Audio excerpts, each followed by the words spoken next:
Here we go, guys. That's right. It is the Bishop Friday Night Revival. Why any kind of solo Sky they had to sit it out on his way to Maryland. But guess what? We're gonna do this watch party no matter what. Should have Zoe join us in a little bit.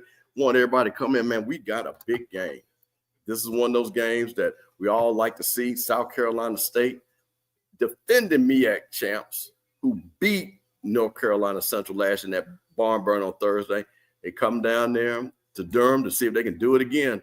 And man, listen, the big dogs from Central, they got to win this game to stay in the hunt. They lost that game against Delaware State, but they still in it. A little bit of happiness of South Carolina. They beat South Carolina State. South Carolina State beats Delaware State. Your MEAC champions will be North Carolina Central. So, hey, man, come on in, man. Join the fun. We'll have a good time, man. You know it's the Bishop, man. I'm going to have a couple of people join up on stage. You know, have a good time, man. See what happens, man. So come on in, enjoy yourself, and let's see what we got going on.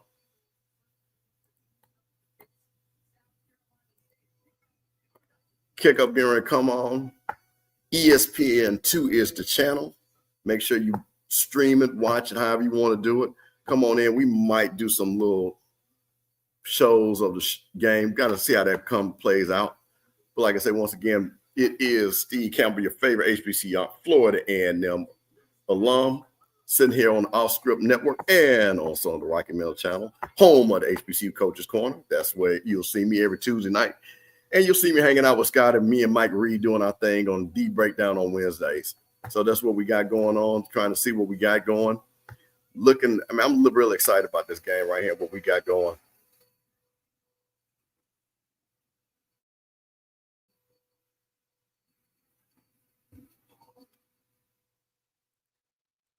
Big time matchup here.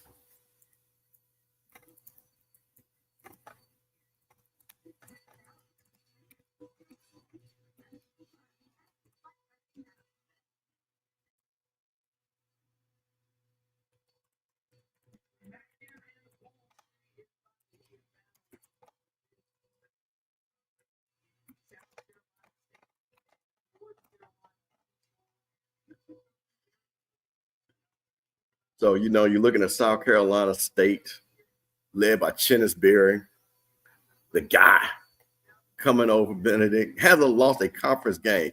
That is amazing in the last 3 years. And here we go, man. And then there's my guy, Trey Oliver, culture over scheme, letting you know that they're ready to come play football. So we're going to see what we got going on. Appreciate you joining us, man. Get in the chat and enjoy it. We're going to ride out for a little bit. Getting ready for that kickoff. 2 MEAC championships for Trey Oliver, 2022-2023. Former defensive back. So it's a defensive guy, Chennis Berry. We'll see, man. We got to kick it off and see what we got going on. Appreciate everybody joining us right now. Kicking off, you got North Carolina Central kicking off, so they're deferring. South Carolina State's going to take the ball. Put in the chat who you guys think is going to win the game. Hey, man, this is one of those games that it's really a pickup game, man. But really, I think it's going to be the key is what is South Carolina State's quarterback really going to do? I think that's where it's going to come down to. They've had a 2-quarterback system. William Akins is the guy now, starting the game, senior for Baltimore, transfer from James Madison. Big game. Did not play in this game last year, so This is what he's going to do: lead these South Carolina State Bulldogs to another MEAC champion. Like I say, 6-time national championship. I think they've shared 17 championships overall, and that's what we got. Look at little baby showing up. Got South Carolina State for the. Appreciate you joining us in the chat. Come on in. Them family rallies. We got a big game too against Alabama A&M. We're gonna see if we keep that winning streak going. See if we can get over positive. So let's see what we got going on. Appreciate you joining us. So we got a lot of people, and this is an early game, which is crazy. 5:30. I really hate that this game is so early. A lot of people just not getting off work. So a lot of people will be joining. Pacific. Aaron Hurd, look at this. So we got these people showing up and showing out. Little baby with South Carolina State. Pacific. The Bulldogs. And look at it. Aaron Hurd says Central by 7. Put your picks in the chat.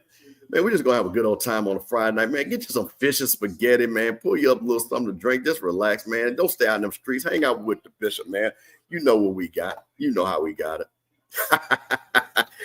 It is a big game, man. It is a big game because, family, we say it's a big game. See, don't come in and try to kill us. Don't try to come in here and kill us. It's a big game, man. It's a big game. It's a big game for me and Wild Wayne. How about that?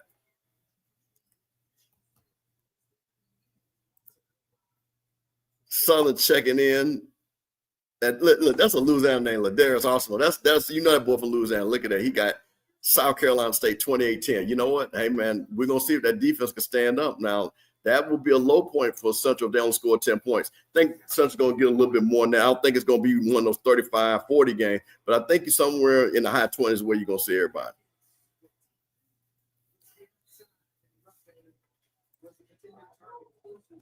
Look at Reggie standing up. Reggie said he's got Central by 14. Okay, wait a minute, Ladarius. Okay, that 337 stand up, represent.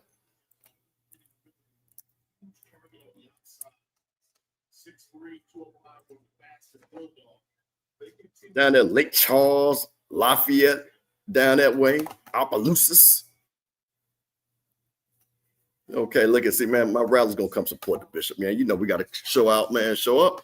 So, like I said, we got to still go FAMU all the way. Hey, man, big third down situation with his South Carolina State. See if they can convert. And they do.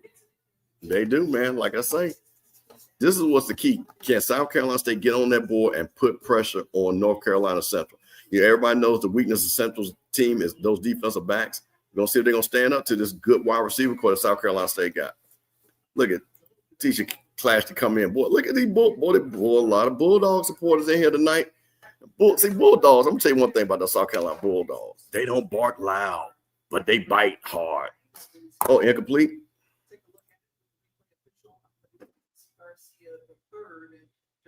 We'll see what if you come on in. Look, see, this is my guy right here, Franklin K. What's up, my brother? JSU in the house. We doing that.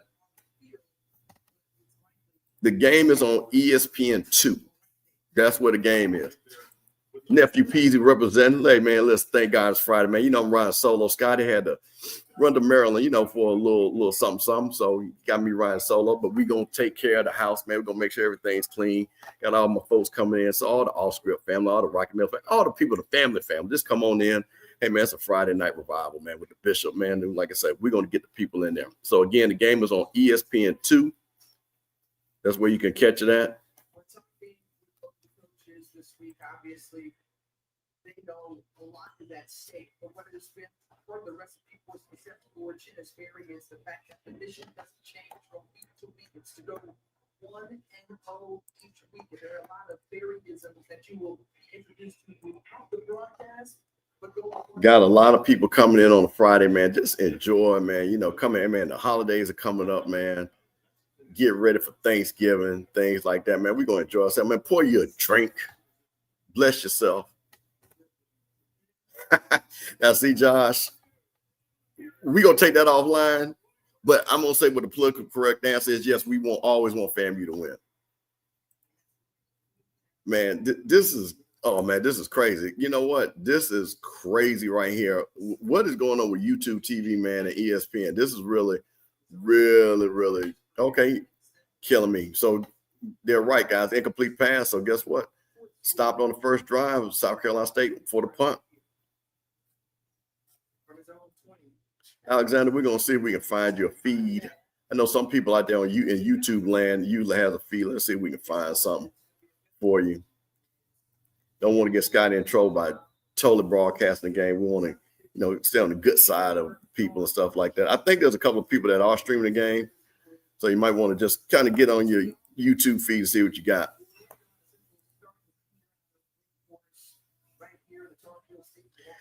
Aaron, you know what? I'm gonna tell you something. I did not hear that. So you know what? I'm gonna have to do some research on that. I've been out all day and I did not hear that, but I will give you some thoughts on that.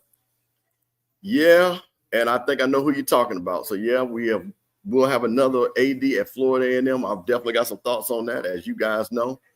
Was very close with AD Suggs. Thought she was doing an amazing job, but I tell you what, they did see value in her, so she will be the special assistant to the president, and we'll see what's going on with that. So I know she'll do a great job in that role. Amen. And then Rattlers, you know what it is. We'll see who's the next AD, and you know how we do. If we got to strike, we'll strike. Nephew Allen, what's going on, man? In Atlanta, okay. Oh, I'm sorry to hear that, Alan. Prayers to your friend and their family. Hey, man, so you know what? Hopefully you guys can take your mind off a little bit for a couple hours, hang out on the Friday night revival with the Bishop, man. We're going to watch this a good football game. So, of course, third down, Central has the ball, and we'll see if they can do something with it. Wow, they say he was fighting. Oh, man, okay. So this is what I need my folks to do. I need the church members to really break down what happened to Last Chance U, coach, and give me the information, send me a link so we can break that down when halftime comes. South Carolina State with that pressure, and they got him. That big sack, that South Carolina State defense by one of the top players.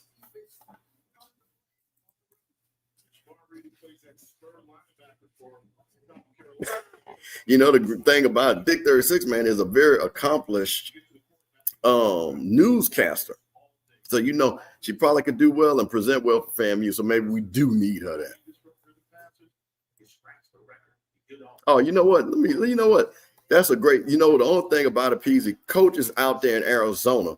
But don't let me check and see. We can probably get Coach in on the second half of that. Coach is probably still teaching those kids out there in Arizona. But let's see if we can get Coach out there. You're right. Get him on here on the Friday Night Revival. Yeah, see what Coach thinks about that. Let me send Coach a message, see if we can get him on.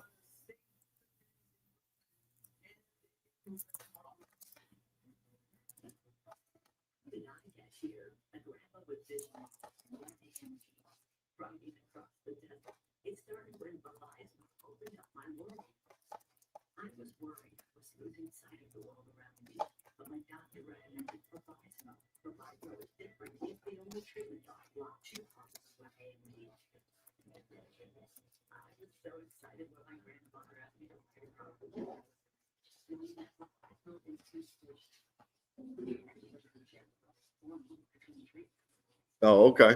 So Alan said he was supposed to go there.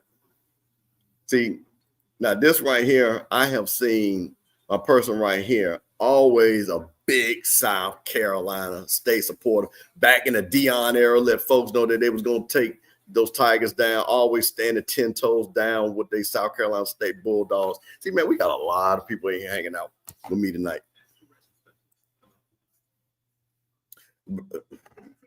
Bro, this is just insane. I understand wanting to be on TV. And matter of fact, who's the game after this? Oh, they got college basketball, Michigan and TCU, but I'm with you on this. I understand the MEAC wants to have visibility, but Friday 5:30, man, that just hurts the teams. That hurts the people that want to come to the game. I am not a proponent of this. Again, I understand what they're doing because they want to at least get it on TV instead of being on ESPN Plus. But, man, to me, you're hurting the fans. You're hurting the game. 5:30 on a Friday, man. This is not Friday Night Lights high school football. This is big-time HBCU college football. I think it deserves respect to be on a Saturday when you can get the crowd in there. You can get your fans in there. People can travel. So, man, they just really, again, did this game a disjustice to do this at 5:30. Yep, that's correct. ESPN made the change. And that's the thing about it, for their benefit, not for the school's benefit. Because that's the thing about it. If somebody, correct me if I'm wrong, did the schools get any extra money for moving this game? I don't think so. So that's the crazy thing. Wow. You know what? Wow.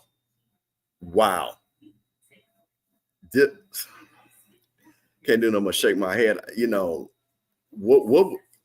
Okay, you guys are really gonna have to give me the backstory on this because this is even crazier than what you. I didn't even think anything like this.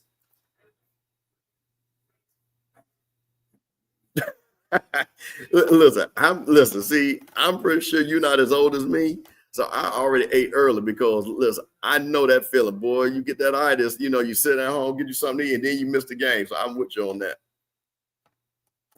But little baby, I appreciate y'all hanging out with me. Like I say, it is your HBC favorite HBC young Steve Campbell, Florida A&M.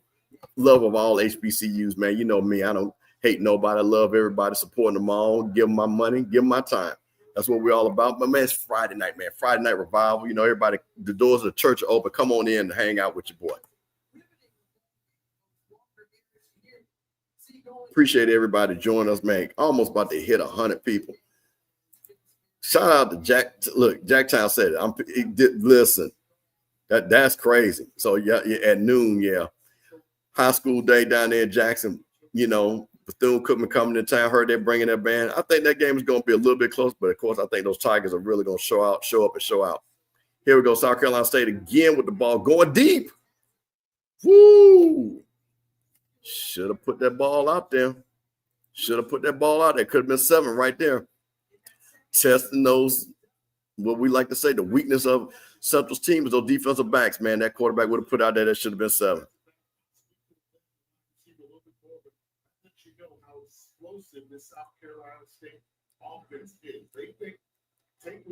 He's what those Alcorn Braves going to do tomorrow afternoon.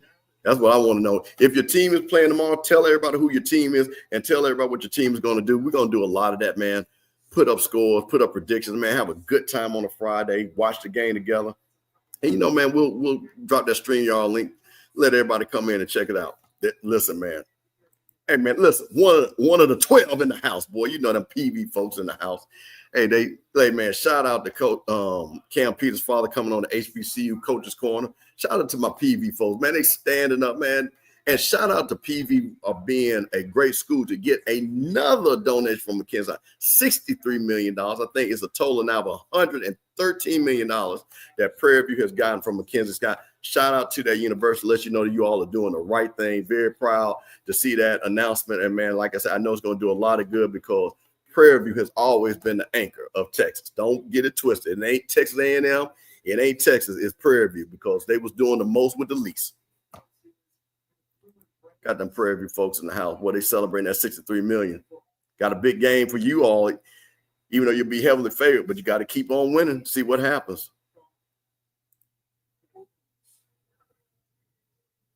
Second and 10, South Carolina State on their side of the field. We're on the 50. Doug said them Braves ain't playing around, man. Doug said they kicking butt tomorrow, but the reservation going to be on fire. Let's get it. We'll talk about that. Whoa, wait a minute now. Hold on. Now, what is this now? I don't know what this is. Don't get blocked around here. Like, we're going to go on and block you because you're around here with this craziness. Put you in timeout.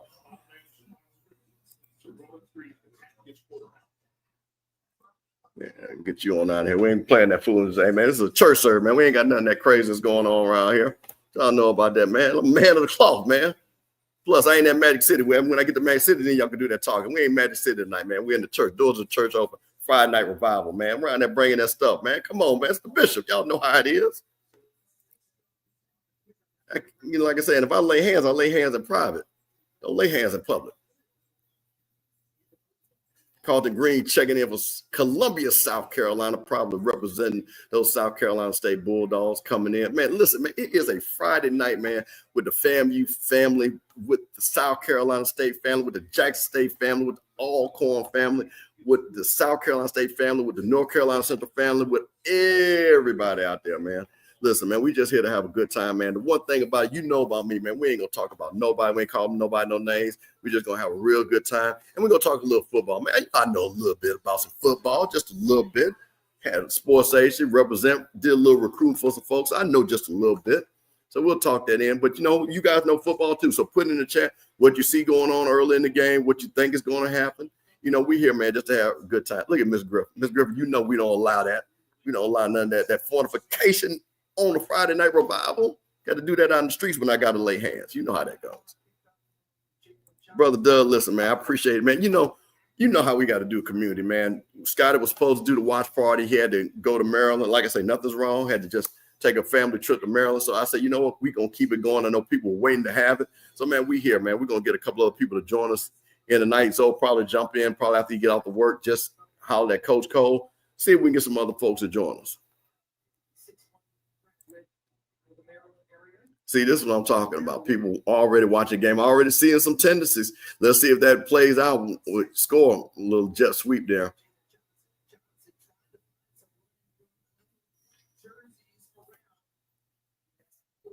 You know, one of the things I think people need to understand, we got a lot of new people that have come to the HBCU space. Let me tell you guys something, and I want you to understand that South Carolina State is not new to this. South Carolina State is one of the HBCU Blue Bloods. Several national championships, the most MEAC championships. They go all the way back to the 70s with Hall of Famers, all the way up to several NFL players right now. A solid program. I think they don't get enough respect. You know, you hear the FAMUs and the Jackson States and the Grambling and the Southern, but there is one school I think that you always should make sure you name when you name these great HBCU Blue Bloods. Got to be South Carolina State. And South Carolina State, because they had that championship medal, I don't think they're going to be scared going in here to Durham. Hey, man, listen, man, you know how we do, bro. Jackson, Mississippi, 39206. North Jackson in the house, man. You know, our Northside Drive riders, you know how we do, man. Having that little watch party, Central South Carolina State, man, holding it down till somebody join me. If nobody else join me, you know the bishop can hold it down. That's what we do. We lay hands. We're going to have a good time. So, you know, put it in there. Look at it, man.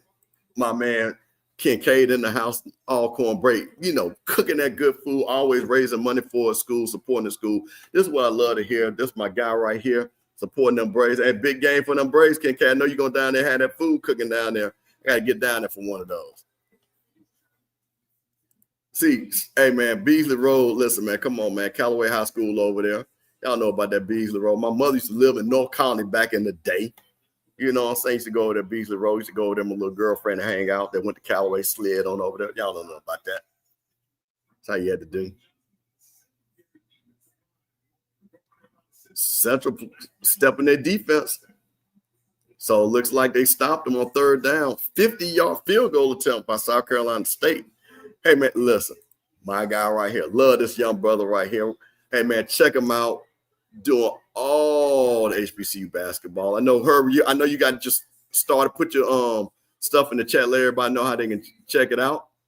What you got going on, Alabama State alum, but also the man about HBCU basketball. Now, Young, let me ask you a question. I saw that. Did they name the AD or did they just say Angela was repositioned? Did they name JD? Because I did not see where they named JD as the new AD. But if you saw that, let me know.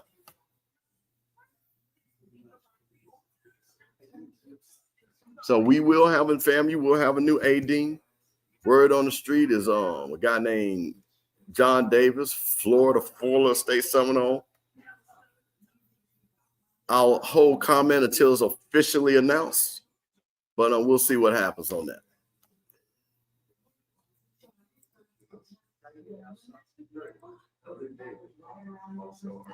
Hey, listen. I'm going to tell you this, guys. I'm super excited. This is what's going to be. Me, Scotty, Zoe, Blue. We're going to give y'all the show y'all been asking for. How do you build an HBCU national champion? Do you do it through the portal? Do you do high school kids? Do you do the mix? We're going to give y'all, as they say, the numbers never lie. We're going to give y'all the real numbers. We're not going to talk about, you hear some of these coaches, well, you got to get these portal kids. Says who? Have you proven that? You got to get high school kids. Says who? Have you proven that? So guess what, guys? Sometime next week, we're going to put on a great show. We're going to have it all broke down, and we're going to let you know if your team is doing it right or doing it wrong, because we got a lot of teams that go portal heavy, ain't seen no parts of the Celebration Bowl. We got some teams, like you look at North Carolina Central, that goes heavy high school, and they have been to the Celebration Bowl. You got a team like Jack State, that does a great mix of both. High school recruits, selected portal. So we're going to talk about that. We're going to see what's the best mix for your teams, and that's going to be next week. And I bet you that kicker from Spain is not from the portal.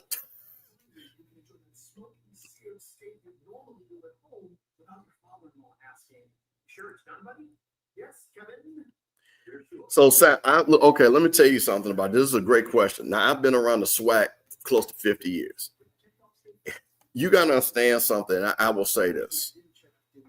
This has a lot to do overall with the coaching staffs, period.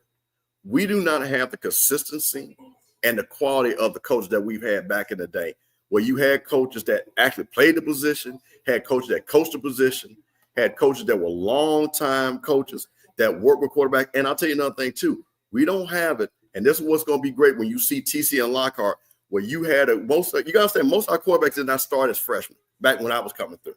They sat on the bench. They learned the offense. They went the same offense. So usually by their junior year, they started and they took off. You don't see that now. You get guys from the portal who never played, and then you expect them to do something after only being coached for 6 months in a new system. That's not, to me, a recipe for success. I think a recipe for success is you get a young guy in there, you train your system, you get a good quarterback coach, and you allow him to grow. So this is what I think. You see a lot of these portal quarterbacks come in. There's a reason why they're in the portal to be a quarterback, because good quarterbacks don't transfer. So that's really a big, big thing. So definitely going to talk about that. Join the 100%. That's what I believe. That's what I think you got to do. Herb said he's going to be bringing back HBCU Hoops Weekly in the middle of December. Make sure y'all support my man Herb, man. If you had him on the show, HBCU Coach's Corner, Herb will definitely be coming on when basketball season gets rocking and rolling to talk about who you need to watch. Man, how about that big win for Alabama State and the folks that over there in UAB all upset? Oh, I can't believe we lost. Yeah, hey, man, we play basketball in this conference, so don't get it twisted. So here we go. Central with the ball back again. South Carolina State with putting 3 up on the board. Let's see what North Carolina Central can do with their second drive.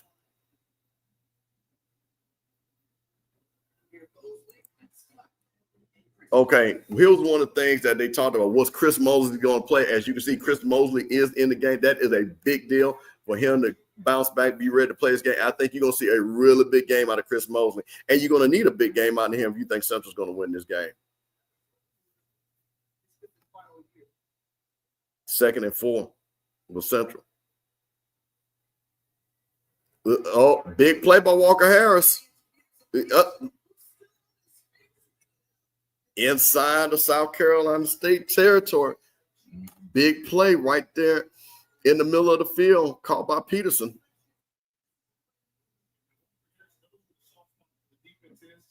Oh, man, here y'all come, man. I need for y'all folks, man. Listen, I'm going to tell y'all something, man. I'm quick on the trigger, bro. We ain't going to have none of that craziness, man. Listen, this is a Friday night revival. We ain't going to be doing none of this negativity. Don't put that stuff in the chat because I'm going to block you. I don't care who you are. So don't talk crazy while I'm in here because I'm going to block you. I'm just letting you know. If y'all want that foolishness, go over there on Twitter and deal with the people over there in that street. But on this street, we got class over here. We don't play that. Hey, man, yeah, hey, man, I was just thinking about that. Like, man, these uniforms are cold right here. You know, a little black, a little gangster black by Trey Oliver.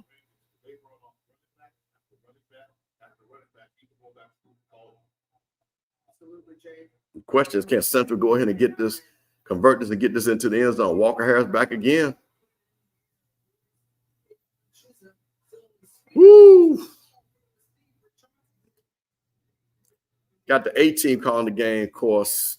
The amazing Tim Green, Florida A&M, and Jay Walker, Howard University, calling the big game. Man, boy, y'all are just coming in here, boy. Got the bots coming in here today, boy. Just really want to start.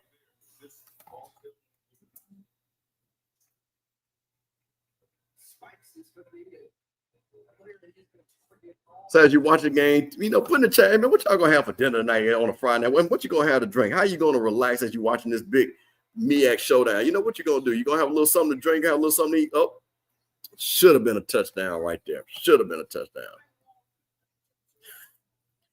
How many? Okay, raise your hand on how many people are doing this. I got to listen to it because I want to make sure I'm giving you guys some commentary. But I tell you one thing, what I do like, if you are this type of person, go to your school broadcast online. I think many of your schools are broadcasting this online for their radio feeds. I know FAMU has a radio partner. So if you don't want to hear Jay, man, listen to your home school radio broadcast and support them on that.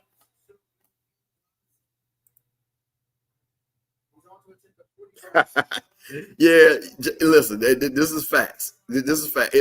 Look. There you go.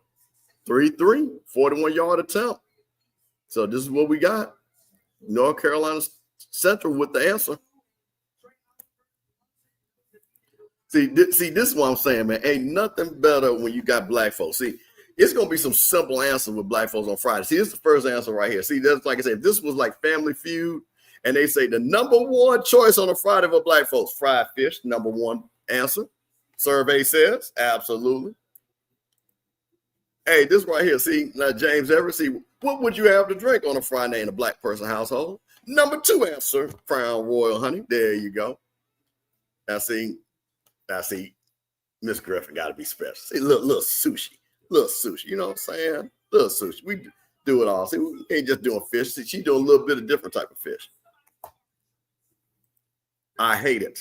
I hate that I'm here on a Friday night, not sitting up here getting ready to go to Magic City. You know, of course, if I'm going to Magic City, just to, lay hands. But I'm here on a Friday, so no, I hate it. This should have been a Saturday game. This should have been a Saturday night game. This should have been the game of the night. This back in this would have been one of them old Charlie Neal BET games, 7 o'clock at night. Everybody had been having a good time tailgating all night long. The band's ready to go, place packed, but we got it on a Friday night because of ESPN. So yeah, I don't like it. I don't think it's good because again, you got a lot of people that are just, hey man, if you live in any big city and you are just not getting home, you ain't gonna get home until damn near halftime, and that's not fair. You got a lot of alums that are in major cities; they're not gonna even be able to catch the game until the second half. Think about people in that Durham traffic, Charlotte traffic, Columbia traffic, Greenville traffic in South Carolina. All of us that are all over that are sitting back trying to get on. One of the funny things about it, I text Scotty because I was getting ready to get contracts. Oh, well, we're going to do the watch party at 5:30. I want to make sure I'm in place. And I was almost caught in traffic. So, man, no, I don't like it on a Friday. I understand ESPN controls it. But this is the reason why I'm really hoping that SWAC TV really succeeds. And we all need SWAC TV to succeed. Because if they can succeed, they can really control these broadcasts and then go back to an ESPN and say, listen, you pay us for what we're worth. These games need to be on at a certain time. We're going to produce the games. You're going to give us a slot so we can show these games at the slot that we deserve, we think is. If not, hey man, let's put them all on HBCU going SWAC TV. That's the big thing. I'm going to tell you this. I've always said this. To me, the partnership should have been Amazon. And what they should have did, they should have had an HBCU Amazon app. And every time you bought something through that app, it went back to Amazon and to the schools, and then they would have made all their money back for sponsoring us because, everybody got to buy a TV. And I would have worked with all the colleges when these kids go on college, use the Amazon HBCU app. Each one of the schools get 15 to 20%. Amazon keep the rest. They show the games, and that's what it is. That's to me. I think we'd make millions of dollars doing that. What do y'all think about that idea, partnering with Amazon, having an Amazon HBCU app, and every time you make a purchase, it goes to your school or goes to a big pot that gets split to all the schools? LTJ said fried fish on a Friday night. Man, get your fried fish, man. Get you some hot sauce. Now, the question is, I'm not going to say what hot sauce I use, but what hot sauce do y'all use on y'all fish? Some people are funny about that hot sauce, man. That Texas Pete, what's that, Mike's, all that. Mike's Red Hot, Louisiana, Tabasco. There you go. See, old school right here. That's what I'm talking about. That Tabasco sauce. Louisiana, see? Yep. We don't know names. Y'all know what it is. We don't do no off-brand hot sauce around here. Y'all know how it is. Can't do none of that off-brand. Oh, now see. Now, this is undercover sleeper right here. I'm gonna tell you, see the meme. I think now remember, because everything is kind of conference driven. But to me, that would be a bigger pool right there. Because again, you come on, man. Think about how much stuff that if everybody in this chat times 10, think about how much stuff you ordered from Amazon the last year. Think about that for a second. How much stuff you ordered from Amazon, and if you went through a pass through of a HBCU Amazon app and your school got that, think about how much money we would raise. And it would pay for the money back to the schools to receive that the Amazon will pay us to show our games. So we would be paying for ourselves. That's what I'm talking about. And we would have leverage because we could say, listen, we've generated X amount of millions of dollars in sales. Well, we can then go to other people and say, you need to respect us. You need to respect our buying power. So here we go. South Carolina State on the move. Looks like they're trying to get up to the line and move a little bit faster. Look at this. Man, shout out to my Jackson, Mississippi folks. Ruby Wilson in the house.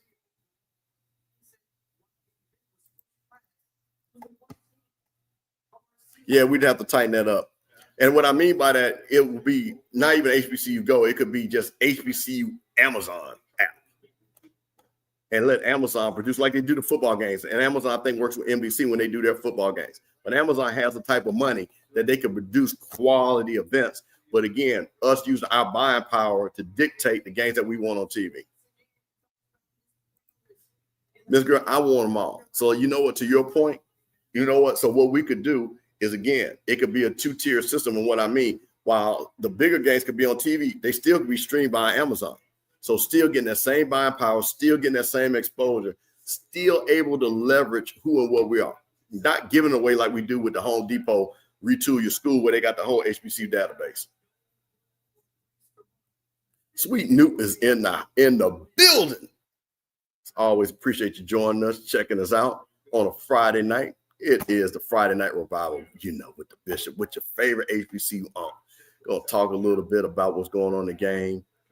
First quarter is moving fast, down to almost 2 minutes, 2:45, 3-3, second down to 13. South Carolina State with the ball, see if they can respond after the score by North Carolina Central.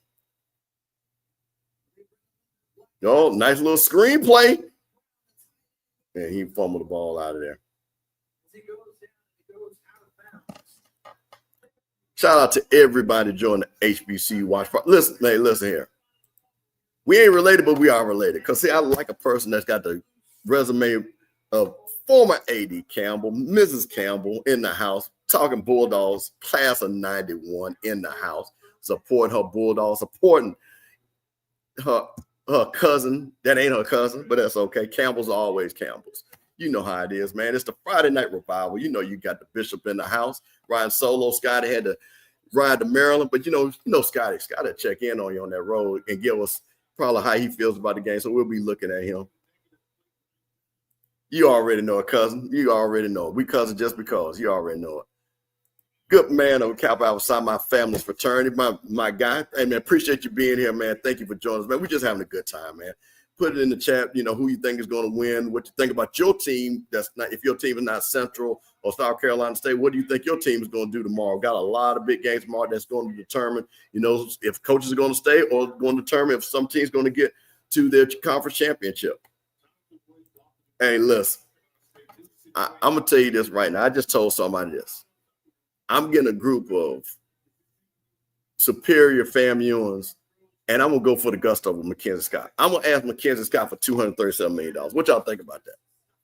I'm going to say, Mackenzie, listen, there's a number that we need to hit, and it's $237 million.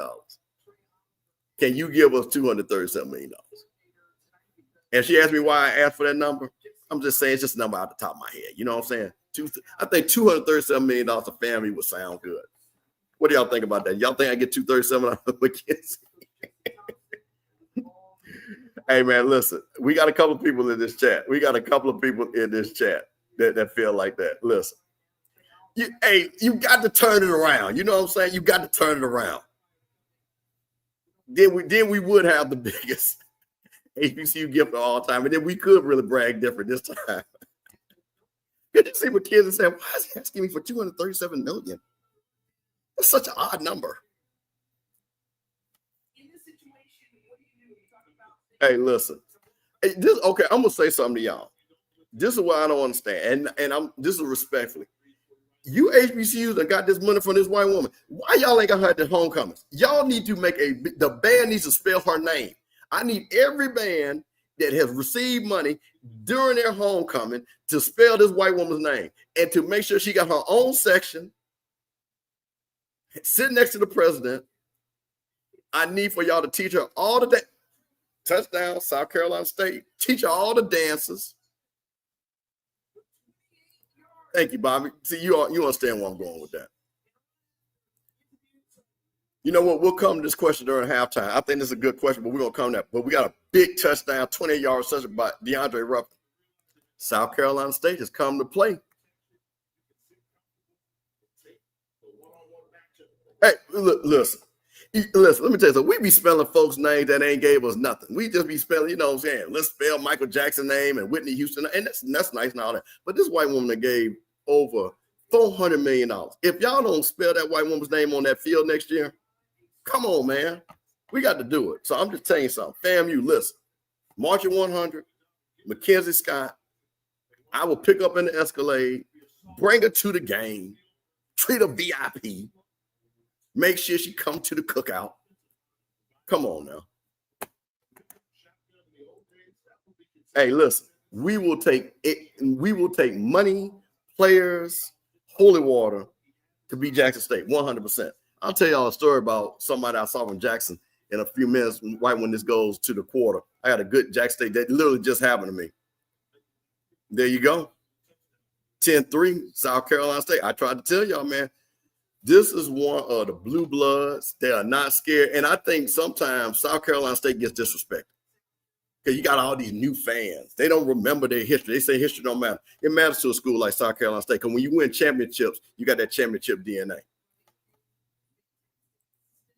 I think she is definitely single. So I'm single too. So we might need to make that work. Oh, Miss Faye says she's not single. Oh, she got a boyfriend? But I tell you what, is he black? You know, brothers, we different. We different. We different. I give her that flavor, throw some eye weave in her hair, get them white tips on her nails, you know what I'm saying? Little red bottoms. Come on now.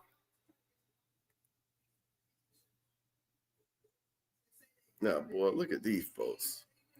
You banned. She's married to a teacher, a former. Oh, okay. Well, she didn't play around. She went and got her a new man, huh?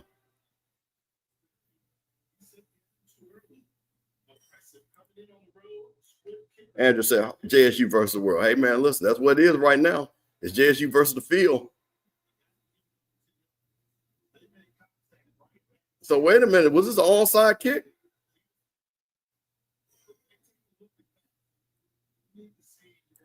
Listen, I'm trying to tell you, championship coaches do championship things.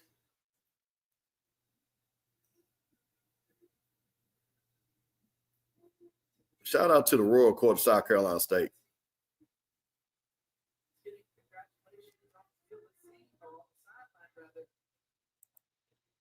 See, this is what you do in a big-time game. You see tendencies. And this is what, guys, I'm going to tell you something. You guys are going to love this show that Scotty, Blue, me, and Zoe are going to do. How to build an HBCU national champion. Is it through the portal or through high school? But coaching also matters. And this is one of the best coaches in HBCU football, Chennis Berry. This is when you watch that film, you see those guys kind of leaning back constantly, and you say, well, let's see if we can sneak them right here. And well executed, well executed.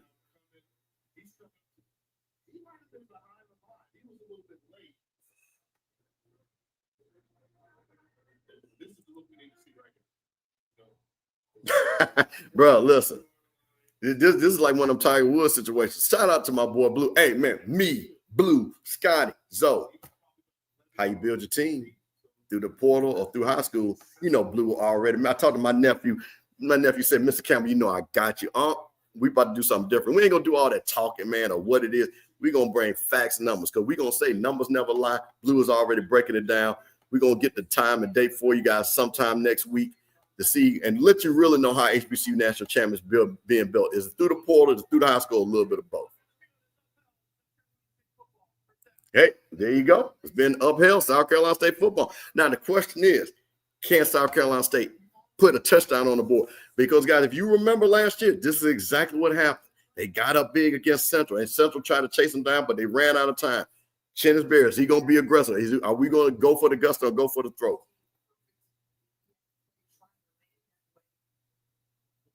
Lewis, hey, man, shout out to the members of the church giving us all this information. If you got some accurate information, put it in the chat. You know, like I said, I've been out all day, but if you got some accurate information, don't put no fake stuff in the chat. Here we go. What did I say? What did I say? What did I say? Come on, man. Didn't I tell y'all I know football? What did I say they were going to do? What did I say they were going to do? Come on, man. What did I say they were going to do? This the bishop tried to tell y'all, man. Go deep on them right now.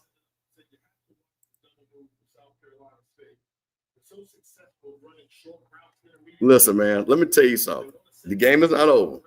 But Chennis Bear and they want that showdown next week against Delaware State. They want that. They want that. And once again, what did I say? Weakest part of North Carolina Central, that defensive backs showed it once again right here. Hey, that jacket is kind of clean there, cuz. That jacket is kind of clean. Man, I was like, man, especially when you get them freshmen nobody else got. You know what I mean? Yeah, that jacket is kind of clean. Chennis Bear, clean brother. You know what I'm saying? Shout out to Chennis Bear.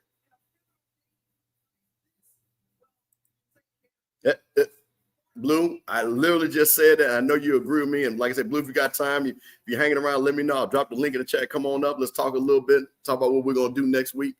But, you know, that's what we got, man. Listen, big play right there. And this is the thing about what I think is so important for South Carolina State to get up. You want the pressure to be on Central because Central already know they have to win this game. There's no tomorrow for Central. South Carolina State, on the other hand, still, if things work out, still has a shot. So they semi-playing with house money, still got to win the game because they want to control their own destiny. But North Carolina Central has no choice but to win the game. Look at my cousin coming with receipts. And when he did that on HBCU Nightly, you know, like I say, I mean, I think that's a solid pick. I don't think that's a crazy pick. Hey, man, listen here. Another one of my son nephews. Shout out to Teldrin, one of my SU nephews, man. Wait, man, what y'all going to do tomorrow? That's the question. Are we going to get a win? Are we going to get a win? Southern folks, put in the chat. Also, Southern folks, who do you want to be your next coach? That's one of the things. Who do you want to be next coach? Doesn't matter if he can't be your next coach. I don't care if you say Nick Saban. Who do you want to be your next coach down there at Southern, man? Because I think Southern is one of those, again, teams that could turn around really quick with the right coach. Who do you guys think should be it? I've got a couple of ideas. We'll talk about it when it comes to halftime.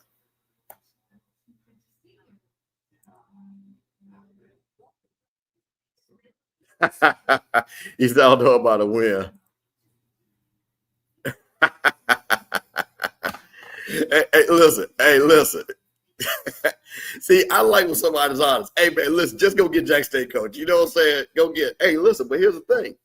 Marino Castle left Alcorn, went to Southern. Could you get another Mississippi guy to roll down there? We know it's few and far between, but that could you just see if that?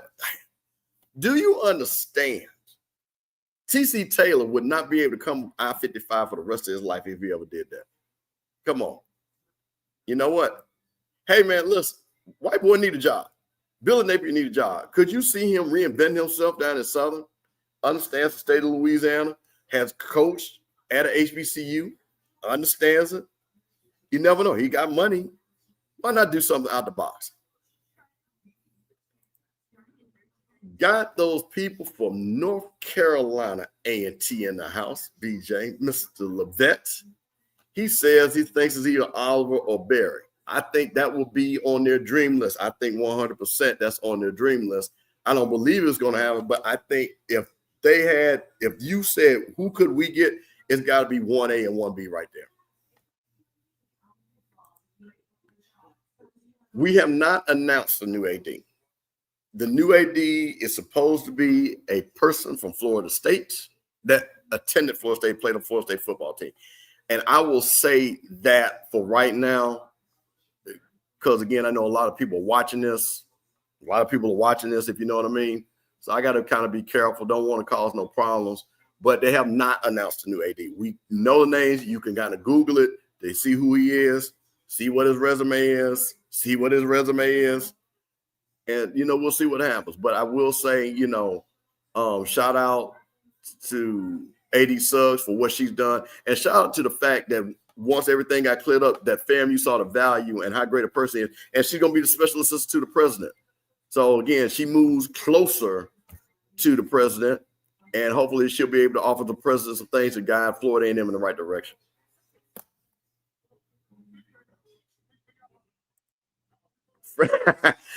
Listen, I don't know if they want that guy.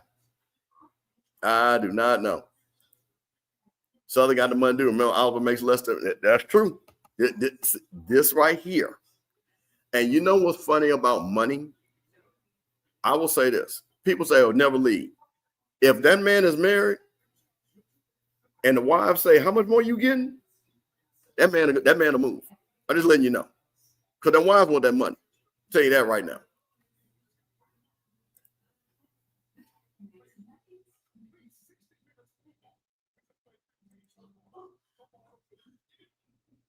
Miak Mike and listen, man, the defender of all things, Miak Mike, don't play no games with nobody on Twitter or on the YouTube space. Shout in Morgan State alum, try to let them folks know. He said, "Man, I graduated from Morgan. I have to represent Morgan, but I don't support what they got going on right now." So shout out to Miak Mike being in here.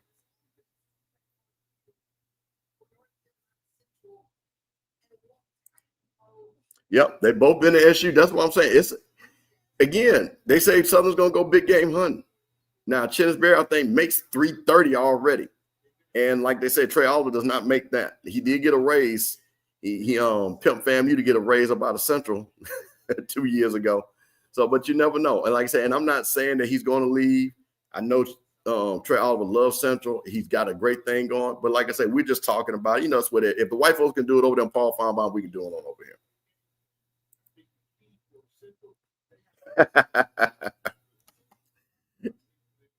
How about Deion coming to Southern? Could y'all see Deion Sanders at Southern? That would be crazy. Not going too good up there in Colorado. Oh, Chris Mosley.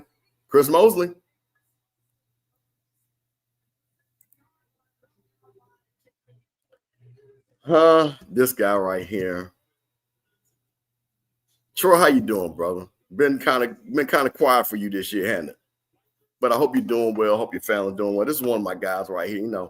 First met Troy on YouTube, had to straighten them out, let them know between FAMU and North Carolina A&T back in the day. But Troy's my guy.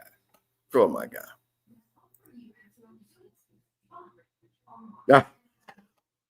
I see. Oh, here, Mosley. See? Now, this is what Central's got to do. Get your superstars the ball and make plays. Brandon said, "Oh, no, not doing prime. Not doing prime. Man, come on, man. When prime came, listen, half of y'all jokers came because of prime. I didn't see none of y'all jokers till prime came. You had people claiming schools that they didn't even know they were talking about because of Deion. Come on, man. What happened to the prime mess? I know none of y'all are prime mess. Y'all are real true blue representing school, but y'all know them prime mess was deep for a hot second, representing all types of schools that we didn't know nothing about. Douglas scored 17-3. South Carolina State, 13 minutes in the second quarter. Big explosive plays, onside kick by South Carolina State, turned that into a bomb to get them up to 17-3. Central, but is on the move.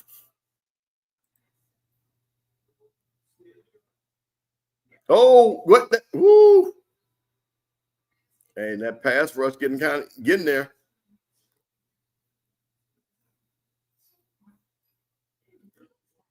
I would just let me tell you something. Could y'all imagine if Deion went to Southern, how many shows Scotty could do off of that alone? Scotty might have a 48-hour marathon if Deion came to Southern. Could y'all just imagine that? Scotty would be on YouTube so long, his son would have another birthday. That's how long he would stay on YouTube talking about Deion coming to Southern. Oh, nice play. Nice play.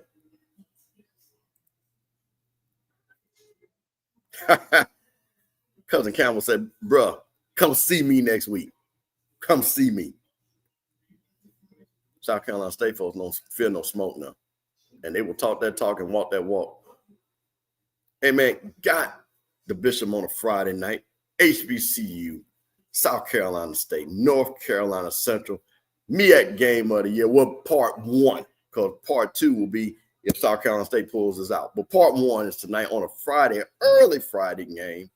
Checking everybody out. We got everybody hanging out with the Bishop. You know what I'm saying? Ryan Solo, Scotty couldn't make it, but I'm going to hold it down. I know y'all want to have a watch party. I know y'all want to come in, drinking your drinks. We already know what you're eating. You already told me you're fried fish. You're having sushi, drinking your Crown, drinking your Henny, drinking water.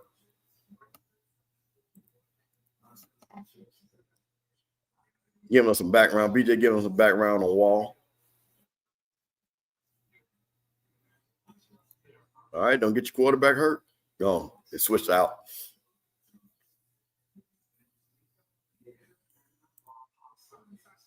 Yeah, he is. That's who Troy is. That's exactly who he is. Oh, yeah, that's who he is. He is A&T Roy. That has been the bane of my existence because some of the crazy that he has put in these chats since they went their way and we went our way. But you know, the one thing I'm gonna say this: Troy represents his school, even though he don't never bet because he say he don't bet, but he represents the school.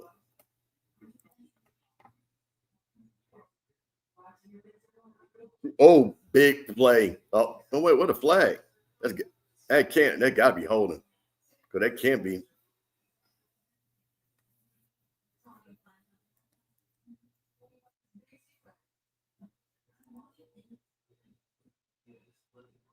He says the one and only, the only and the only. Can't even give you the one, bro. You just the only. Holding, yep. Figure that. Fourth down. Hey, man, big stop once again.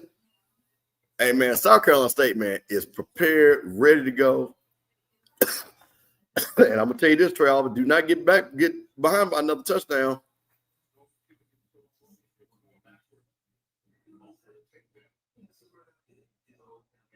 Big field goal right here. Should be an easy chip shot. 31-yarder. There you go. No problem. Easy peasy. 17-6. North Carolina Central, South Carolina State. Put the score in the chat for me. Let everybody know as we try to ride out in the second quarter. 10-44. South Carolina State 17. Central 6.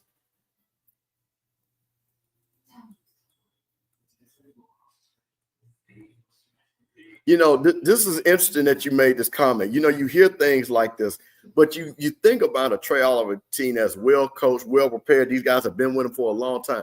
So, you know, you don't see the energy. But the question is there not the energy because they're playing on a Friday night? Sometimes people have their own patterns. They're not used to playing on a Friday. This is usually a walkthrough time. This is usually when they're resting and reviewing. Now they're a whole day up. So sometimes patterns do make a difference. Routines make a difference. So does it take them out of the routine because they're playing at 5:30? You know, I can't say one way or another, but I do know that some teams are routine based. And, you know, like when you see those West Coast teams or East Coast teams have to go and they have to play those early games, they're not warmed up.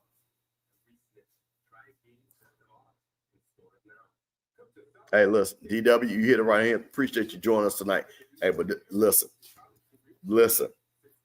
You cannot, especially if South Carolina State, because you already seen that offense is clicking, passing game is clicking. We'll see what happens. I 100% believe this. I told everybody it was one of those things. We did a breakdown of this game, and I literally said, y'all wasn't open, and neither was Chick-fil-A. Y'all was closed just like Chick-fil-A. Y'all was not ready for that game on Sunday. That was obvious. See, there you go. Blues calling the same thing. Yeah, this is just not good for either team. And like I say again, for a lot of teams, again, walkthroughs, this is when they're eating their meals, getting off their feet, and then you got to, play a game of this magnitude at that. Now, I'm just going to say, could you see Chennisberry at that 220 club? I'm just trying to tell you, fam, I'm just here. We just chopping wood. Man, them old folks will love that. We just chopping wood. Blood, sweat, and tears. We understand that Jake Gaither. That's what Chinsbury. That's my Chinsbury impersonation. You know what I'm saying? I'm just letting y'all know. We here to fight. Chins would kill it down there at the 220 club. Chins would answer them questions too. Now, coach, you didn't play defense as hard. What do you think? Well, we're going to have to play better. But Jake Gaither would have played better. So he would have hit that Jake. All you got to do is hit Jake Gaither. All them old heads would be like, yeah, Jake Gaither. Jake Gaither. Rudy Albert. See, that's all you got to do. Made $1 million.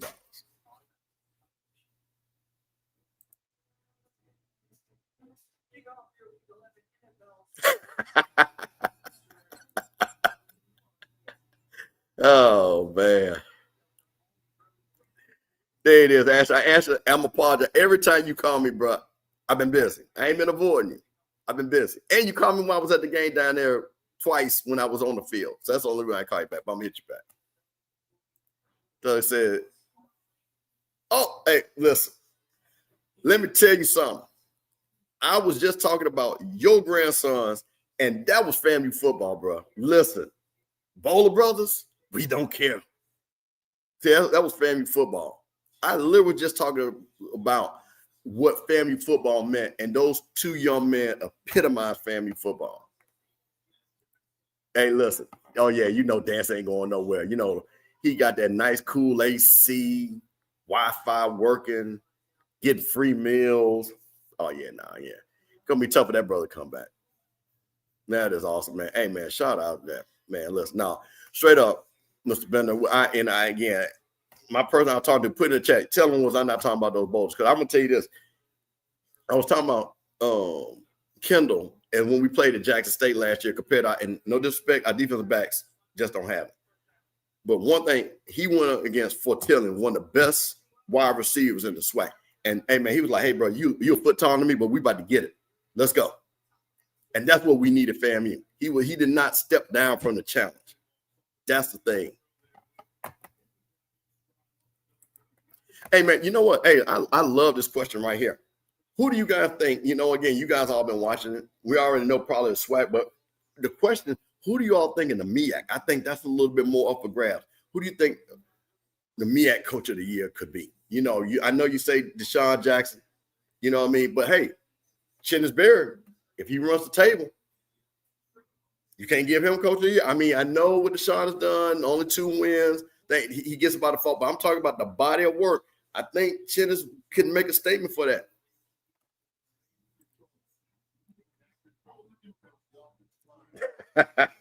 Hey, man, listen, we cannot use Valley as any linchpin. Oh, big interception. Can he take it in? And this is how you turn the game around. Big turnover by Central. Take it to the house. Pick 6 by Atkins. That is not what you needed right here.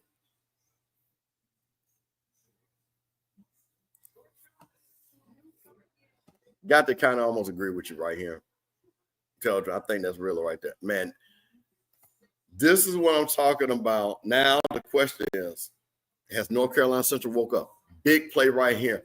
Once again, if you go down, they remember last year, getting down big, trying to fight back, losing the game. Now we're still in the game. There you go. Big interception, big pick 6.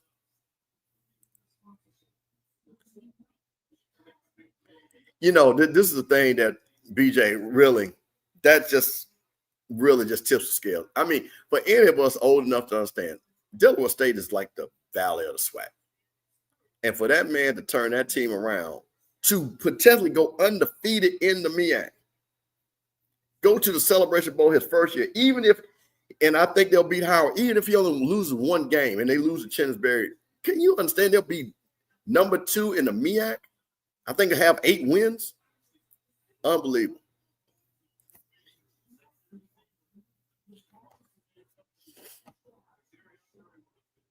Doug said South Carolina State is still going to win it. Jay said he spells a comeback. Jay representing that JSU, that true blue tiger.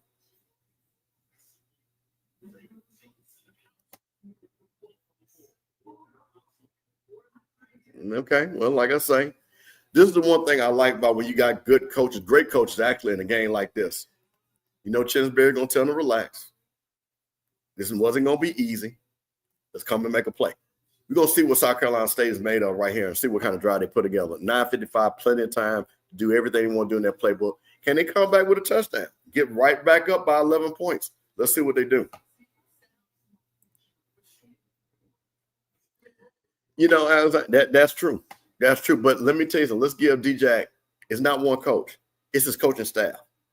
Let's give credit to the Eugene Chungs, the Nemo Washingtons, Travis Washington, Clinton Portis. Those guys are coaching football. And they're coaching fundamental football. Not a lot of mistakes, not getting outside themselves. Oh, come on, Miss Faye. You know we got to make predictions. This is what we do. This is what we have fun. Have a little fun. Got to make predictions. Ain't nothing wrong with it. As long as ain't nobody talking trash about nobody. This is what we do. Have a little fun on Friday night. People have a little something to drink. You know, they get a little bit, talk a little bit. That's it. That's right, Miss Gray. You got to give it to his coaching staff because it's an all-around effort. That team has improved in all areas, not just one area. But it does start with the head. And then, like I said, give Deshaun credit that he picked the right people to do the job. Okay. Central getting a little bit of mojo. See if their defense can turn this around. Let's look at Troy. Troy already on the basketball season because he knows football season for A&T is over with, asking Herb about basketball. HBCU Hoops Weekly be back in December, Troy. Don't ask Herb nothing else until that. Herb, his mind still fight for a SWAC championship. Hey, listen, I'm going to tell you this right now. And I told everybody this on HBCU Coach's Corner. Southern needs to do, and you know, you heard Reggie Flood talking about Hail Marys. Nemo Washington, to me, that'd be a Hail Mary, but I think it'd be a hell of a Hail Mary. I think Nemo Washington down to Southern, young brother, get down with the young players. I think y'all could do something with Nemo. I know people say, oh, well, he doesn't have all the experience or whatever. Man, listen, sometimes you just got to, you see a cat, you see they got it. And that young brother got it. Big sack by Central right there, guys. Excuse me, my nose itches so bad, so I apologize. Y'all wonder why I'm rubbing my nose. It's itching. Big 3rd and 19.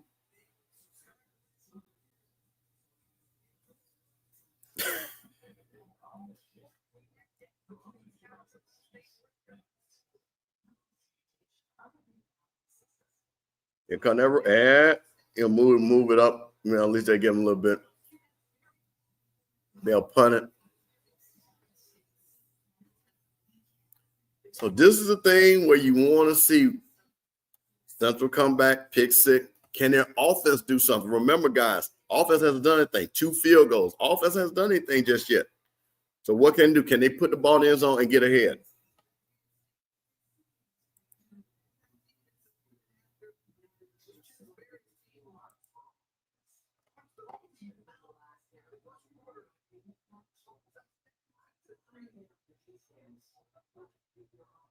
Yeah, you guys, you on the stream. I'm watching the game through Xfinity cable. It is always slow from the satellite. So if you guys are streaming, yeah, they probably hiking the ball again. So yeah, so that's good. So we're behind. You guys are ahead. It's okay. Yeah, Herb, listen, man. Listen, I tell you what, man. Don't let Troy talk about basketball, man. Listen, you got Alabama State. Y'all got that outside chat. We already know who y'all room for tomorrow. Y'all room for them folks down there from Daytona. Hopefully they can come with an upset because y'all. Oh man, my nose itch. I don't know what this nose itch mean. You gonna make some money? Didn't know what that means. If the money coming to you, come nose itching like crazy and clean and everything. My nose itch. But yeah, Herb. So Troy, listen. HBCU Hoops Weekly. HBCU Hoops Weekly. December. He's gonna do a show. You can be the first man to be on that line. But we talking football tonight. Just letting you know.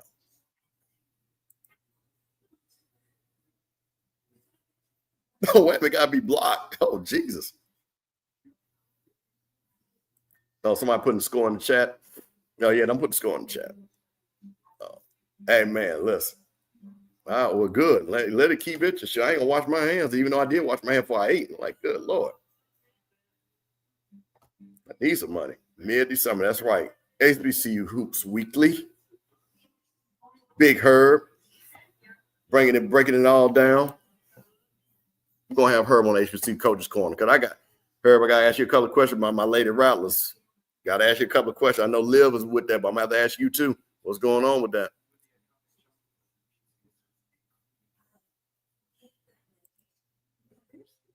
Hey, listen, hey, I like this question, man. We might need to get into this. CIAA check. Who do you guys got in this?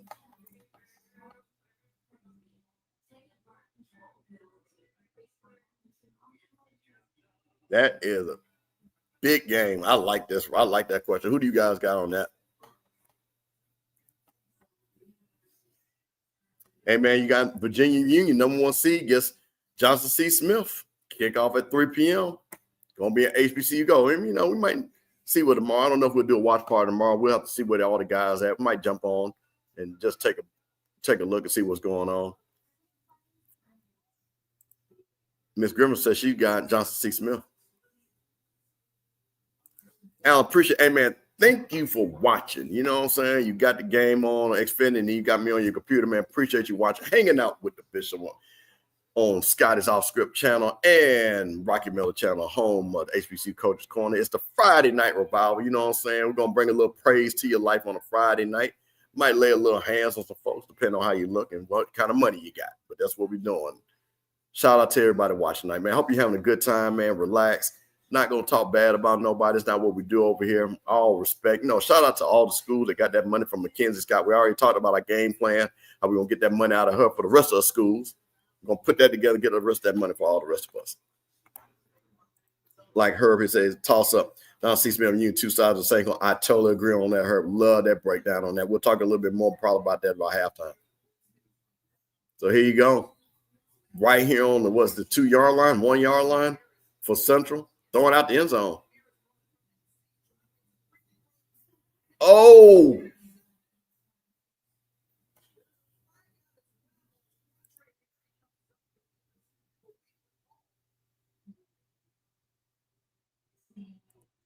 We'll see. What do you guys think? Is it holding or the pass interference? Going to go against South Carolina State. Miss Faye, listen, I'm internationally known, locally loved, got many jobs, and also got an AARP card. Got to always make money or save money one way or another.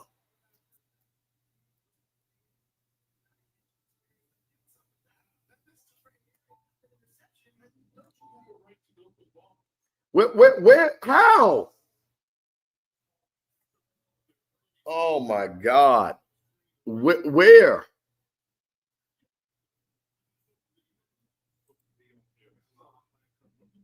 Yeah, come on, y'all. See, this is what we can't have. Do not let the refs influence the game. Come on, man.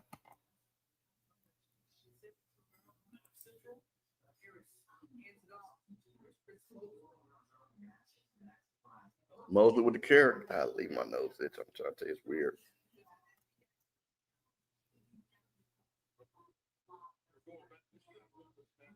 It's not there. There's no pass interference.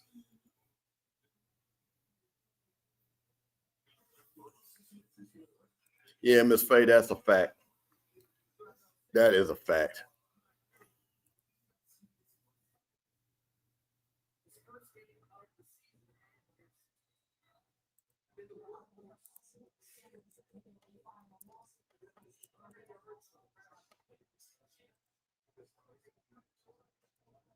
Big 3rd and 1. Yeah, that was a bad call.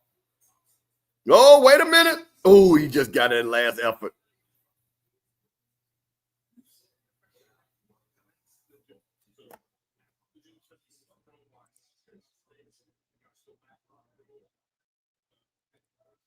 I'm glad you saw it because Jay Walker definitely didn't see it.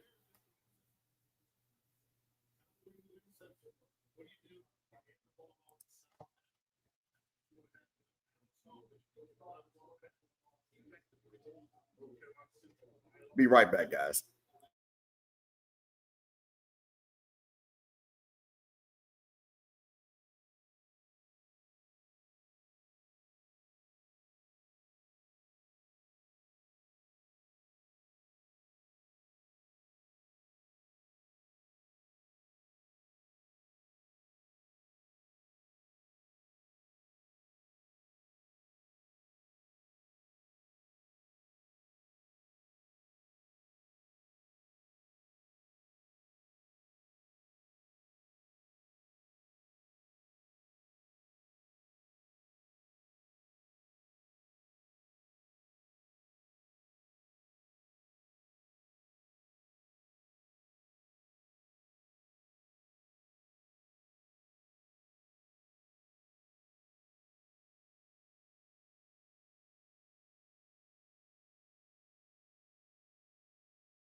I think I'm gonna have to agree with this statement. Walker Harris, calm, cool, and collected.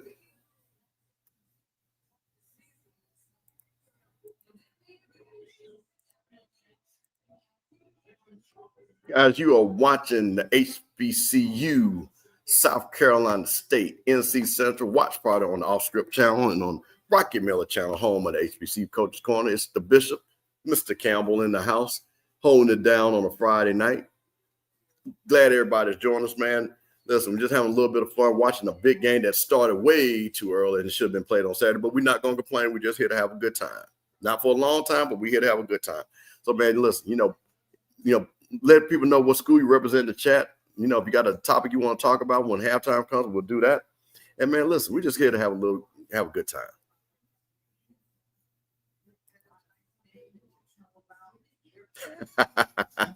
That's why we don't want that jingle. We need something that forward and that's quiet. Oh yeah, John Grant, checking it out and looking at two teams that potentially could be down there at the Celebration Bowl. Shout out to John Grant. Great guy. Had him on the interview at HBC Coach Corner. Here we go. Oh, great. Yeah, man. You don't grab my journey. That's a touchdown. Jeffrey Carroll always representing those JSU Tigers. Man, listen, them Tiger fans are all over, man. I'll tell y'all a story about a Tiger fan I saw today and they had to harass me.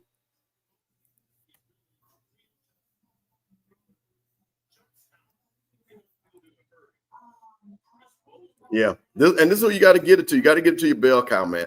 Ain't no need to play no games. Wear these guys down. Give it to your big playmaker. Let's see if you can rip something off.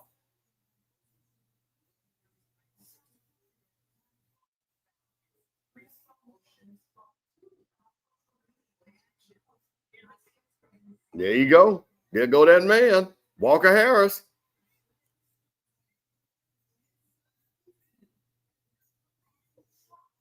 And the clock is ticking under 4 minutes. Shout out to my Rattler sister, always in the building, representing. Yeah, look at Moses. Listen. Oh. Hey, man, we got a football game. Somebody in the chat earlier said, I smell a comeback. And I think that was Jay from JSU that threw up, I smell a comeback. Well, there go your comeback right here, Jay.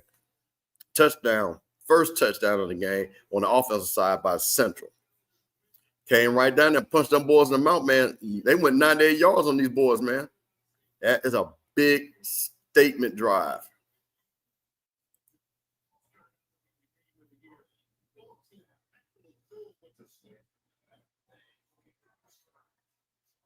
(20-17), North Carolina Central on a Friday night. Championship football being played in the MEAC. Hey, man, and who do you give your ball to? Give your ball to your best player on the team, Chris Moeller, with a touchdown.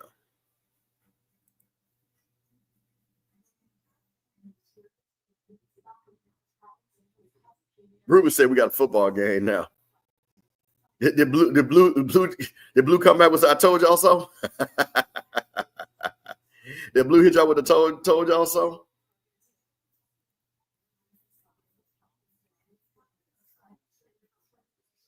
Man, I'll tell you this guy's a quick story. So I took my mother out to eat, and I see a guy with a Jack State shirt on. So, I just, hey, sir, my family went to Jack State. I'm from Jackson. Oh, you from Jackson?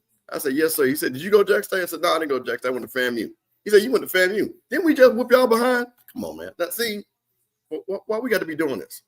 Why we got to be doing this? See, I'm just trying to be nice. And old head just got to remind me that we got ran down there in Tallahassee. See, that's why I can't deal with y'all old heads, man. I just can't deal with y'all. Y'all Jack State folks, man. Y'all just, man, golly. Come on, man. Alan said it's a good game. My family went from Orangeburg and then went to, okay. Titus Vincent joining us saying at the corner 21 the whole game.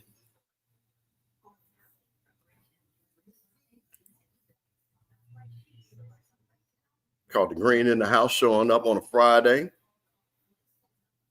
Hey, man, tell all you people come join us, man. Hang out with us on a Friday, man. We're having a good time. Sitting here on the HBCU Coaches Corner on Rocky Miller Channel. Of course, off script, off script. Hey, man, what do y'all think about my boy, my son, letting Cam Newton, what he thought about his comments? One thing, I'm going to ask you guys a question. Have y'all ever heard this before from any white person? Boy, that's going to set white people back. It just makes white people look bad. Why is it when one thing happens, and y'all want to judge us all the same way? Come on, man. People fight, people do it. Let's not do that lazy trope that this is going to set HBCUs back 20 years. Come on, man. We ain't doing that today. We ain't doing it. And I'm kind of Deshaun Jackson really should not have taken that tack, especially when he is a coach at a HBCU. Cam Newton, I mean, bro, you slapped the mascot. You literally just slapped the mascot. How did that look? Did that make you look good? Did that set Auburn back? You know what? Auburn should be ashamed of themselves what Cam Newton did to that Bulldog. Come on, man. I don't hear Auburn saying that. Come on, bro. What are we doing?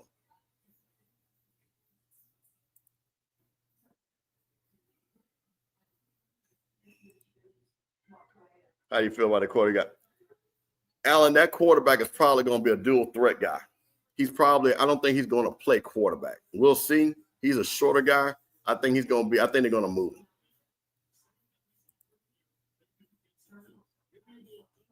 I just, I don't understand this, when people say this. Again, of course, we don't condone fight, and nobody condones what Mickey Joseph said, but let's just stop this. You know what I'm saying? And then to me, it's like grandstanding. Again, you went to a white school. Why don't you talk about what's going on in Auburn? Because trust me, there's a lot of bullshit going on in Auburn. Come on, man. You ain't talking about that, though, are you? Come on now. Stop it.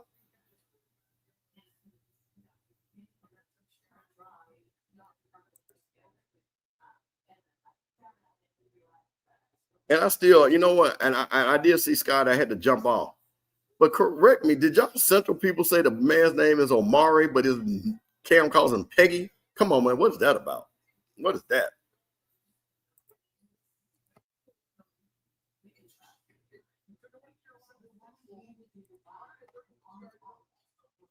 Yeah, let me tell you something, Tice. Good, bad, or indifferent. I'm going to tell you one thing about my son, and I'll say this, and first time I met him, because I'll tell you a quick story. I did not like Scotty. And I told him I didn't like him. But I told him, as a man, I'm going to call you and tell you I don't like you. And he is an incredible young man, is incredibly talented. I always tell him, just watch your words, use your talent for positive. And I think, yes, you can see you've seen a lot of growth out of him. Hey, man, God is still working on him, though. Hello, little baby. Hey, listen. Who are you to tell us? Like I said, again, you sitting up here talking about how things look. Come on, man. Okay. A little bit of stall. Okay, look at Central doing a little eagle flapping and all that. What is that about?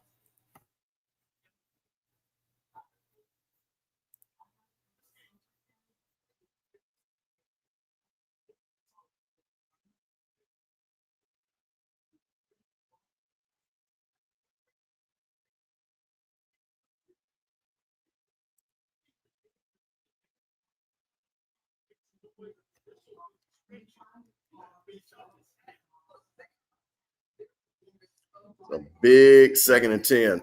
Got to convert. Got to move these chains. Big first down right there. I don't think South Carolina is going to panic. I think again, championship type team, championship coach. I think what we're going to have is a heavyweight fight. I think this type of game we want to go back and forth. We got 2 excellent coaches, 2 excellent teams. This is one of those games I think is going to come down to the end. The score is 17-20. North Carolina Central just scored on a 98-yard drive, and now South Carolina State now driving on their 32-yard line. Drop that score in the chat for my folks.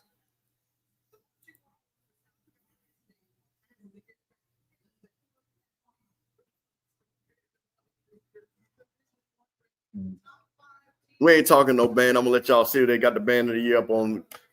It is what it is. I don't talk band. I don't know nothing about no band. I don't care nothing about no band. So God bless the band.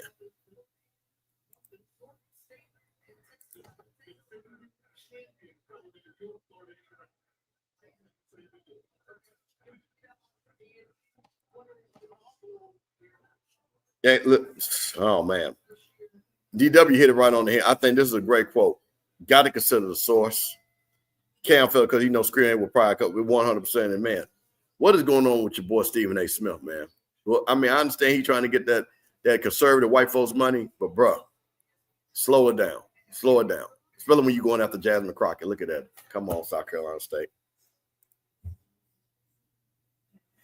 I am not. So my family in Jackson, and I know Coach Cameron, who you're talking about, and everybody used to ask me that. My family in Jackson are all Brelands and Luckett's. Campbell, my family, my father is from Fayetteville, North Carolina. I actually have a lot of family that went to North Carolina A&T and Fayetteville State, and that's where the Campbell come from the North Carolina side of my family. Oh yeah, man. We ain't listen, man. You know, people got mad. I was like, man, great band competition between the Boom and the Honey. Yeah, people jump. I said, man, listen, don't ask me about no band. FAMU got their ass whooped 41-16. I don't talk no band. I talk football. Y'all let the band fall. They got band channels for that and all that. I ain't about to get in there. So don't tell me no moral victories about what. Hey, I think the Marching 100 did an excellent job. They did. They brought it. I'm gonna tell you that. If you don't like what they did, so what? Marching 100 liked it. FAMU folks like that's all they count. Jack State folks did their thing. Simon Boone did their thing. They like it because I've never seen, and y'all know I ain't lying. When has ever a fan of a band ever said they band ever lost a band battle? Like never. Have you ever heard anybody from the jukebox? Oh yeah, Simon Boone wore us out. Like never. You ain't never heard nobody from the Simon Boone. Oh yeah, the jukebox. Come on, man, stop. So all that, whatever. Y'all know that don't happen. So guess what? So whoever say they won, so what? Marching 100 did their thing. Jack State did their thing. I'm from Jackson. I'm from FAMU. I just wanted the Boone to be there. Marching 100 to be back at Jackson next year. That's all I care about.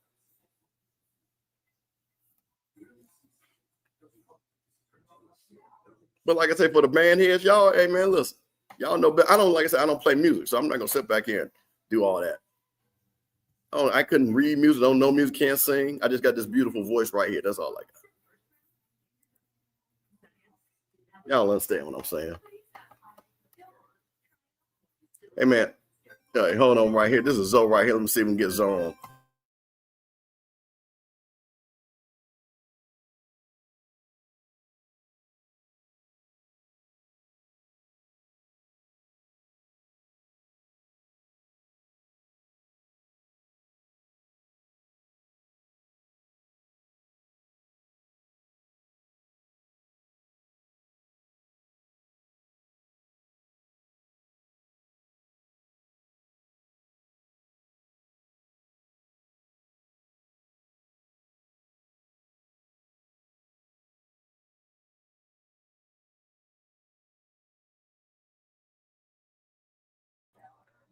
Okay, y'all. I'm just letting y'all know things about to change. About to be a North Jackson takeover. My little brother Zoe about to come on, man. We about to do some thing, man. You know, we're gonna start talking about them Tigers and talk about Bethune Cookman and FAMU, man. And man, listen, y'all remember that last North Jackson takeover, man. We was rocking in this joint, man. So listen, you know how we do. It's gonna be a little bit the edge. You gonna kind of crank up a little bit now. So Zoe getting ready to jump on, just got home. So Zoe give his great analysis of the game. He'll come on and good, right at the right time, right at halftime, and he can probably break down that Jack State Bethune Cookman game for you. You know, I'm gonna tell you what was crazy. I will talk about this. And this is what I'm saying about people. And I'm gonna say this again, and y'all know who you are. Because if you listen, my number ain't changed, and don't none of y'all get no money to your school. Man, stop ripping people for liking stuff. I could not believe you had a little young lady from FAMU. She was dancing in front of Boone. Got like people jumping on her. Man, we don't do no rattle on rattler crime. And then other people trying to twist it around. Oh, see, she hate her band. That's not what she did. So for y'all that try to twist that around, man, listen, that's corny stuff. And y'all that be on there on social media around there be talking with them handles that don't nobody know or them fake AI pictures and stuff like that, and people don't even know who you are. One thing about me, you know my name, you know my phone number, you know what I do. I stand on mine. Stand on yours. Stop tripping on people, man. Oh, listen, you already know. You already know, man. That card is already ready.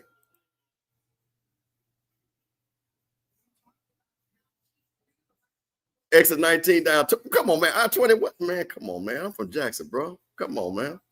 You know what it is. Northside Drive exit, man. What are you talking about? I-55, man. What are you talking about? Perfect escape route.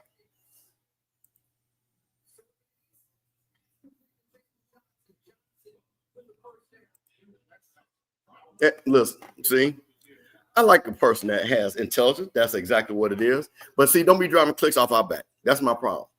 Don't drive clicks and try to sit on there. These HBCUs need to know better, and they're not going to get any money from the white people because they're acting like. And then he used a monkey reference. Wait a minute, did you just use a monkey reference? Let me sit you down, bro. Let me sit you down, because you are the one that's making us look bad. Because if I ever catch you making another monkey reference, when it talks about our schools that produce people, outstanding superstars, we don't play that. We don't play that. But back to the game, though. Back to the game. There you go. BJ, I totally agree with you right here. I think that's what they need to get back to.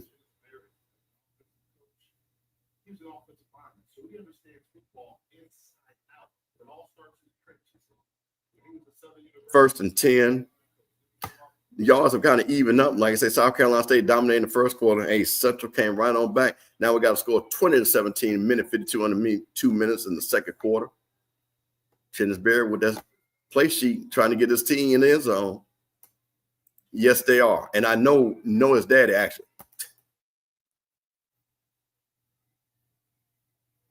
Ooh!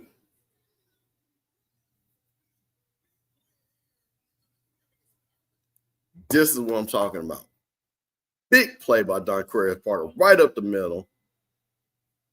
Looks like a little bit of a delayed blitz. Yep, spying the quarterback, delayed blitz came, saw that hole and went right at it. 2nd and 17. Yeah, really.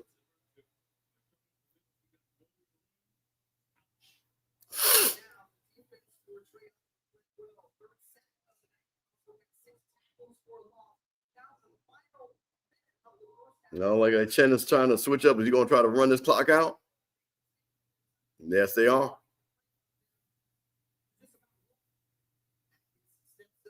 Good play to get a lot of that yardage back. At least it got a semi-mantle, probably like a 3rd and 5.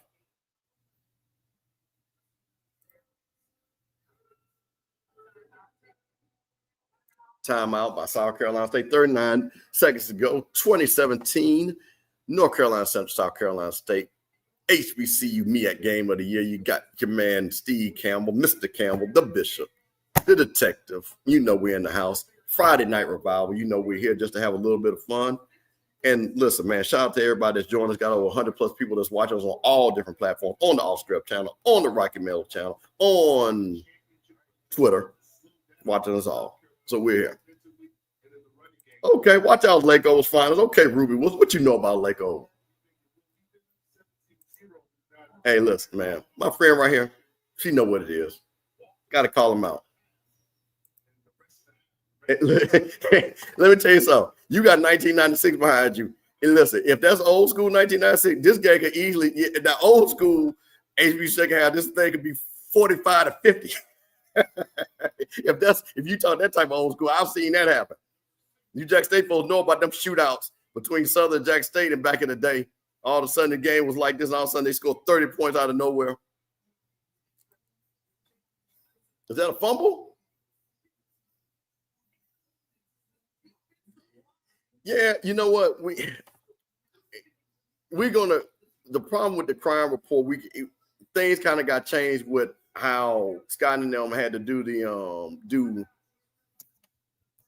do outspoken.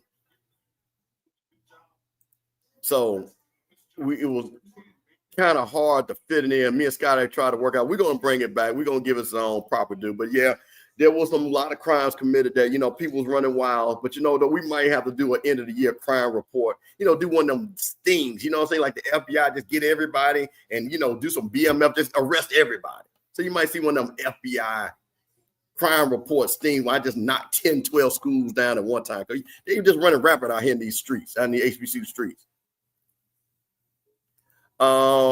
Central gets the ball in the second half, BJ.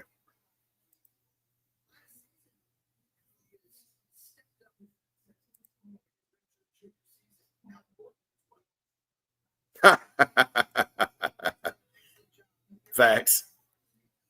35 seconds. Hey, man, you better make sure that Central doesn't do anything with this.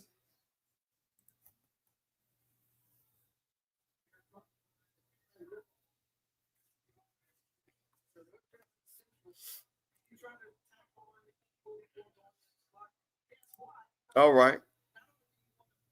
Oh, okay. Hey, listen, I know exactly what you're talking about. Yeah, listen. Yeah, got you. Absolutely. Yeah, we're gonna, we're gonna get that end of the year, you know what I'm saying, Rico case. We're gonna get that Rico case out there. Hey, listen, I'm gonna tell you something. We talked about this on HBC Coaches Corner. I think them boys in reservation. Hey man, you know how y'all do against Grambling, man. I think y'all are sitting, laying, and wait. Grambling with a freshman quarterback. Can he come down in the reservation, make a big play? I think this is a game for Alcorn to take. You can't let okay, yeah. Don't want that guy to get going.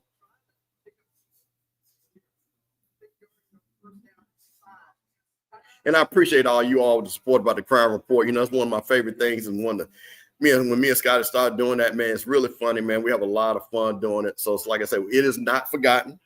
We're definitely going to get it back rolling. Like I said, Scott and I just got to get the time. As they say, get the time slot together for it. We'll see how it works out. We'll definitely, I will say this, we definitely will have it rocking and rolling next year. But like I said, we're definitely going to do that Rico case. Put everybody out there.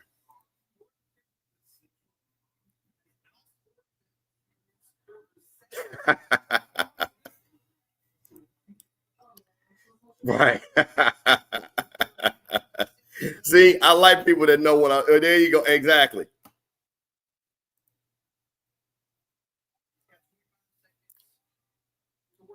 Wait a minute, Troy, did this just happen? Did y'all just get $63 million just to like, because I saw a prayer of you guys say y'all got this just happened. Confirmed that just happened. Wow.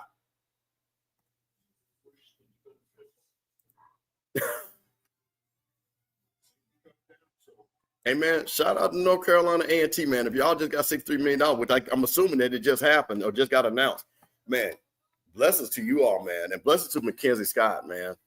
That is just amazing. You know, that says a lot. So I'm going to say this here. All the universities that receive money that show that you have a stable university, that you're doing everything right, and that it starts from the top. So salute to your president, salute to the alumni, salute to the people that are putting the pitches to get the money.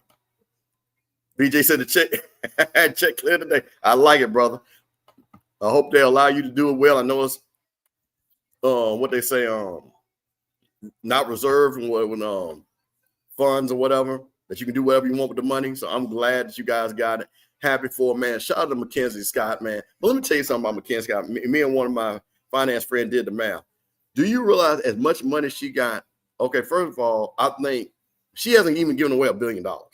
Do you all realize just in returns on investment, she makes $2 to $3 billion in investment returns? So she never gonna burn that money up. Unrestricted. Thank you guys. Unrestricted. There you go. Unrestricted. So she always gonna have money. She ain't even got to $1 billion yet. That's why I don't think people realize how much $1 billion is. She ain't even gave away $1 billion, and she's worth $40 billion that she says she's gonna give away.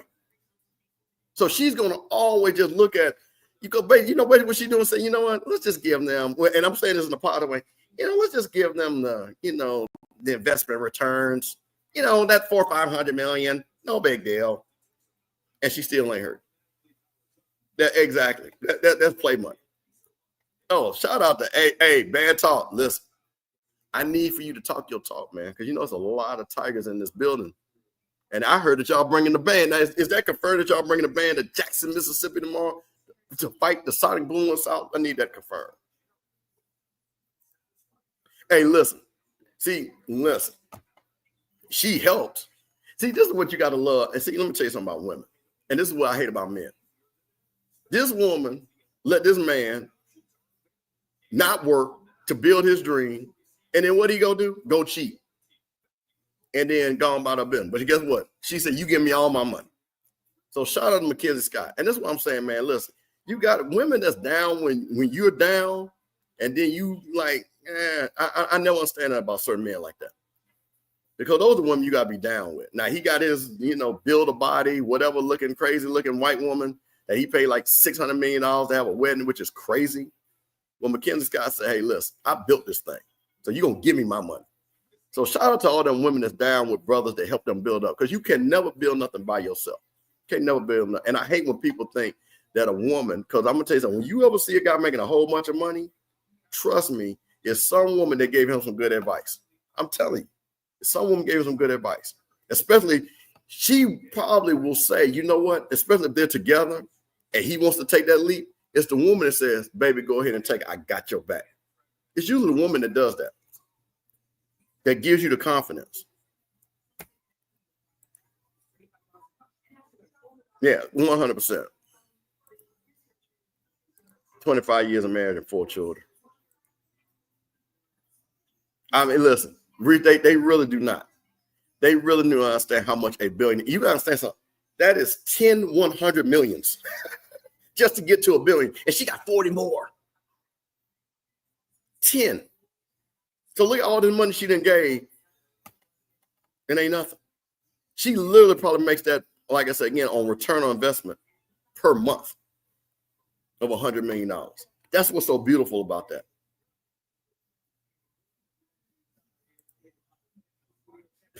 We always say your phone is zoomed in so close. Oh, you know what? Make sure you watch. I think I did something with the feed too. There's 2 different feeds too. There's the one that's like the phone feed, and the one is the portrait feed. I think I tried to fix that. So make sure you got the right feed on.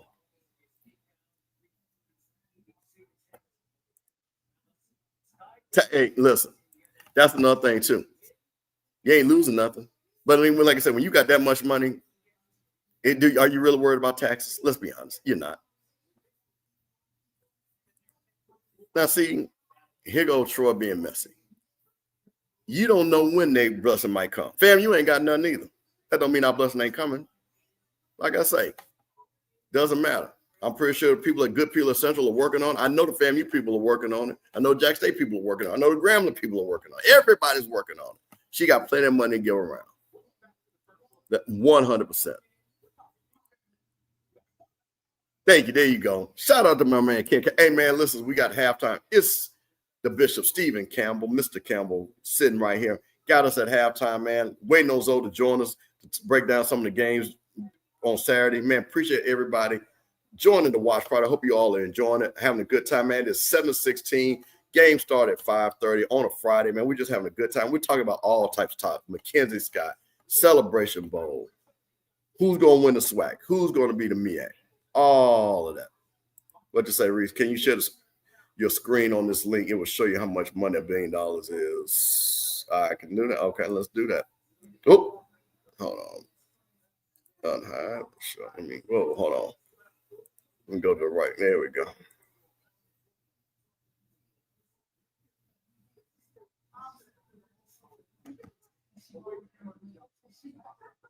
All right, Reese, I got that. What do I need to do? Do I need to put a number in here or something?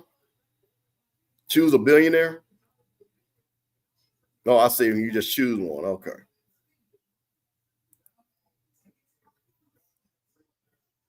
I'll just show you how much you can buy. No, hold on. We got somebody coming in here. Got a block.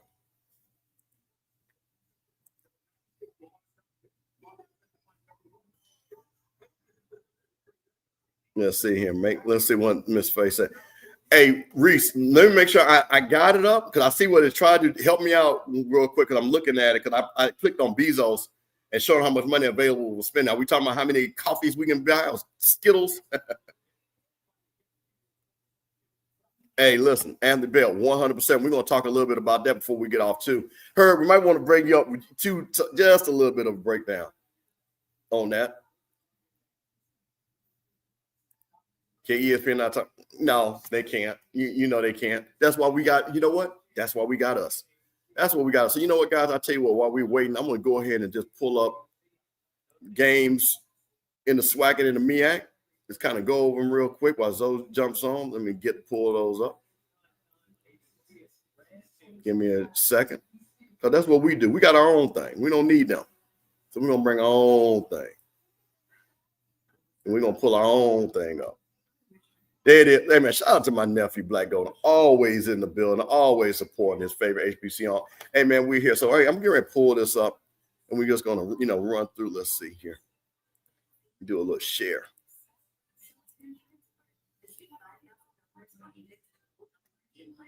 There we go. Let me make that a little bit bigger. See, that should help. There we go. So again, guys, running through the games. Bethune-Cookman, Jack State, 1 p.m. Eastern Time in Jackson, Mississippi. FAMU and Alabama A&M down there in Lewis Cruz Stadium, 3 p.m. Grambling at Alcorn. Hey, man, Grambling, listen, I don't think you got to know. Mickey has a trigger. If he wins the 8th game, he gets an automatic rollover on his contract. Can he get that big win down there in the reservation? 3 p.m. Arkansas Pine Bluff, who played FAMU very hard, versus Mr. No Recess and his crew. Prairie View, who can lock down the West with a win tomorrow. Texas Southern, a team that had a lot of hope, but looks like they're going in the wrong direction against Southern Jaguars. Southern, can you get a SWAC win? That's what they want to know. That's what they want to know. I guess your game against Valor was not a conference game. You're 0-6, senior day down there, and Ace W. Mumford. I know Ace Mumford is rolling on his grave looking at this Southern team. And at 5 p.m. to close it out, Alabama State, Rice Totten State, it'll be Mississippi Valley State, my homeboy T-Buck. Guys, this is what you got. What do you guys think? You're looking at it. Which of the games that you're excited about? I tell you one thing.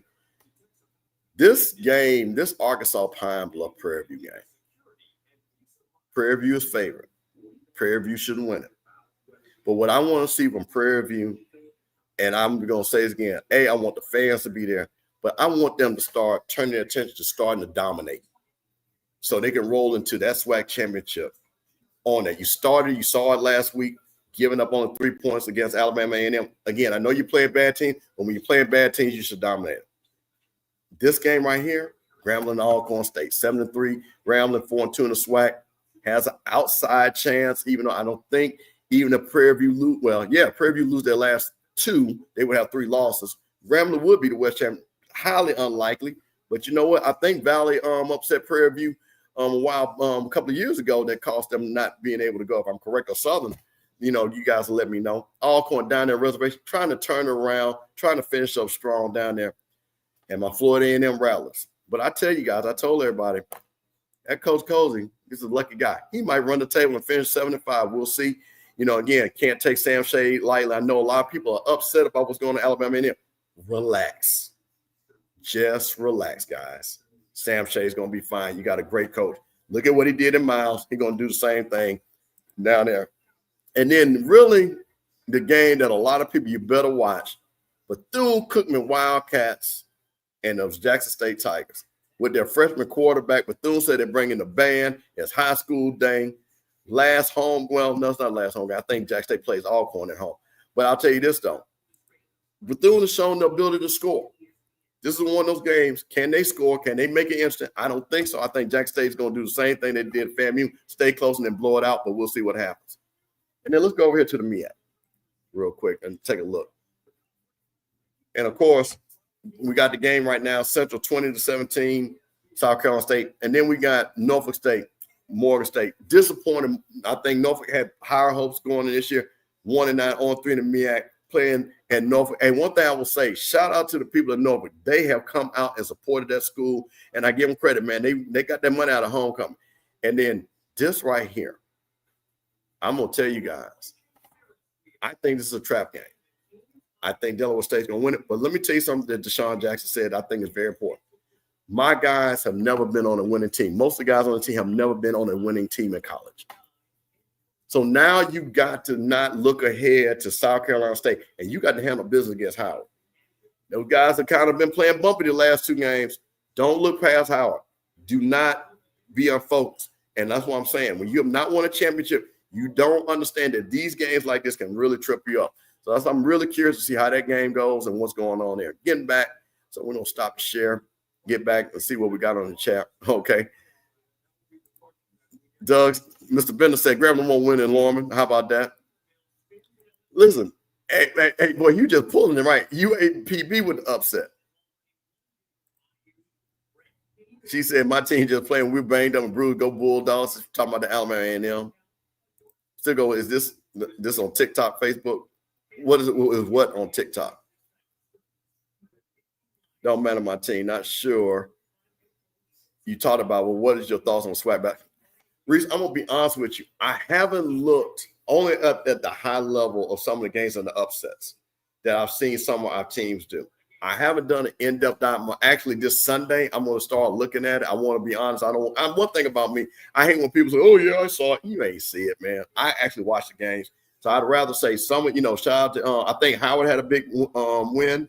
I believe. Of course, we know Alabama State's big win. Those are the two I know. If there's any more that I should know about, let me know. I want to go check it out. Doug said, "We love to see BC upset JC. Hard to win in Jackson." Yeah, they got that bit kind of rolling back again and things like that. That's going to be a game though that we want to see. Guys. Looking at this one right here. I actually saw this game. Let's call it buck a buck. Bethune-Cookman got cheated. I hate saying that because I'm not one of those people conspiracy theorists. But this is one on one. I'm just like, how did this even end up happening like that? Yeah, I wasn't down with that at all. Don't like how that move. Was not happy at all about that. And that, to me, shows me that Red State is going to have those guys. There you go. See, there you go. Thank you. Got to keep letting them know. Graham B. Southern Mississippi. Hey, man, these are what I'm talking about. But you know what, though? Here's the crazy thing, guys. To me, and because we're all mostly football schools, except for the guys, Texas Southern's a basketball school. Southern has a pretty good basketball tradition. And then, of course, going into MEAC, more basketball. But the quickest way to me, if we ever could get it going, was build a basketball team. All you need is two guys. You could get two guys and get them into the Final Four. That's the crazy thing. If you could get two guys to say, we're just going to change the world, I would just love to see what would happen if you get like two top 10 players to come to one of our HBCUs. Because as you know, freshmen dominate.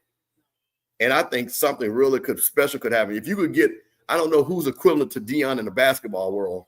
I don't know. What if LeBron James say, I'm a coach at HBCU? I'm just thinking about, who could be that guy? Matter of fact, here's a question for you guys. Who is equivalent in basketball that's like Deion that could potentially say, you know what, I'm going to go to HBCU coach and we're going to go to the Final Four? Who do you guys think that basketball? And I'm talking about if it's a guy retired or even if they're playing right now and they retired next year. Because to me, that would be very interesting. If we could ever break through to get some basketball players, 2 or 3 guys, and make them run. Hey, listen. Let me tell you something about AI. What's so interesting. I've been around Alan.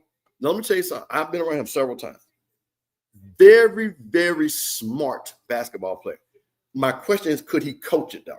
Because there's smart basketball players and then there's teachers. That's what. But this right here, Allen Iverson at a certain school, man, would be great. Hey, Shaq, I like that.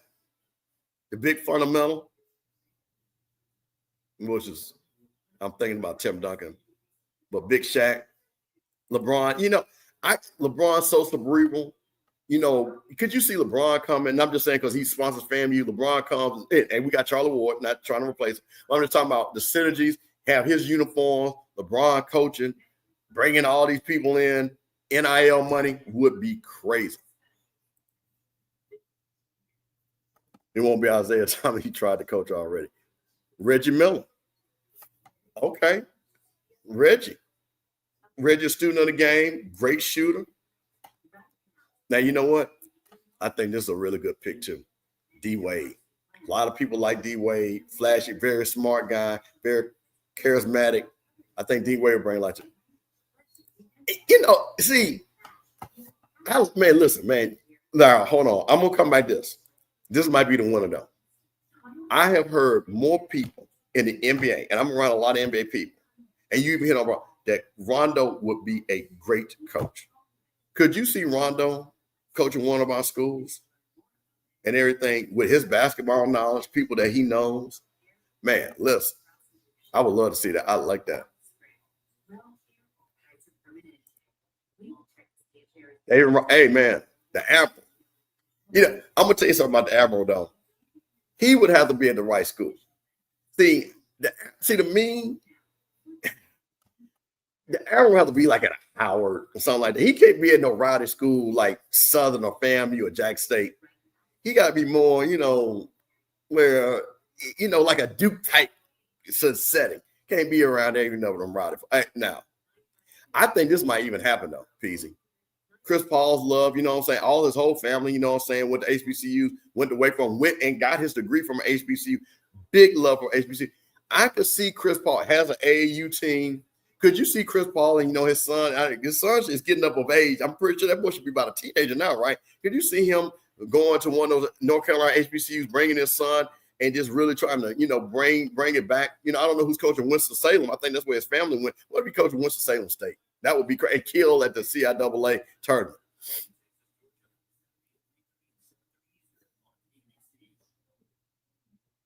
Hey, man, shout out to Doc Sar, man. Another rally in the building. He's going to be able to, he tried to be a coach already. Hey, man, CP, and like I say, once again, Chris Paul, one of my favorite players. He's the reason why I'm actually a Clippers fan. Can y'all believe that? Because I love Chris Paul so much. When he went to the Clippers, I became a Clippers fan because of CP3. I like that. I like that, guys. You guys see it. Everybody, okay, Avery Johnson has coached at college level. Mark Jackson, I like Mark Jackson. I think Mark Jackson should do that because they are just killing him because of some of his thoughts, some things he said. Maybe Mark Jackson should really look into becoming a coach at HBCU. Man, Chauncey Bill, man, bruh, Chauncey, what you doing, man? Listen, that's a whole nother. Hey, Herb, we might need to have a meeting about that.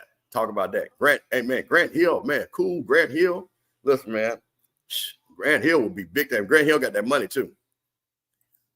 Hey, Penny Hardaway in the SWAC. I like that. Yeah, well, Avery Johnson, he played at Southern, but he coached at Alabama. Hey, Robert Covington, hey, Tennessee State, would he go back home and coach his hometown team? Hey, listen, man, I see y'all knowing it. Hey, man, listen, let's see him. Make sure this is not so. Oh, yeah. So it is official. Marvin Johnson has named John F. Davis as the new director of athletics. He will start January 5th. We'll talk about that. Hey, Michael Jordan ain't coaching nobody, bro. Michael Jordan ain't coaching nobody. Michael Jordan ain't coaching. Man, Mike, Mike too cool for that, man. Mike didn't even want to own no more, man. Mike could have just kept the Charlotte Hornets and just building. Mike didn't even want to be bothered being an owner no more. Now, I can't see Michael. And I'm a Michael Jordan fan. I literally could show you guys where I got a chance to meet Michael Jordan at his at the All-Star game in Charlotte. One of my good friends, real good friends with Michael Jordan. I got the honor to give Michael Jordan a box of cigars. And I was just like, I'm never starstruck. All time I've been starstruck in my life was meeting Michael Jordan and shaking his hand. Bruh. Right. And that thing there, what they did with him, bro, they said they filmed all of that at one time. And he just chopped it all up. Hey, listen. KG with the dog mentality, big ticket. Man. Hey, listen. You have a tough team. See, KG, I'm talking about. KG only could coach at a Southern, a FAMU, a Jackson State. Rough Rider, Texas Southern. One of them Rough Rider schools. You know what I'm saying? That's why I can see that type of school like that. That's right. Tell them. Like the stream, man. We holding it down. 7:30, holding it down. It's Stephen Campbell, Mr. Campbell, holding it down on the HBC Coaches Corner, right there on the Rocky Mountain and on the Off Script channel, home of Scotty Outspoken and all the D breakdown and all the various shows that Scotty do.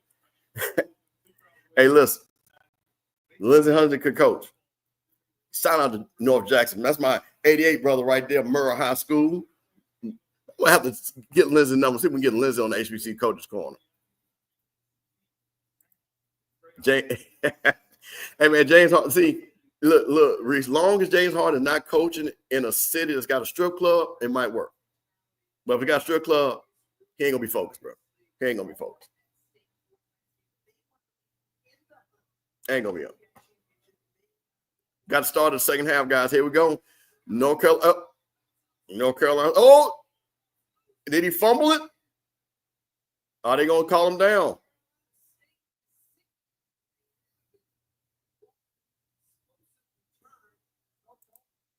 Man, if they turn this ball over.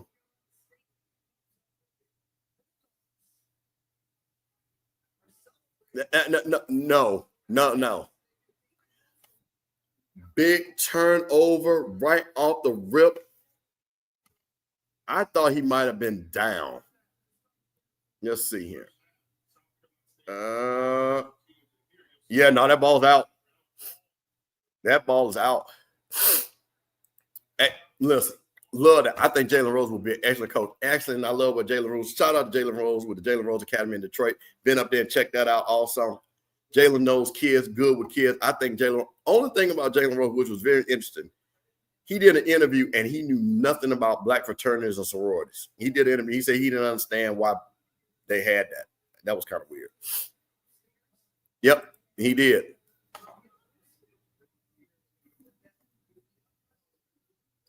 Now, we're talking about momentum swings. You had Central with the big turnover, pick six, come back with a touchdown to get the lead. And now, what can South Carolina State do? Can South Carolina State turn the tide and push it in? Because you see, this is a game, guys, you got to get touchdowns. Field goals are not going to win this game. Got to get a touchdown. Can South Carolina State on North Carolina Central side of the field, can they turn around and get a touchdown?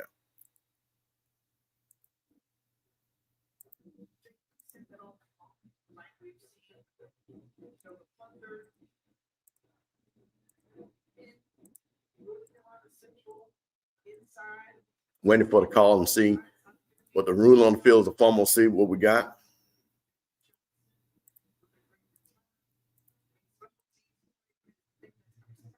Yeah, he said he didn't. It was crazy. I was like, what? I'm like, bro, what are you talking about?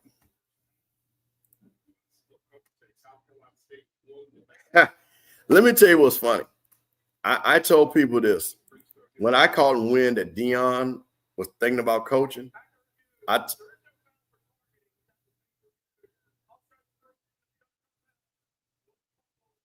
fumble South Carolina State. I told everybody there was only two schools that Deion would fit. That was Jackson State, because of Jackson State, and FAMU. Deion at FAMU would be crazy. And Deion would just try to stick Florida State every time with Florida State. And I'll talk about this on the other side because we got South Carolina State with the ball. Let's see what happens here.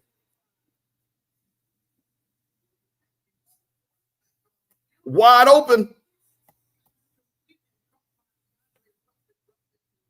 Big play. Love that. One thing about it, what I love about Chin Man, he is staying aggressive on first down. You don't see let's just run up the middle to get to that. He's staying very aggressive on first down. He knows the weakness of the team on Central is the defensive backs. He's staying very aggressive on first down.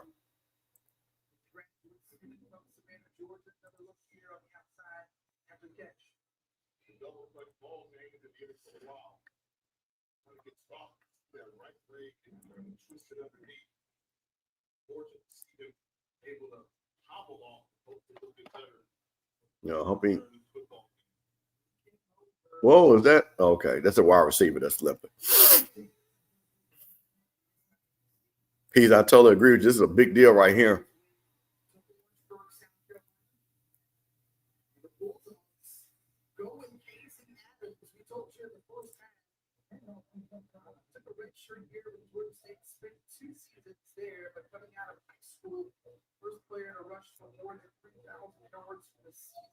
South Carolina State on the move, 2nd and 2.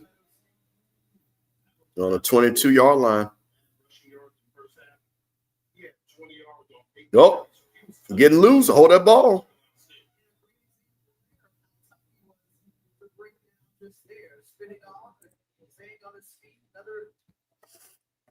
That's one of the things, too.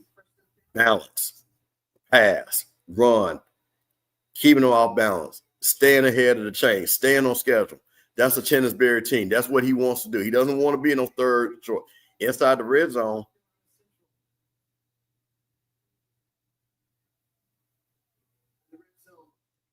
Got to capitalize here, South Carolina State.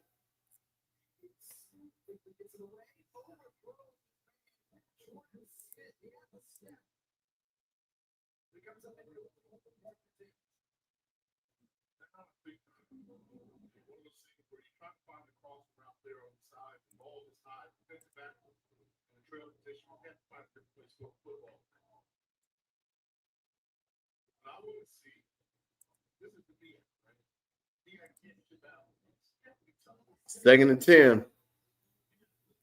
That pressure. Can Central keep them out the end zone? Oh. Get some positive yards. I like that. Get some positive yards. But you got to execute here. Get at least the first down and get a touchdown.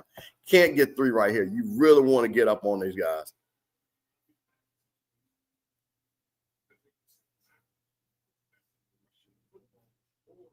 Third and 7. This is one of those plays that they say, it's one of those plays that you can remember in the game. What'll happen? 3rd and 7.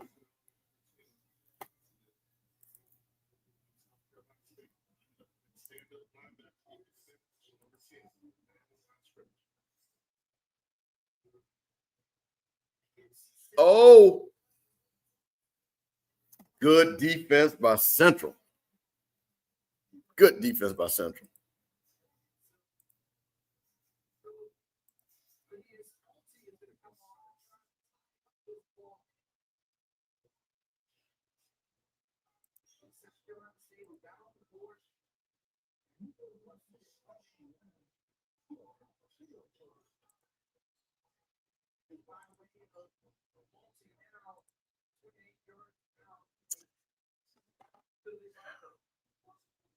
South Carolina State going for a field goal, tying up. Really wanted to get a touchdown there. Wow, push them back.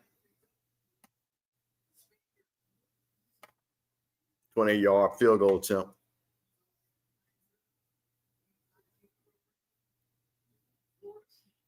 Oh, there we go. There he is.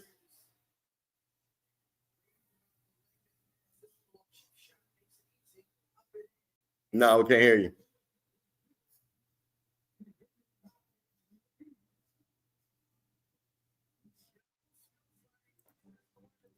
Can you hear me now? We can hear you. All right.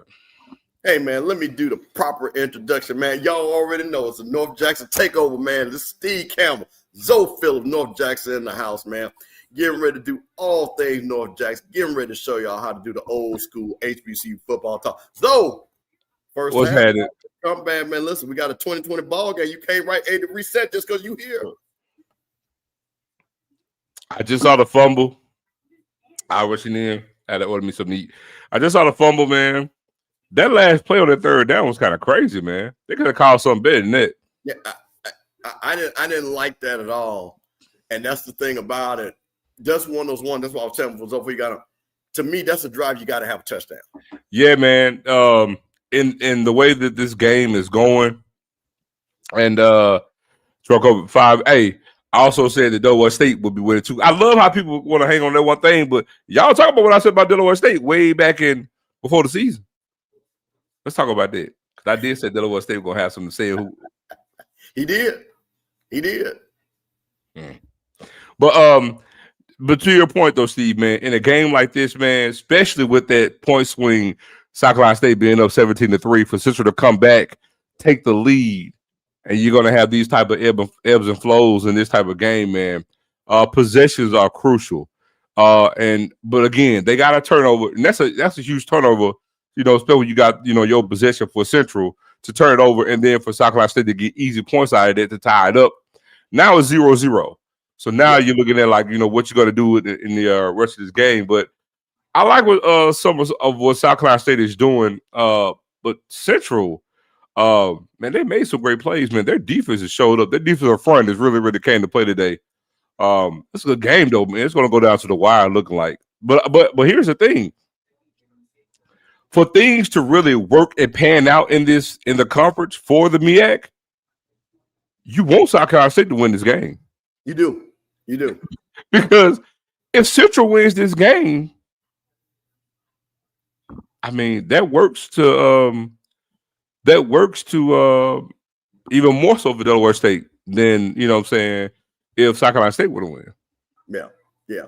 Now, if you're sitting back and we know Charles McClellan SWAC, what he would be wishing for, you know, the commissioner over the MEAC, she is salivating to have undefeated in the conference Delaware State versus undefeated South Carolina State. To have that as really last game of the season. True winner take all. Winner take all. Everybody watching, everybody talking about it. Big game. And again, don't let them move this game to no Thursday or nothing like that. You know what I'm saying? Make sure you got a proper time slot where everybody can check it out. Bro, the MEAC is looking like the MAC right now, right? Best games on Thursday and Friday.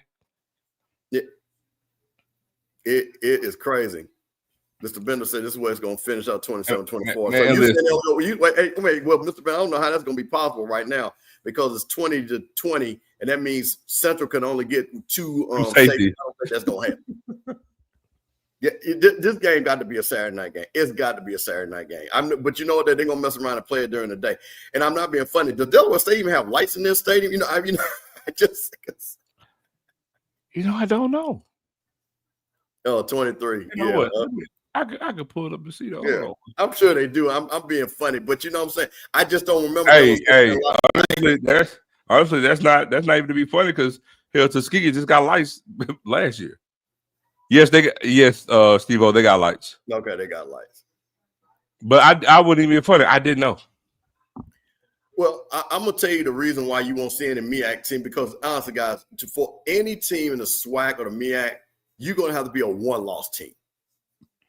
If you lose multiple losses, and I think all these guys got 3 losses, everybody 3 losses. Yeah, you're not going to get a 3-loss team as a second team. Because remember, you have to be the second team to get in, and I don't think that's going to happen. Yeah, man.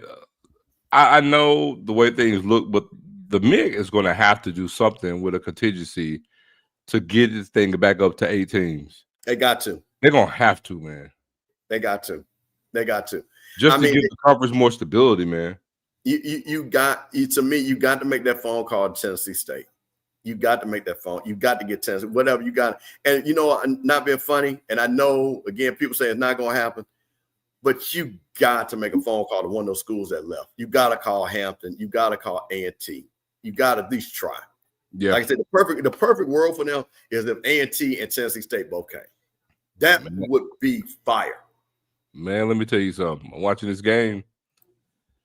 South Carolina State is flying. They're flying to the ball, but man, when I tell you, Mosley on a lot of these runs, man, is like a shoestring tackle away from taking it to the house. I'm breaking it.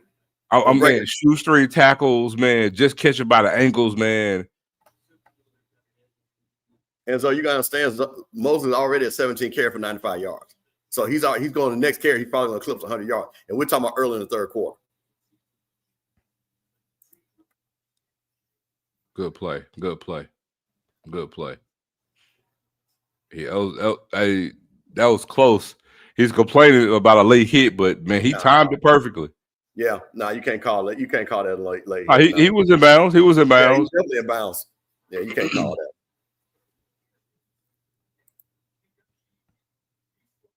that. Mr. Bender, I'm not a fan. I mean, I don't like the HBCU Super Conference unless we're moving up to FBS. Well, that's the only reason to do it. Yeah. If it's down, if we're doing that, then yeah, let's do it. Let's take the top teams. Some people can't make the trip.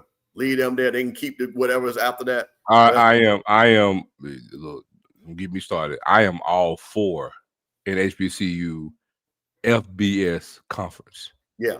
I'm all for it because it will change the landscape of HBCUs and the lexicon of what we know HBCUs to be. Right. It would totally change it. And I'm talking about the best and brightest on the national stage, you know what I'm saying, in the way that it needs to be. And we really talk about HBCU culture. I would love to see it on the FBS level. And, you look at the SWAC. I'm unsure about the MEAC. If you would know, Steve, I know the SWAC opted into the 105 scholarships. And I don't know if you remember, but just here, the past 2, 3, or 4 to 5 years prior, people were saying, none of these schools could move up because we couldn't fund 85 scholarships, remember? Right. And now the SWAC as a whole is funding 105. So it just goes to show a lot of time people just be talking. You don't know what they can do from a financial standpoint. Now the entire SWAC is giving 105 scholarships. But I want to point of clarification, not full, not 105 full. So a lot of that's partial. So it's not 105 full. So we won't be clear. Well, it's not 105 for everybody. Yeah. For everybody. Some of our schools are doing 105 full. Some are or some are going above 85, spread Yeah. them out to 105. Right. That number's going to be different. But the point remains is the thought was we couldn't fund 85. Right. And that's why I was saying the whole time that was hogwash that they could. Well, you know They're what? do- they're doing it now. I would love to see, Zone, because you've heard this. And this is what I'm talking about, thinking outside the box. You go to private equity and say, you know what? We have got the most powerful Black brands with the highest income level of consumers. Invest in us, be our partner, our business partner, and let's show you the ROI on investment. So here's the thing, Steve-O, and I want to make this perfectly clear. If you have an HBCU FBS conference, Steve, that can actually be one of the best group of 5, now group of 6 conferences in all of college football. Will it ever be a Power 4? Probably not, but it doesn't have to be. No, it have to be. And that's the thing. But Steve, don't tell me that conference can't be better than the MAC. Don't tell me that. So, to your point, we don't need to be, because to your point, if the group of 4, 5, 6, or whatever it would be, we could always have a team in a position to be in the playoffs and make a run. But here's my thing. But we're talking about being an outlier on that main stage. And now you're talking about, Steve, we're talking about a group of 6. There won't be a group of 5 anymore. Group of 6, one of the 6 is an HBCU conference. So now everybody get what they want. You're going to have an HBCU conference. Now you're on the big stage with the big boys. You see what I'm saying? And now you can have everything laid out the way that you want it. The culture really the way that we want it to be. Because now you're talking about the best that you probably have from the MEAC and the best from the SWAC merging together as one conference on the national scale. Don't tell me that your alums won't get up for that. It'll change the scope of how we view HBCU ball. And you're talking about being a group of 6 conference. And then as you matriculate and that brand gets better, now you're talking about, oh, damn, we got a good program where we're playing the Sun Belt, or you're playing the AAC or the MAC, and you're having some attainable success. But then, damn it, Steve, what if you get good and guess what? You're undefeated and you got a shot, you know what I'm saying, to actually get into the national landscape with the Power Fours. Like, my thing is, your dreams don't scare you. Ain't dreaming big enough. Yeah. You know, hey, we got a big third down coming up, bro. You know, Mr. Bennett, I'll tell you the one thing about it, where you're saying, to me, you got to think about where's the revenue coming in at. You build a company, because see, the one thing about it, if you do this, it's not going to require a lot of money, but the rate of return will be so high. They don't need to put $100 million in us. They can put in 50, 60 and turn it into $100 million. And that's not even a lot of money. Okay, let's be clear on the scope of TV. That's not even a lot of money. Look, I always say a good template for that HBCU conference is the Sun Belt. The Sun Belt is that's holding. The Sun Belt is a good football playing conference, right? But then you talk about HBCUs and they're the niche market there. Because I'm telling you right now, the HBCU market, just from an eyeball standpoint, you're already doing better than the Sun Belt. From a fan standpoint, from an engagement standpoint, from an intrigue and interest standpoint, the only thing is the product. You see what I'm saying? But now when you're on that level and you're getting the investment, now you can match them on the field. Because the worst thing that can happen to them, and they know it, if just think if the SWAC, or I'm not gonna say, let's say this F wide open. That's touchdown coming up. Yes, and let's say you got the that super conference, right? Well, just imagine that super conference met with the Sun Belt on the field. That'll be the worst thing happened to them, and they know it. They know it. Oh yeah. No, listen. Okay, so I want to say this. Don't misunderstand our argument. We totally understand this. We were talking about, in a perfect world, money is even, because of course, if you had somebody invest, that would raise the level of the money and all the things. Of course, so I want to be clear on that. Well, let me say that. Let me say that to Sim Yali. Actually, you're wrong. I hate when people say that. We don't have to dumb it. It's like you got to win here. You got to dominate this level. Then you move up. No, you don't. Hey man, Southeast Missouri just joined Conference USA. Do you know what their record was when they invited them to come? They weren't winning their conference. They weren't dominating anything. I hate that narrative Because guess what? I can name plenty of teams that moved up to FBS from FCS. They weren't dominating. You know why they got moved up? Because they fit a niche and they fit whatever they needed for the conference they needed them to come. It's just like money, right? Or when you get paid, you know what they say? You're worth what, Steve? Whatever anybody's willing to pay you. Where you pay? So this whole notion that, oh, you have to be winning championships and you got to be doing this to move up, that's hogwash. Remember, we're creating our own conference. So is how every team gonna dominate when only one team can win? When they form the Conference USA, Steve, it was the Great Midwest and the Metro Conference coming together back in 1996 to form Conference USA. The Great Midwest was a great basketball conference, and the Metro Conference. Yeah. Was all those teams winning when they formed the conference? No. Right. So why this notion that we got to dominate before we make a move? No, we don't. No, we don't. Yeah. No, I like that point. I think it's a very valid point. And it also talks about the value and worth and what we are and not undervaluing who and what we are. I think that's really the key. I mean, the thing is you have brands.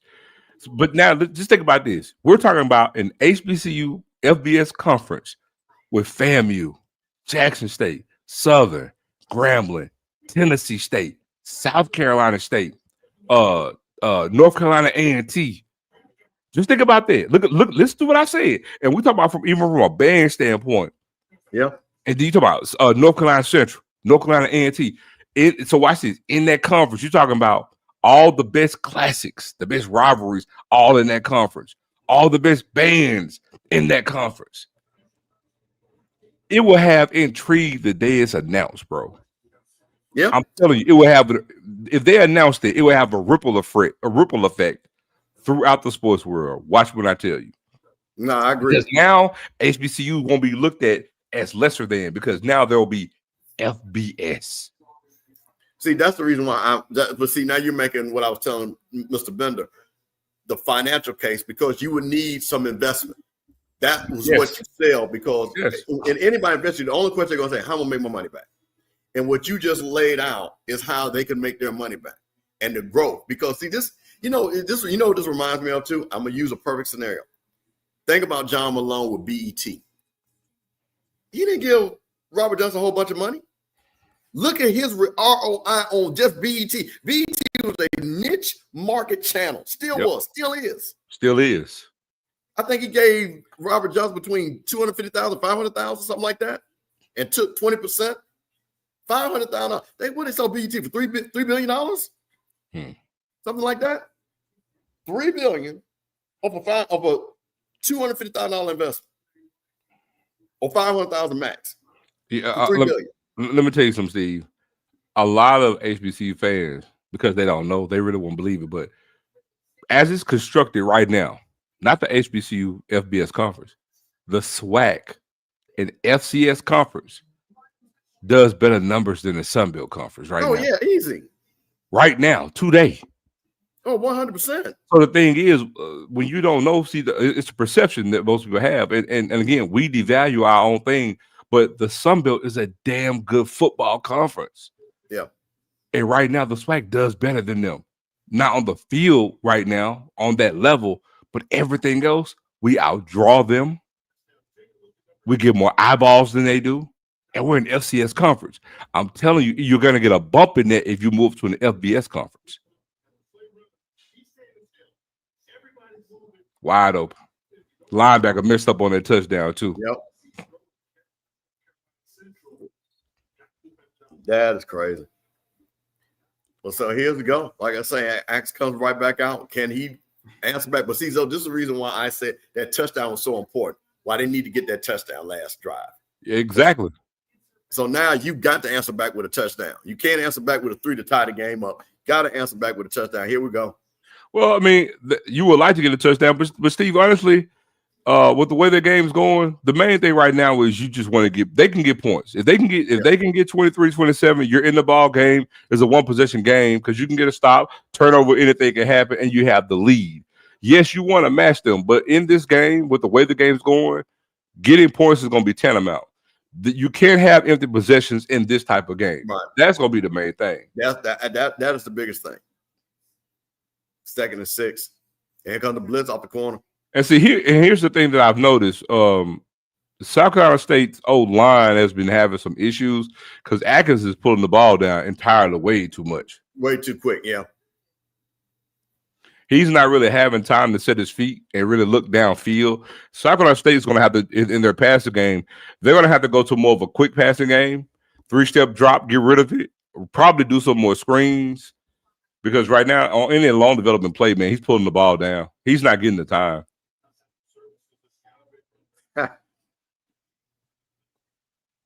Atlanta. Look, just exactly like I said, if they go quick game like this, they can make some moves and get down the field. And the thing about, remember, Central's not going to run the DBs up because South Carolina State been running past them all game. Been running past them all game. So they're gonna give you the stuff underneath. So take it. I mean, look at the bottom right here.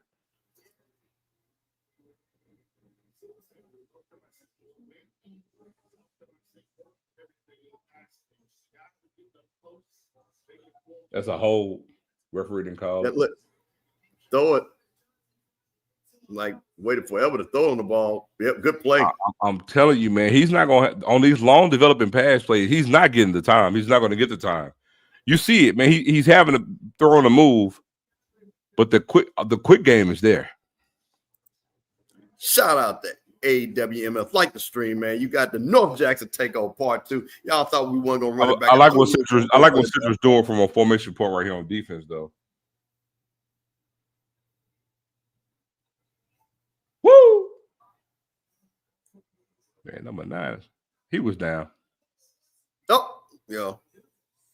He was down. He was down. Are they gonna give him the fumble? They called it a fumble. No, he was down. He was down.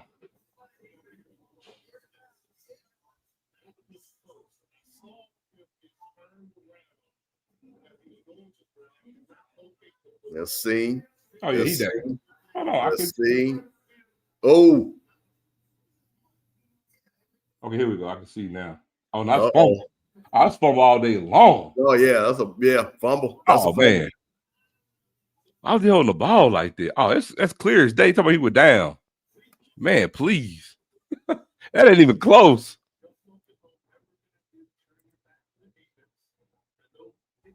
From the far distance, from the far camera view, you're like, oh yeah, his knees was down, but we saw him close. Oh man, he got rocked. That ball came out easy. It's 100% a fumble, brother. Sorry about that, my man. And y'all have momentum too. Turnovers, man. Oh, yeah, it's out. That's fumble.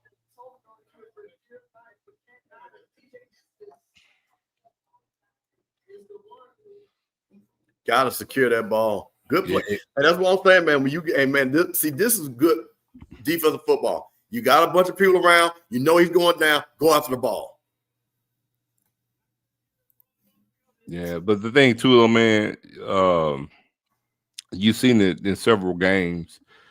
I mean, you had the first down. At that point, man, just go down. I know sometimes people say, "Oh, you know, if you make a big play and get a touchdown, you want to call back." But he was making he made a backwards spin move. But that's why you got to secure that ball. You got to hold that ball. But he spin going into the middle of the field. That wasn't going to end up good no way.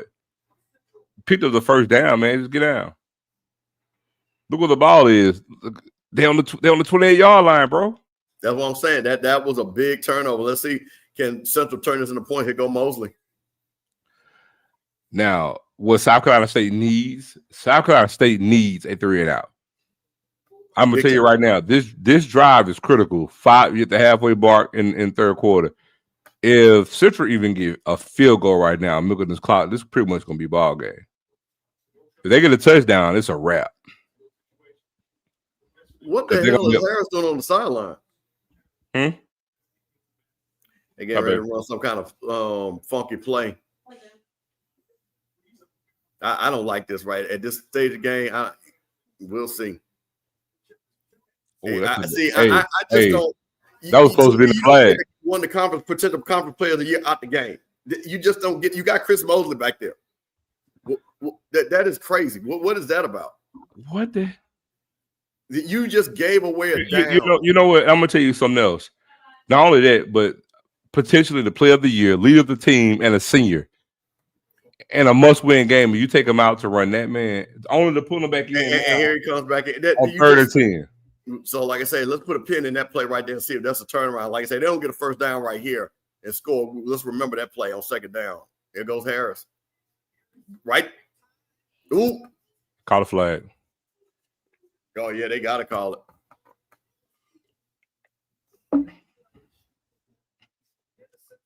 Man, talk about him out now. Let me see. They bailed him out. So I don't know if you saw this question. I saw who is this? Oh, what do you think about QB Parker? Who is he talking about, Parker? What team? Anyway, who are you talking about, Parker? We'll know who it is once you tell us who it is. It doesn't ring a bell who you're talking about, just real quick. Oh, hey man, that was a bad call, man. Nah, that was a bad call. Nah, he didn't. No, the call. What the call was bad. The player didn't need to grab him; just run through the ball. But the thing is that the defensive player didn't impede the receiver at all. He said, JSU. Oh, you talking about? I'm thinking last name. You're talking about backup quarterback. You talking about Parker Stouffer? Stouffer. Oh, okay. That's why you talking about Parker Brown. Okay. I feel great about Stouffer. He's a damn good player. To me, Stouffer is just as good as Lockhart. He's not as athletic as Lockhart, and Stouffer isn't 6'5", right? But Stouffer's not a small quarterback. He's 6'2.5", and he can run. He can't run like Lockhart, but he got wheels. You know what I'm saying? And again, I go back to the Grambling game. We're not losing the game because Stouffer's in there playing. Right. We're not. I mean, we had uncharacteristic fumbles in that game, and defensively, we you know what I'm saying, we bull jobbed, and we did some things differently that we should have done.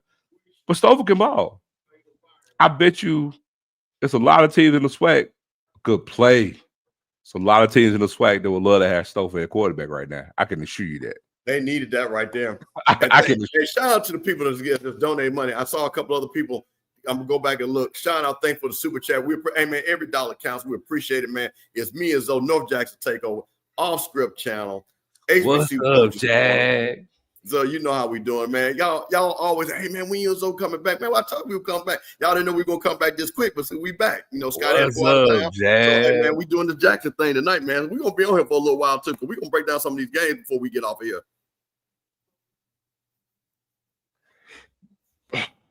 Flip the field. This is a very important drive coming up South Carolina State. So I'm gonna tell you, I'm gonna say it again. I think they need a touchdown. But here's the thing. No, here's the thing though. That last drive, they don't fumble. Steve, they had the ball on the 29-yard line. They did. And then it was about 5 minutes at that point in time. If they get a field goal, you see what I'm saying? Anything can happen. You can get a 3 and out, or whatever the case may be.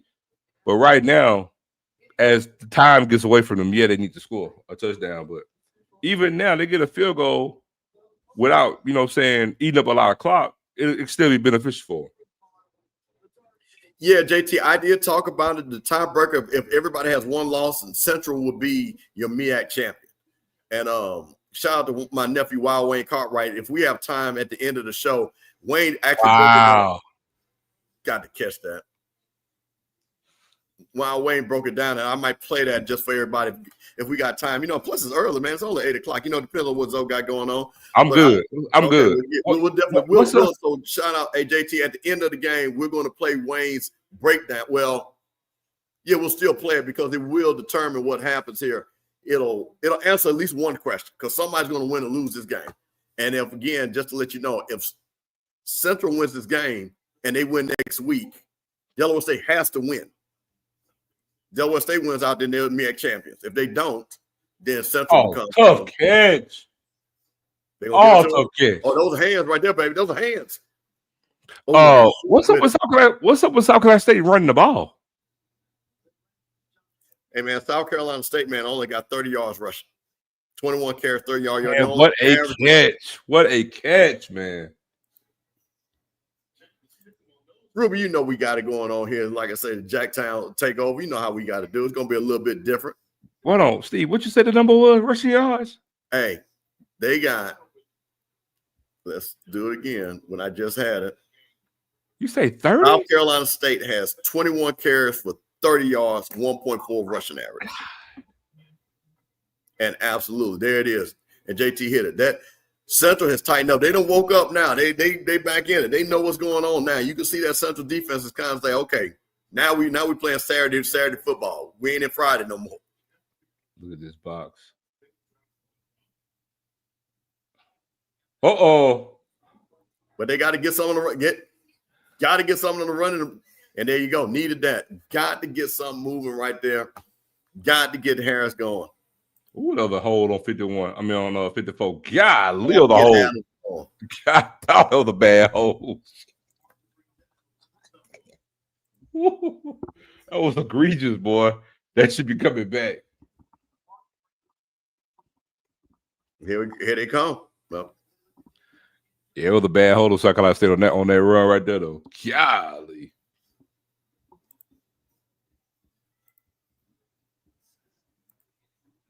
I don't like that play call. Ooh. I don't like that play call. 3rd and 1, and the ball is behind the line of scrimmage. And the long side of the field, that was a long throw. Yeah, but it's 2nd and 1, and the ball is behind the line of scrimmage, bro. See, I'm of the mindset with 2nd and 1, take a shot. Go deep then if you can. Yeah, but technically, yes, Black Pilot, yes. She will be my personal assistant, special assistant to the president, first down, South Carolina State. So, yeah, so she will be working directly for the president. So, in theory, yes, it's a promotion. So, what are you guys thinking about on the AD front? They just made an announcement. John Davis, former FSU football player, who has no experience, current lottery commissioner will be the new athletic director at Florida A&M University. Hey, news at 11 on how we feel about I need to holler at him. He might have some insights on how to hit the goddamn ladder. Well, he damn sure had the inside line of getting a job. Yeah, that rush, bro. If he took the ball and run, it just runs. It just runs. I mean, look at this view, Steve. Look at this view. I mean, bro, just go now. Go. I like what Citrus doing on defense, though. They're mixing up, and man, they're bringing a lot of guys off the corner. I like what they're doing on the looks they're giving on defense. But they're winning the line of scrimmage, though.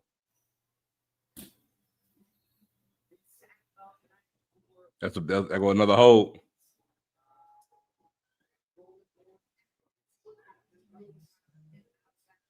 Big 3rd and 11, 31 seconds. Bro, you can't look. No, being that South Carolina State really is not going to run the ball, man, they got to win first down.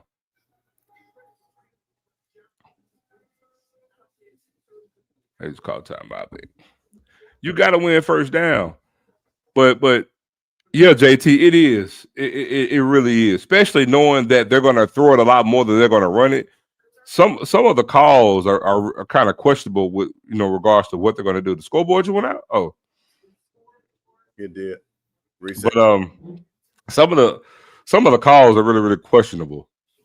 Nah, hey, Black Pilot, no, that was Nick Dixon. Nick Dixon's dad works at the lottery with Davis and go get a hookup job. That's what that was. So Nick Dixon, former FAMU football player, his daddy is boys with Davis, and he gonna get a hookup job. And here's the other thing too: being that they can't really run the ball, Steve, then I would actually have Atkins run a lot more. Yeah, that's the thing. And look at that rush. Oh, good catch. That's first down. He got it. That was luck there, man. He throwing off his back foot, man, trailing. Look at the throw. Missed tackles. Come on, number 6. Yeah, but you know what? That bear claw put that arm down to get that so he didn't fall down. Man, listen. I would run Atkins a lot more. They need to utilize him in a way that Alabama State used Andrew Body. Yeah. Hey, drop back and then just, hey, if it ain't wide open, man, pull it down and run. I don't think Atkins is fast, though. That's the thing about it. That's why I think he kind of hesitant. You can just tell he doesn't have a gear. But to your point, there are opportunities where it's just open and run. But my thing is, he might not be like Body where he's going to get a 40-yard run, but they don't need him. He is their running game. Man, get that 6 yards, get down. It's 2nd and 4. You see what I'm saying? Yeah. Get that 7 yards, get down. Hey, get that 8 yards, get down. Hey, man, 4th quarter, listen, man, shout out to everybody that's been with me for the beginning. Hey, man, HBCU football on HBCU Coach's Corner. Right on Friday night, bro. On Friday night, Off Script Channel. Mr. Campbell, the Bishop, the investigator, with my man, Swag, junior historian, getting his weight up. Jackson State alumnus, Zoe Phillips in the house, man. It's a Jackson, Mississippi takeover tonight. You already know what it is. What's up, Jag? As we say in Jax. But yeah, man. So I didn't see a good portion of the first half. I was just getting it from work, but I saw the score and I was like, damn. 17. So I got in 17-3. I was like, damn. Yeah. And then finally get to it. It was 17-6. They got a field goal real quick. I didn't see it. Then I was like, okay. Then I look up. They got a touchdown. I'm like, well, goddamn. I'm like, damn, we got a damn game going on here. Listen. So let me ask this question real quick. So yeah. So D-Lob, so real simple. The 3-way tiebreaker works like this. Central wins. South Carolina State beat Delaware State. North Carolina Central, based off the tiebreaker, wins. And we are going to show it because it's a point system, and the point system is really going to freak you out. The reason why Central is going to be the MEAC champion if it plays out like this in the end, which means, again, South Carolina State would have to beat Delaware State, be clear. But if this happens, people are going to be pissed because the schedule is really what's going to allow North Carolina Central to be MEAC champs. And when y'all see what I mean by the schedule, you're going to be like, come on, man. Is this how they want it? And I will say this is a teaser. It's because the SWAC helped them out. That's all I got to say. The SWAC will help North Carolina Central be MEAC champs. Well, that's all incumbent on Delaware State dropping the game. That's it. If Delaware State went out, then it don't matter. And then my boy Wayne did that nice presentation. It don't mean nothing. I mean, and I'm gonna be honest. From what I'm seeing, I think Delaware State gonna go unscathed. You think they're gonna make it? I think they're gonna go unscathed, dog. And I'm gonna tell you. By the way, they picked up a real nice quarterback commit this week. I'm just saying. So Delaware State, if they go on and actually win it in year one, it's gonna be a tough road to hoe next year. Oh, the floodgates are open. Floodgates are open. Floodgates are opening. Because again, kids, one thing too, kids like hot stuff. And there's a group of kids, again, I think what people don't understand, it is so many football players. So many football players that are either going to be high school recruits or in the portal that's going to see the excitement with Sean Jackson and who he is, and they saw him play. And man, Delaware State, and again, and no disrespect to Delaware State, but it's not a destination place. Delaware is not a destination place. And the fact that he's going to make that a destination place is going to be incredible. Well, the other thing too, that I mention all the time, HBCUs as a whole were not recruiting the West Coast. You might got a player here and there, but you weren't just going out there actively recruiting the West Coast. Right. And there's a ton of players. But Deshaun Jackson and Travis Clark specifically, they got inroads, bro, to great talent in the Moore League out at Long Beach in LA. And then again, don't undersell this. Clinton Portis is the running back coach at Delaware State. Clinton Portis is from a very fertile area from the great state of Mississippi. Yes, sir. I know a lot of people don't know this. Clinton Portis is not from Florida. He went to Gainesville High, I think, toward his junior and senior year. He did. But Clinton Portis is from Laurel, Mississippi. And you can ask Steve about the Pine Belt area. Laurel, Oak Grove, Hattiesburg. Steve can tell you. Loaded players out in that area. So break that down. We're gonna talk a little bit about the athlete game, man. You know, Zoe keeping up with everything, all things Jackson State. Look, what I tell you, Steve, run that quarterback. Big. JSU recruiting is gonna be marvelous. It's gonna be marvelous. Marvelous. It ain't nothing that TC and Otis can't get in Mississippi. Listen to me. Big second and fourth right here. Stand in front of change. This is South Carolina State got to come with a drive. That's what I was saying, Steve. Run the quarterback on that first down. Pick up 6 yards. You got to win first down. That's not there. It's not there. That was not a good decision, bro. That throw had to be perfect. Yeah, it had to be going towards the sideline. I don't like the call. And the pattern wasn't ran right, I don't think. But I don't like the call. Again, man, you should have had someone with a hot route. I got bailed out with pass interference. I gotta see the replay though. That was a horrible throw, man. That was holding. But it wasn't pass interference. He's looking at the ball. That's more holding than anything.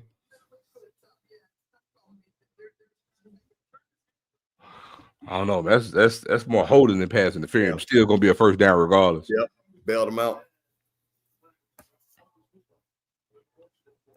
No game.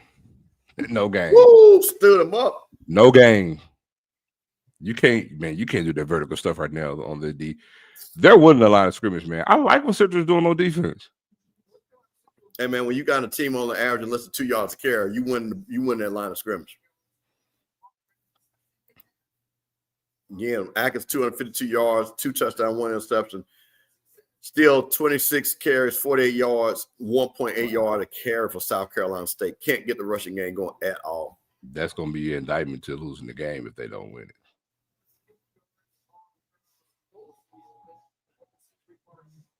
Oh, what was that? Again, man, wasted. These are wasted play.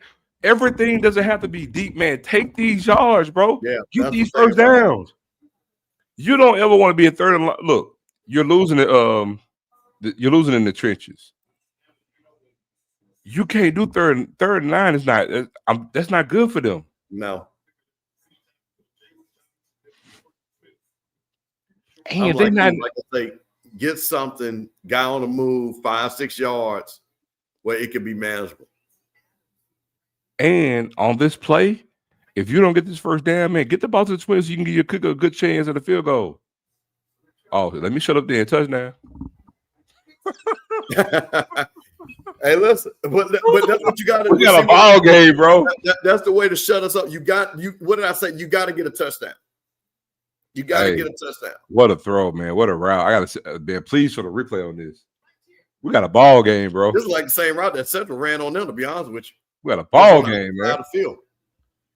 Here we go. Somebody missed their assignment. They ran zone. I want to see the back end of that, man. Somebody messed up on defense. We got a ball game, dog. That's what we want. So that's all we wanted, man. Listen, man. We got a ball game now, dog.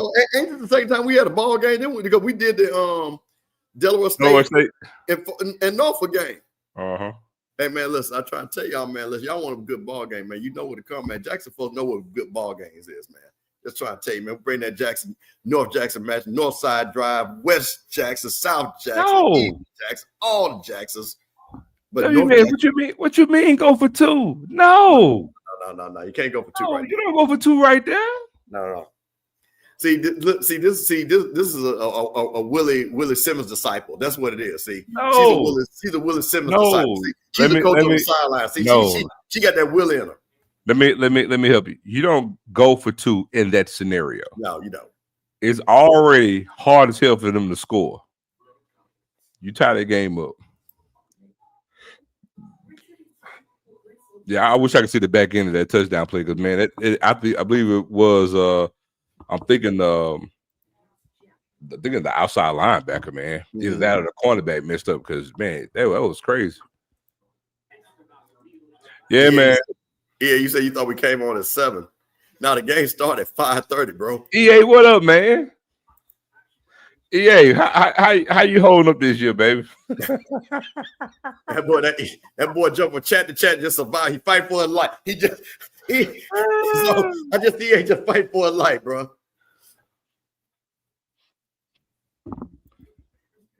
Hey man, I know I ain't gonna do this, but you know, Steve, remember I just thought about because of EA. Remember we were talking about doing the whole thing for the FAMU game? Yeah.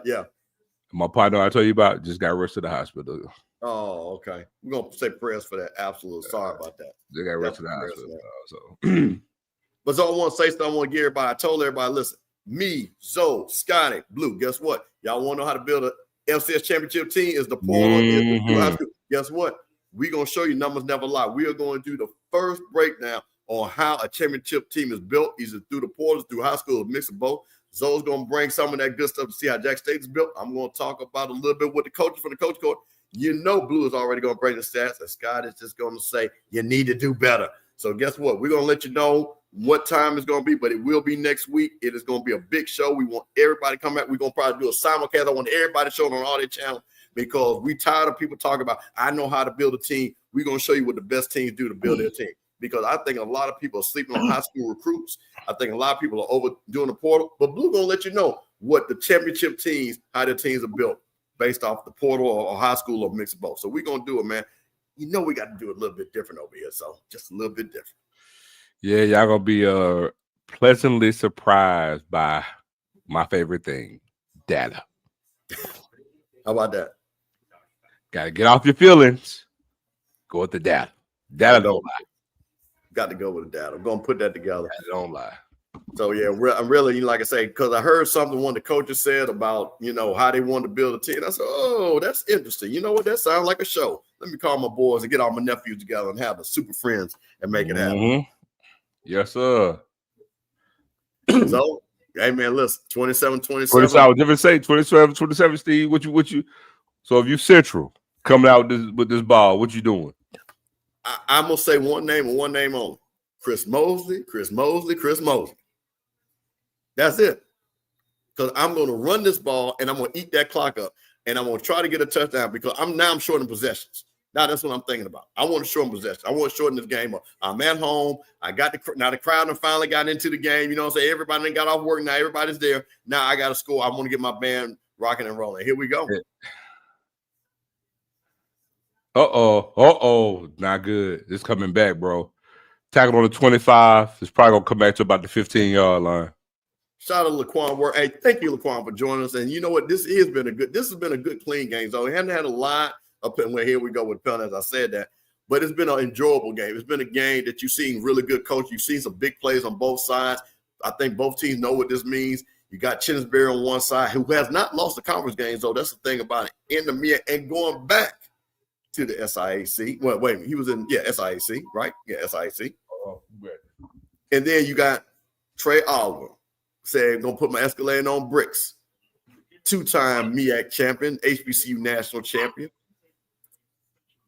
Trying to get it right back. Yeah, I mean, that's what you got to get. You got to get the ball to him, man. You got to get the ball to him.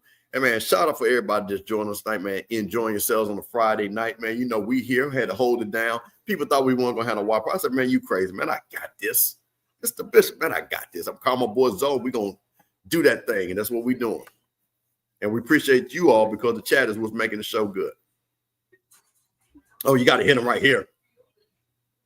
Good defense. Hey, Karen girl. She represented for her conference.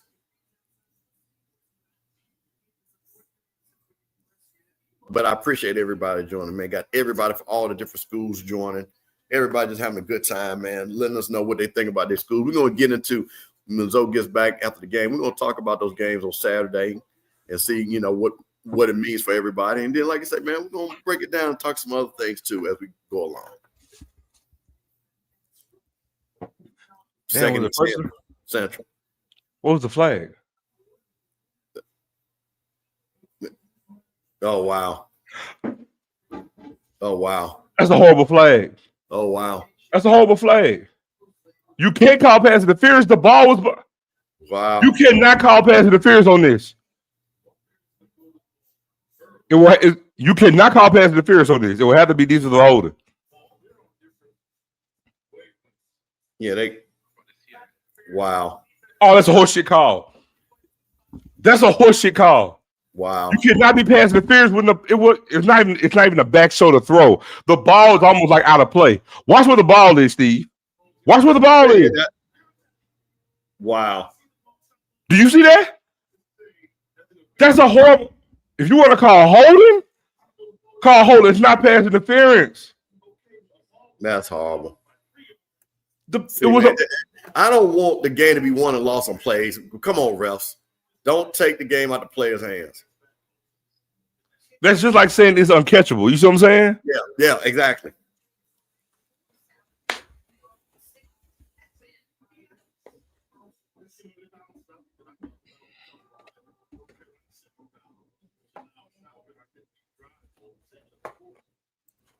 How many flags do I think South Carolina State got the most penalties so far, I think. I'll tell you real quick and got that up.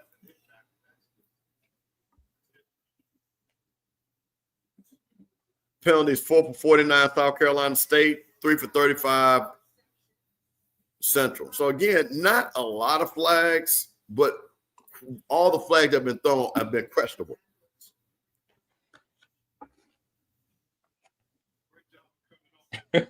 Damn, number 9.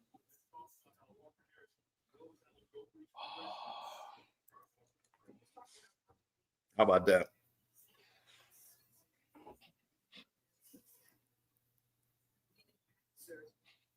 And what's the flag for? Okay. Oh, wow. The 12 men broke the huddle, I believe.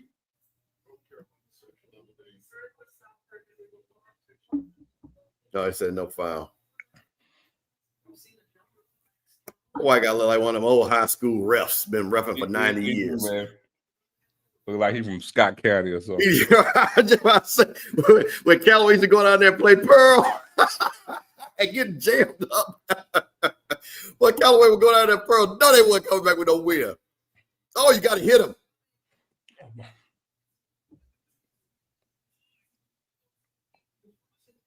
Fourth down, big stop.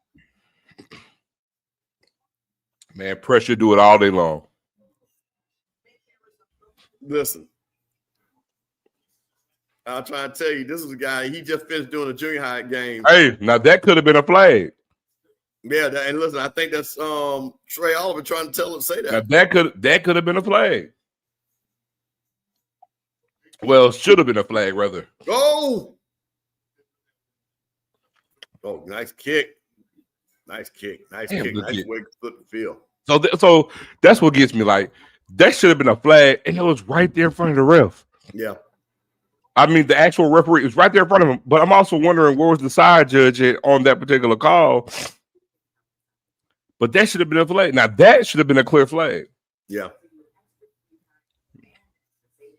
Man, it's gonna come down. Man, it's gonna come down to the last position, bro. Man, listen, I'm gonna be honest with you. I as a football fan, I want South Carolina State to win this game. I want that winner take all game at the end. But I want this game to come down to the end no matter what. I want South Carolina State to win for that very reason. Because I mean, honestly, man, for a 16 conference to know that, man, we scheduled up, man, to a winner take all last game of the regular season to win the conference and go to a bowl game. Yeah, I did say Scott County. That's right. He did. But yeah, that's I mean that would be dope. You Well, know, so I'm just letting you know, so you know what's going to happen. There's going to be a show on Sunday. Well, you know, with FAMU and Jack State people just hating on us. They didn't want us to win, so I'm just letting you know. We're just putting that out there right there. That ain't got nothing to do. I don't have a dog in the fight. Hey, thank you. I won't be Look, clear on that. look. Let me make sure I say this. It don't matter who win the goddamn VA. You getting your ass roasted by Jack State. It don't matter who wins. South Carolina State can come back and get the issue. It could be a rematch from last year. I mean, it don't matter. It could be Central, Delaware State. It don't matter. Go get your issue when you get over the ATL. Well, all thing I can say for FAMU is that and look, and while we talking, I booked my room today. You should. I think that's a good thing to do. And look, as a former ATLian, it sounds funny to say that, but yeah, you know, I booked my room today. Hey, listen, you ain't the only one. I'm not mad. Listen, man, Jack State was right there. Downtown. Well, listen, like I say, I got told people the one thing about Lockhart, he's gonna have a half of a season before he even get to Atlanta. But you know, I'm gonna say this. I think, and I mean this seriously. Unlike last year, I think this year, in the Celebration Bowls will be some good storylines. Either way. Oh yeah. If South Carolina State comes, you got a rematch from the previous year's championship. If Delaware State, believe it or not, man, if Delaware State actually comes to the Celebration Bowl, there's going to be a lot of intrigue. There's going to be buzz for that game. And let me just say right now, if any of you guys haven't been to the Celebration Bowl, man, you are doing yourself a disservice, man. It literally is like HBCU Super Bowl. It is. Anybody from all HBCUs are going to be there in their gear, man. It's a damn good vibe. I would tell anybody, I don't care, man, D2, D1, any team that's not in the game, I go anyway. I'm telling you, go to the Celebration Bowl, man. It's a damn good feel. You'll love it. 100%. 100%. I have been to every one of them. I don't miss it. I enjoy it. Like I say, man, it is our game for us, by us. And like I said, and most of the games have been great games. That's the thing about it. Most of the games have been great games. But I think Delaware State. Oh my goodness! Wait a minute! Don't fall! Oh my God, man! That was a big. As we were telling them, okay, throw them hooks up. We see them make throw them hooks up. Hey man, I love it, man. Throw them hooks up, man. That's what I'm saying, man. You know, this is what I'm saying about just different, man. You know, Andrew Body play. These brothers, you know, like I say, not to say they don't do it at PWI, man. It's just different, man. Throw them hooks up for you, bro. Hey, man, them South Carolina, and man, them boys do that step when they had that song play with the band, go crazy up there in South Carolina State. Got another good run. No, yeah. So, and man, do you understand how crazy this game would have been attended, man, if this game was on Saturday?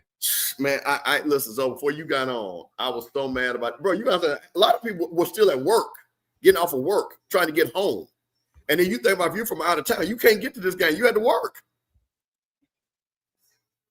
And I'm just curious, how far, real quick, okay, shout out to the Qs in the chat. How far is South Carolina State from somebody Google that for me and let me know. I'm just curious, driving, not flying, of course. I want to know how close. Is it like 5 hours? Yeah, I'm just curious. Man, 32 is. Oh, man, do you get a close? Yeah, they gave it to him. 32 got it on his mind right now, bro. Man, where has this been all game? They said 3. Oh, see, that's what I'm saying. 3. This is a turnaround trip. You see what I'm saying? Bro, man. You know how many people you lost because they couldn't come. If this game even had been at noon tomorrow, 1 o'clock, they could have got up, been there, turned right back around. Or even if it was 7 o'clock tomorrow night, they still could have turned around, been at home by 3 in the morning. Oh, 2 in the morning. That's the actual face mask. The hell was he doing?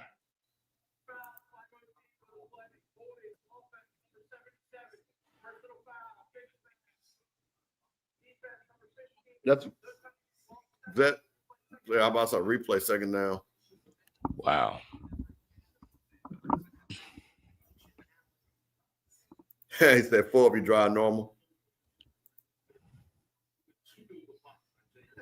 Hey, hold on. I just thought about something. It was holding and a personal foul. Yeah. It should be first down with at the same position. Yeah, after the foul, assessed and then yeah. Blue, correct me if I'm right. The yardage alone, they can offset 115 and 1 is 10, but that's a personal foul. So it should, if I'm remember serving me correct, if it's a personal foul and a holding, it should just be first down, not the offset and then replay it down. Right. They should offset, but then also it should just be first down from the same spot. Shout out to the Sigmas out there, Reese out there representing them Sigmas out there. Okay. Brother 5A Sigma, and we got people out representing all the different D9s in the house tonight. Well, it's D10. I'm me 5 me. But ain't nothing wrong with that either, my brother. Ain't nothing wrong with that. We're all part of the same family. That's all it is. Man. All right, man. So look, South Carolina State, man, they what, like on the 30 now? Yeah. They should be right around there. Yep. Man, listen, if oh my God, man, if South Carolina State goes up 7 and milks some more of this clock. Yeah, see, that's what I'm saying. I want the pressure to be put on. Now, do you see how bad that fumble was, bro? On South Carolina State? Yeah. Shout out to the ladies, a pretty girl in corporate. The ladies are pink and green. That Alpha Kappa sorority. Oh, look. Alpha, the original Beta Alpha FAMU. Look. All I got to do is sit here and I got to shout out them devastating deltas. That got the. All the men has to do is wear Grambling uniforms, guaranteed. No. So look. I call a spade. Don't nobody respect Grambling more than me, but Jacoby Morgan don't get hurt that game. We whooping Grambling ass. So please wear some Grambling uniform. I have no problem with it. No problem with it. Not this year. No, I don't. No, I don't. Tro, yeah, we know you. You know we represent the brothers of the Q, man. We know what it. Hey, man, what's your y'all chapter up there at A&T? Shout out to those brothers out there. I know a couple of them cats up there. Shout out to those brothers up there. Good brothers up there.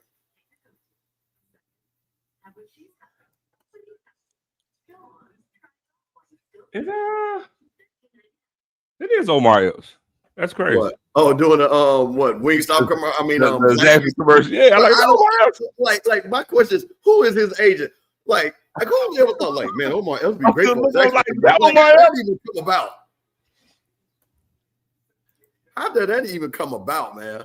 Hey, hold on, Slim Yalla. How you put Belton ass on a last second kick? Yeah, look. I give it up to you when you win now, but they ain't no BTA. You won a game. It wasn't no BTA. You won a last second kick. And look, and even Morgan don't get hurt. Your ass is grass. Hey man, but so you know them folks from the G gonna be on y'all neck, boy. You know they gonna be on your neck. They can't help it. Look, it don't hurt me like you wanted to. See, that's the thing. It's like we beat y'all. It should be hurting and stinging like damn we lost Grammy. It don't have that effect. They really don't. Because I mean, we finna be on our way to get this back-to-back championship. I said 30. So they're on the 32-yard line. Yeah. It's a big third. It's a big. They're about 10 yards from field goal. Yeah, they need a touchdown though. Good play. I like that play right there. Good play. Oh, you ahead of me. Damn good play call. Look, Steve, it's simple, man. Right. Okay. I got you there, Troy. Okay. Look, it's a simple game, man. It's right there for the taking. Man, just take what the defense give you. But hey, running the ball on this drive. Brothers from the Alpha Phi Alpha. Man, listen, my man EA down there, the Beta New Chapter FAMU. All my boys, Spring 90, all my classmates, my freshman brothers down there, all them good boys. Shout out to them guys. Absolutely not. I'm not. And bro, we gonna talk about that. Absolutely not. No, I'm not good. Man, let me tell you something. 32 got on his mind right now. But hey, these runs are going to help them in pass plays down in the red zone. You doggone right. Because I'm gonna tell you something. A play action again. 2nd and 4. See, this is a win for South Carolina State. I run the quarterback right now. I drop back and do a draw. Oh, he's wide open. Your TV ahead of mine. Oh my God. Oh my God. Woo.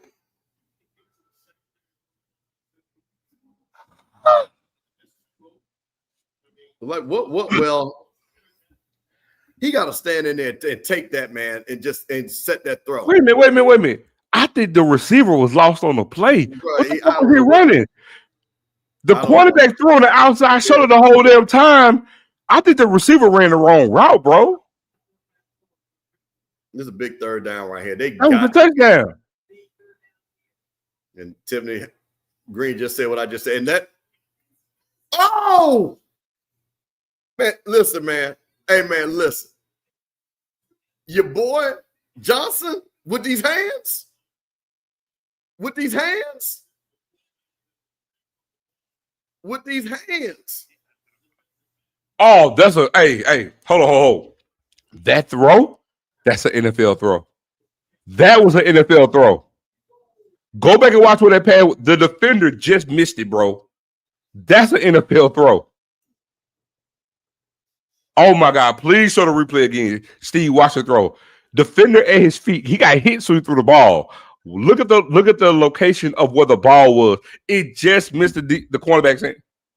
But he had to grip that thing though. That boy had his hand on the ball too. Yeah, he did. Timeout. That was an NFL throw, bro.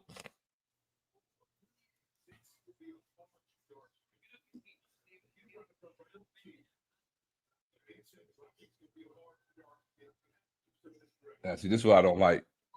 I get under center. He got a yard. Penetration.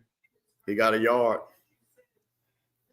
Cause see, that's what I'm saying. Get under center, and I quarterback. Well, let me see where they go put that. You allow too much penetration in shotgun. And Central's already, for the most part, been better in the trenches this game. Yeah. Damn, I want to see that throw again, man. What a hell of a throw. I would get a hell of a catch.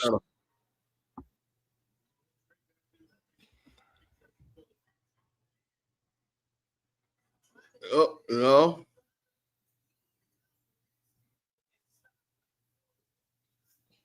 Now, what happened to the old school? Now this old school Bo Jackson, Herschel Walker over the top. Walter Payton. Oh. With them kangaroos on? With the rude headband. With the rules. Ooh.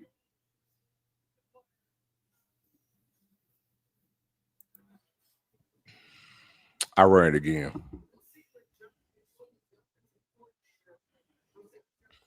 So what you do if it's fourth down and inside the one? What do you do? I run it. Run it. Go for it. I go for it. Touchdown. Listen, and that jackass almost didn't get it. That jackass was playing around. That is ridiculous. Wait a minute. They call him down. Yeah, they called him down. I thought this dude hit him. Run. What is he doing? Wait a minute. And look at laid his ass out. Oh, well, that still should be a touchdown, though, I think. No, it's not. No. Oh, no, it's not. Ain't no touchdown. He almost fumbled the ball. No, that might be a touchdown. I got to see where knee went down there. Yeah, it's fourth goal. That is. And that's on the quarterback. Man, listen. That's on the quarterback. I'm not. Listen, man. I don't understand. There should be a rule. If you don't touch the color of the end zone, I don't know. Even find you like, bro, what are you doing? But man, hey, listen, who was that? Number 6? Shout out to 6 that came off his man and laid his ass out. And I mean, that was perfect for him. See, that's what I'm talking about. He didn't try to shoulder tackle him. He wrapped his ass up. Because if he had a shoulder tackle him, he wouldn't even got that far. He would have got in, I mean. And shout out my freshman brother right here, Ishmael, join us on that. Hey man, that North Jackson takeover, HBCU coaches corner, off script, Zoe and that was horrible, dog. Trying to fucking show off, bro. He's not down yet. He's not down. He's not down. He's not down. He's not down. See, it's an inch. It's an inch short. Now, if he gets on the Sunday, they should be able to score though.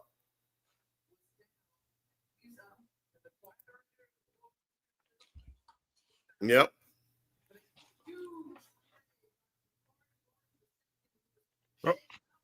I mean, he lit that boy up.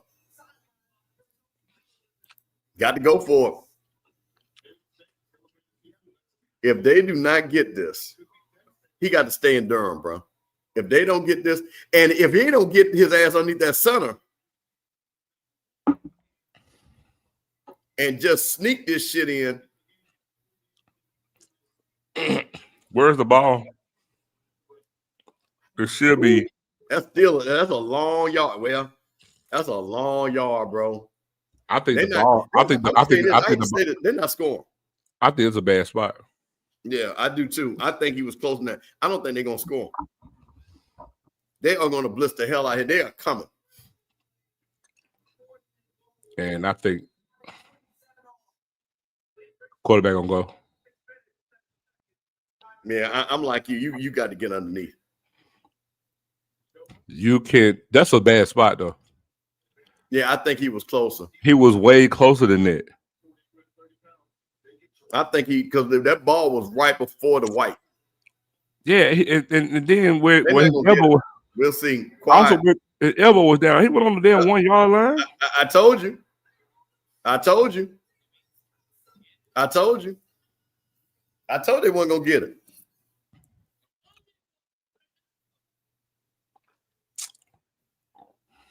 Wow. I'm gonna tell you something. You lose games like that because that shows your mettle. What we always say, man, if you can't get in for the 1 yard line, you don't deserve to win. I just felt, and again, I just think you got to get on the center and you got to just push that, go behind. If you get on the center and the guard are in the end zone, if he would have just, you see, they're in the end zone. So I don't like I told you, when you're in shotgun, you're gonna allow too much penetration. You minimize the penetration by going under center. This quarterback sneak it. And he boy about to go 99 yards to win the game. Watch. Let's get a turnover or something now. But stuff like this will be the call for you to lose the game. That is crazy, man. But I can stay. Hey, I'll stomach them having to go 99 yards though. Yeah.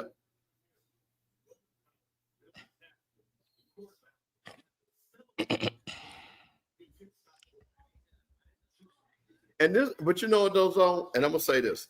This is why you never give up on a play. Because that defensive back will say, oh, well, I can't get him. He's in. This is where you got to understand where you never give up on a play.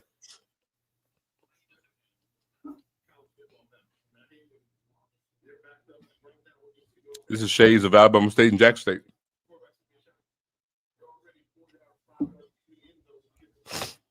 I mean, shit, he ain't real. I mean, I guess they say he started form momentum because he's not on the ground, to be honest with you. He's on top of people. If he had stuck that ball out right there, hold on, man. Do you see the right tackle, man, missed a block, bro? It blew him up. No, he just missed his man, the right tackle. He didn't block nobody, went straight to the ground.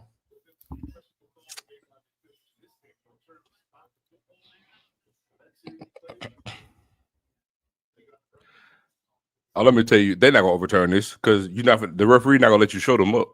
No, there's no way they're gonna call a touchdown. There's no way. That's where the whole inconclusive thing comes in because the referees are not gonna let you show them up. If it ain't obvious,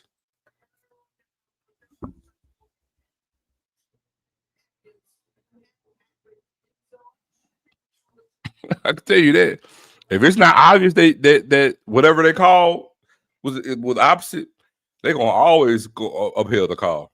Easy. Always.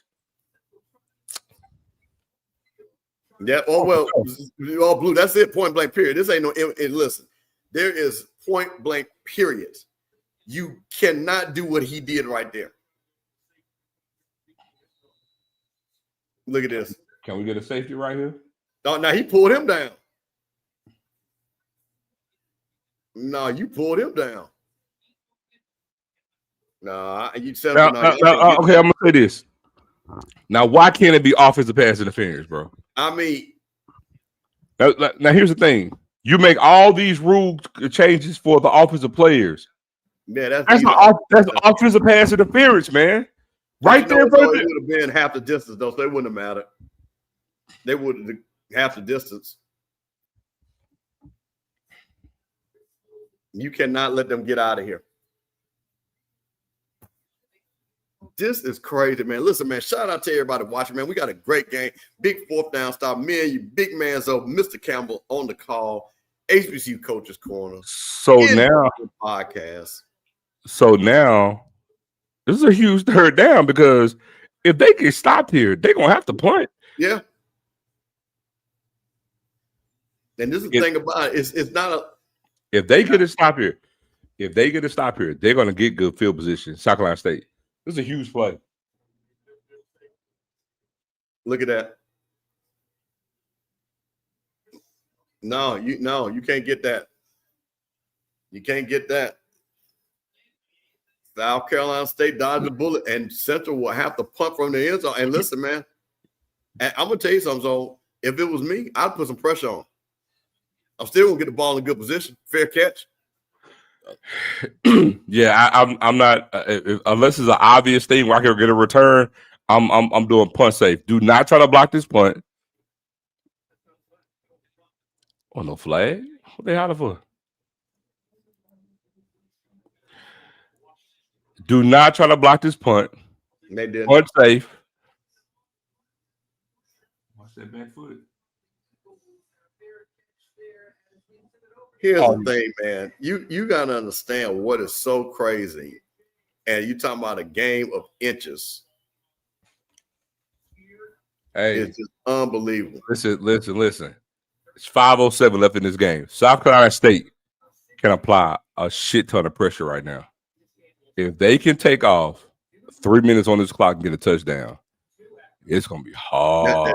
That's the thing. But see, you hit it. They got to get a touchdown. And let me tell you something. Okay, you screwed up. Get your head back in the game. Make a play for your team. Now that's the thing. About don't let that play affect this play right here in this drive. That's really what I want to know. You're gonna see what Atkins is all about now. Because of course, everybody didn't shoot him out. It's all in his head. Make a play for your team.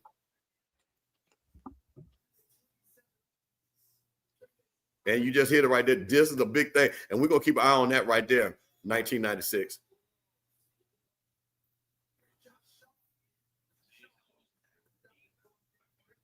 No timeouts for North Carolina Central. Going to keep an eye on that.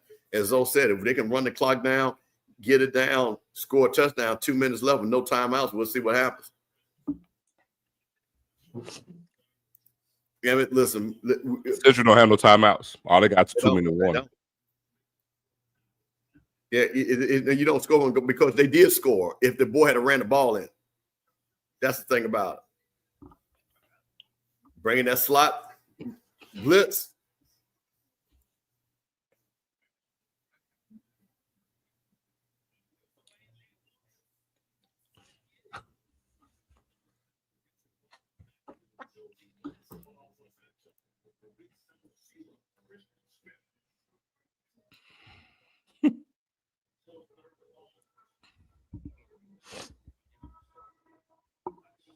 Got to make a big 3rd and 10 play right here. Got to make a good throw. Offensive line's got to block. They're going to play zone. They're not bringing that slot rush. Looks like again they're backing off. They're going to play zone. He should. Don't. There you go. Put your head down and get the first down.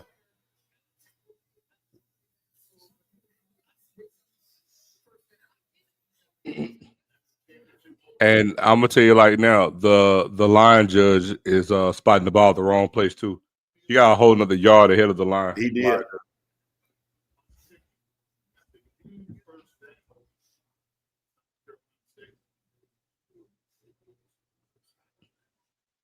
Here come that slot blitz again.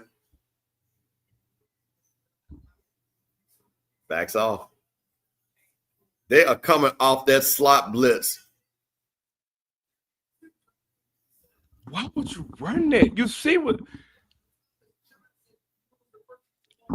You got to throw into that, man. You know they're coming, right? You got to throw into that. What I'm saying is, they're coming right off. Now here's the thing. Now, here's the thing. They can show something back off, but they're doing the same thing. They're coming off the edges in this formation the same way out the slide. So it's like, why don't you change that? Why run that call? You should have changed that of it. No, big first down. Take this down to the 2 minute right here. This is gonna take it to the 2 minute one. Guess what, Steve? I don't think Central will get the ball back. That's true. They can stop the clock.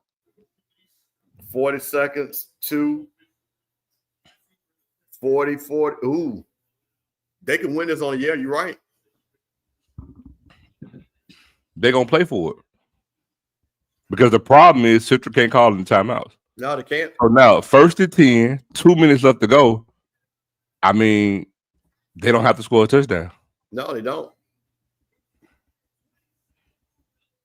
And North Carolina Central plays North Carolina in basketball, as I got just an alert. But now, let me say this. Because now it's not like it's not like Sakurai State could just really run the ball. They ran good on that last drive, but throughout this game, they haven't just really ran the ball well, right? No. So the thing is, don't fall into this trap of, okay, we're playing for the field goal and just get 1 or 2 yards. No, call some aggressive runs to where we're trying to get a first down. Yeah. Because that will change, because then you can extend the time out even more to where Central don't even have to get the ball at all. And we can kick the field goal, walk out here with a 3-point win. You see what I'm saying? Right. That's the thing a lot of coaches do. So don't get conservative to where, hey, we're just going to run the ball, milk the clock. No, call some aggressive runs. Run the ball, but call some running plays. We're trying to get the first down again. Yeah. I like what DW said here. And also, I think, and I'm telling you something, especially when you come out that corner, a screen, screen on the guy right behind that. Yeah. Yeah. Go right into it. Yeah. That, damn. But that's why you can live with going for it on 4th down on the 1, because again, if you can get a 3 and out, you'll get good field position and be in a position to do what you're doing right now. Yeah. Yeah, Marty, don't play out to lose. 4th quarter. HBCU Coaches Corner, off script. Big Zone, Mr. Campbell in the house. North Jackson take over once again, man. Once again, we got another great game. Me and Zoe tried to bring it to you, tried to let you know what's going to happen. Boy, I know Tundi. You know, last time I said this, they lost. But I know Tundi is sick right now. Oh, man, listen. I know Tundi is, sick. Listen. All I know is Central, you better win. But I'm going to try to tell you, like I told y'all, this is Central I remember. Hey, whoa. Delaware beat them in Durham too, right? Correct. Wow. Correct. Wow. They are, Chip. They are in a very bad position. Two big losses. If it holds up, that'll be 2 huge losses at home. Let me tell you, man. Here's what's crazy. Trey Oliver, this is what's great about why Trey Oliver's at the right school. Because if he was at one of them delusional schools, FAMU, Jack State, Southern, Grambling, and you let the rookies come in and beat you, oh, man. Even though there's nothing wrong, he's done a great job, but I'm just trying to tell you how fans are. And especially like this, when they thought this thing was set up, because as you say, so you know, I'm going to tell you the thing that they're never going to forget. They're never going to forget that Deshaun Jackson came in there and whooped their ass on homecoming. They're never going to forget that. And if they sit their ass at home and not go to celebration mode because of that, in the end. Well, I got some bad news for you. I tell Josh, you can be biased all you want to. See, listen, Jamal, you know how y'all Southern, bro, listen. FAMU, we be go, bro. We had a discussion talking about how Musso We wanted to bench Musa. Nah, man. Oh man. The thing is, Delaware State recruiting their ass off right now. So, so I have to set this one out. This ain't for me, so right here. This fam, you damn sure ain't got no dog. You know what? I you know, it don't matter. I mean, like I said, both storylines are good. Look, so.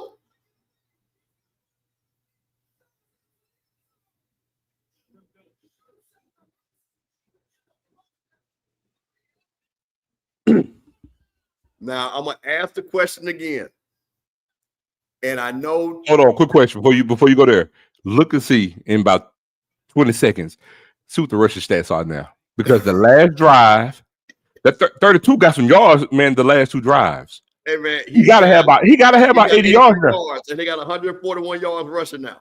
And you all you I want to do did I just say I just said he gotta have about 80 yards, and that's off 2 drives. What was you about to say, man? Go ahead and say what you about to say. I'm gonna be this guy now. Listen, just for the fun in the chat, Zoe, should he have gone down? Yep. Should he have gone down? Yep. Yeah, you should have. You want to know why? You may say, oh, well, the defense should be able to stop him. But what if they score and they decide to go for 2? Yeah, there you go. See, if you go ahead and fall down, they can't get the ball back because they can't stop the clock. They can't. They don't even get the ball. This whatever this song, this when them Qs at South Carolina State be stepping off, man. That thing them boy be going at. South Carolina State, what is this song? They be like, that thing rocking right there. Hey man, 32. Say what you want, man. That dude ran his tail off these last 2 drives, man. He ran his tail off the last 2 drives. Was it called? Is that what's called pass the peas? Oh, the Q. Okay, call the Q's is pass the peas. Okay, hey, listen, that thing that boy be getting down with that.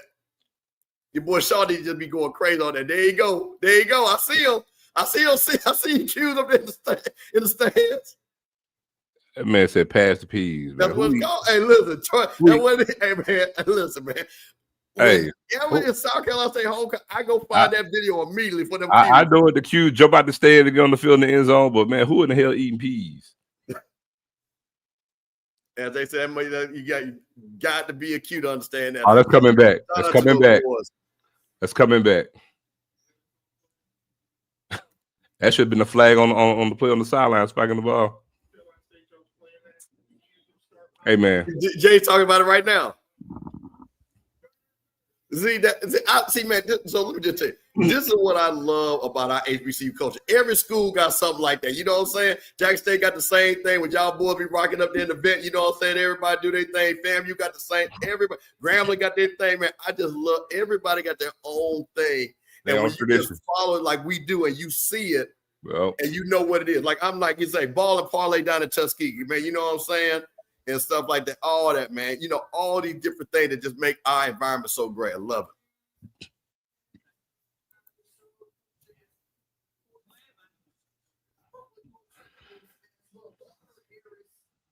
Yeah, man. They shouldn't have scored, bro. Did they give him the catch? Did they give it to him? No, put out of bounds. Oh yeah, absolutely. That's what I'm talking about. Absolutely. When they play that, absolutely go nuts. They play the show in the 3rd quarter. But you know what though? But see, so I'm old enough originally when the show was originally out and they first played it back in '87 when it first came out. Mm-hmm. That's what makes me laugh when I hear it now. And I was there when the Boom originally played it.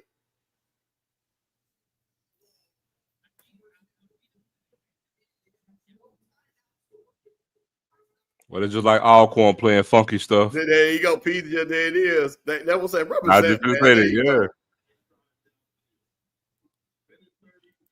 Now, see what happened if they score a tie this game up. Oh, fumble!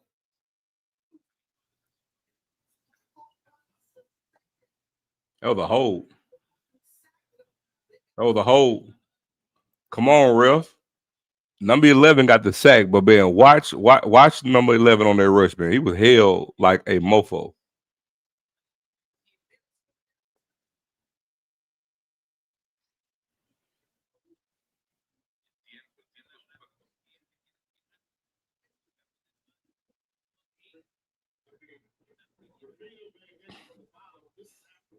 Everybody around here begging for flags on every Begging. play. They're begging for flags on every play.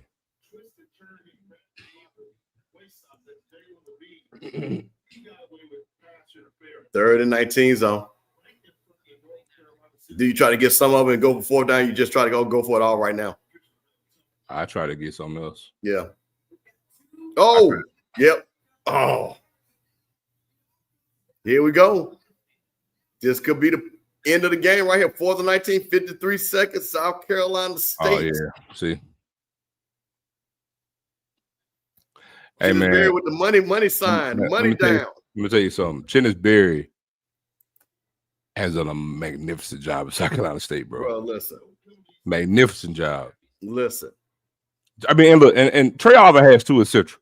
Yeah. Oh, Trey Auburn has 2. But, man, the run that Chennis Berry is on right now, man. Oh, he caught it.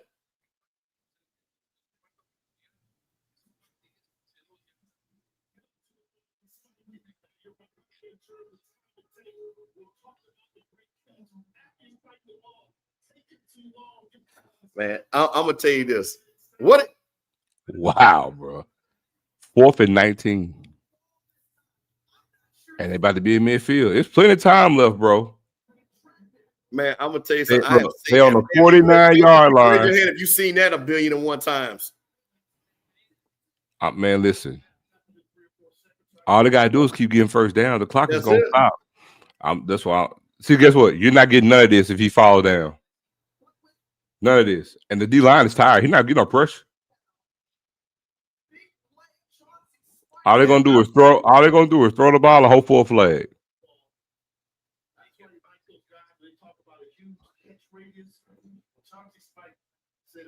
Yeah, Buddy Pugh is still there.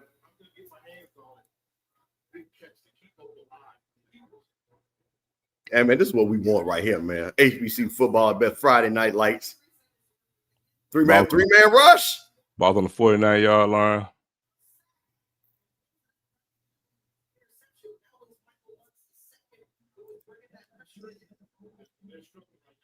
Oh, almost did minutes. 18 seconds left. Man, y'all need to crank that peas and carrots back up or whatever they play the James Brown song. That boy said peas and carrots.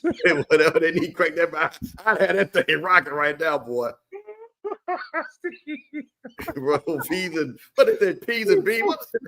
Oh my god! That boy said peas and carrots. Peas or something. Pass the peas. Pass the peas. My bad. Peas and carrots. Bro. You'd have heard somebody say that about fam. You just man, yeah, you know that's in my head. Pass the peas. And yeah, you know where I heard peas and carrots, man. Jesus Christ. When we first got into the swag, that's all I heard. Pass the peas. Hey, thank you, bro. Grits and gravy right there. Pass the peas. Man. Shout out to Pass the peas. Man. That's just, oh man. Oh, bro. You know we just had a good time, man, on Friday night, man. They said it couldn't be done. I told you I know how to hold this thing down, man. Get my boys in here. Everybody had a good time. Man, listen. That first half down, like I do. Man, it's 4th and 10, Steve. Oh! I mean,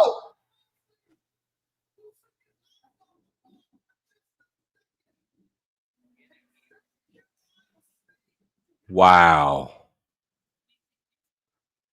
Get back. And Josh and Tundia, no, they all weak. All that big talk. Come on, man. Central ain't trash now. Bro, I didn't say they were trash. No, somebody knows what somebody said in the comment. Somebody Central's trash. No, they're not trash. I'm just talking about, hey man, when you do that talk, you better hey, listen. So I tell y'all, there's a difference between blue bloods and folks that think they got blood. I try to explain that to y'all. Try to tell you. Hey man. I'll make sure I tell y'all it's only one program. Hey, Troy is going to cut up on HBCU Nightly on Sunday. Troy, they might not even let you in that chat, bro. Listen. It's only one program. Your fat brother, Chennis Berry. It's only one program HBCU ball. It reside on 1400 JLS Street. That's what say that one time, though. You know, my compadre Josh like to talk about that's the program now. The program of HBCU football resides at 1400 JLS. I can't even argue. 3 out of the last 4 SWAC champions. going for another. I can't argue. Until you got to beat them. That's why I tell FAMU the standard is a standard. Hey man, that was a good game. That's a good game. Look at that, man. Central City. Look, here's the crazy part. Now, South Carolina State is number 1 in the MEAC. Del State undefeated, coming in at number 2. Yep, that's true. Right. They're not even tied for first place. They won't be tied unless Delaware State wins tomorrow against Howard. Bro, it's gonna be some pressure on Delaware State tomorrow. They win that game tomorrow. 4-0. Set up what? You got it. Hey man, listen. Great game. Got what we wanted. 34-27. If you just joined us, man, you saw it come down to the end. I started off on the ride and Zoe followed it up, man. Listen, Zoe, your thoughts on the game. You came in at half. You saw, as they say, it was even at the half. 0-0, as they like to say, 20-20. Yep. You saw the best half. So what do you think what you saw? Hey, man, I saw the one thing I could say that I respect from South Carolina State is I asked you the question at the time. They only had 30 yards. It was like they averaged 1.7 yard per rush, but they stuck with it and stayed with it, bro. And lo and behold, on 2 drives, and let this be a lesson, you just got to stay with it because at some point, all it takes is what, Steve? 1 play. 1 play. And my man 32, look at the stats, man. 30 carries. Lord, I wish I can get Ahmad Miller 30 carries in the game. But man, 30 carries, bro. No, I was talking about 10 carries. 10 carries, but 10 carries for 83 yards. Look at that. Look at the average, bro. He started carrying the ball in the second half. Man, listen, they stayed with it, man. They stayed with the run. 39 attempts, bro, for 140 yards, 3.6 yards per carry. And let me tell you, for the carry, Steve, and the amount of yardage that they got, they weren't far off because the rule of thumb is to get 4-yard average. That's all you want. So typically, they don't have that without that long run from old boy on that next to last drive. Yeah. So again, kudos to 32 man for sticking his nose in there, but kudos to South Carolina State for staying with the run, sticking with it. Because a lot of teams would have gave up on it, man. Just throw the ball. Again, man, they showed some moxie to this game. It was a damn good game, man. Kudos to Central as well. Question for you: do you think that Central went away from Mosley in their second half? I do. And I told you, I said, hey, man, you got to bribe that guy. I didn't see it in the end. And I'm going to say this again. You think they were what I try to tell you. You sound muffled, Steve. Wait, hold on one second. There you go. Okay, can you hear me? Yeah, there you go. Yeah, I said what I say. Taking Walker Harris out that game and that third down. Yeah, that was dumb. That second down, third down. I said you shouldn't do that. No. You should not do that. And that's what they did, man. I really didn't like that. I didn't think that was a smart play. And they're going to come back and think about that, man. That just was not the way to go, man. I think, and I know some of the guys may feel differently about this, but you make a valid point. But here's another thing that I look at it.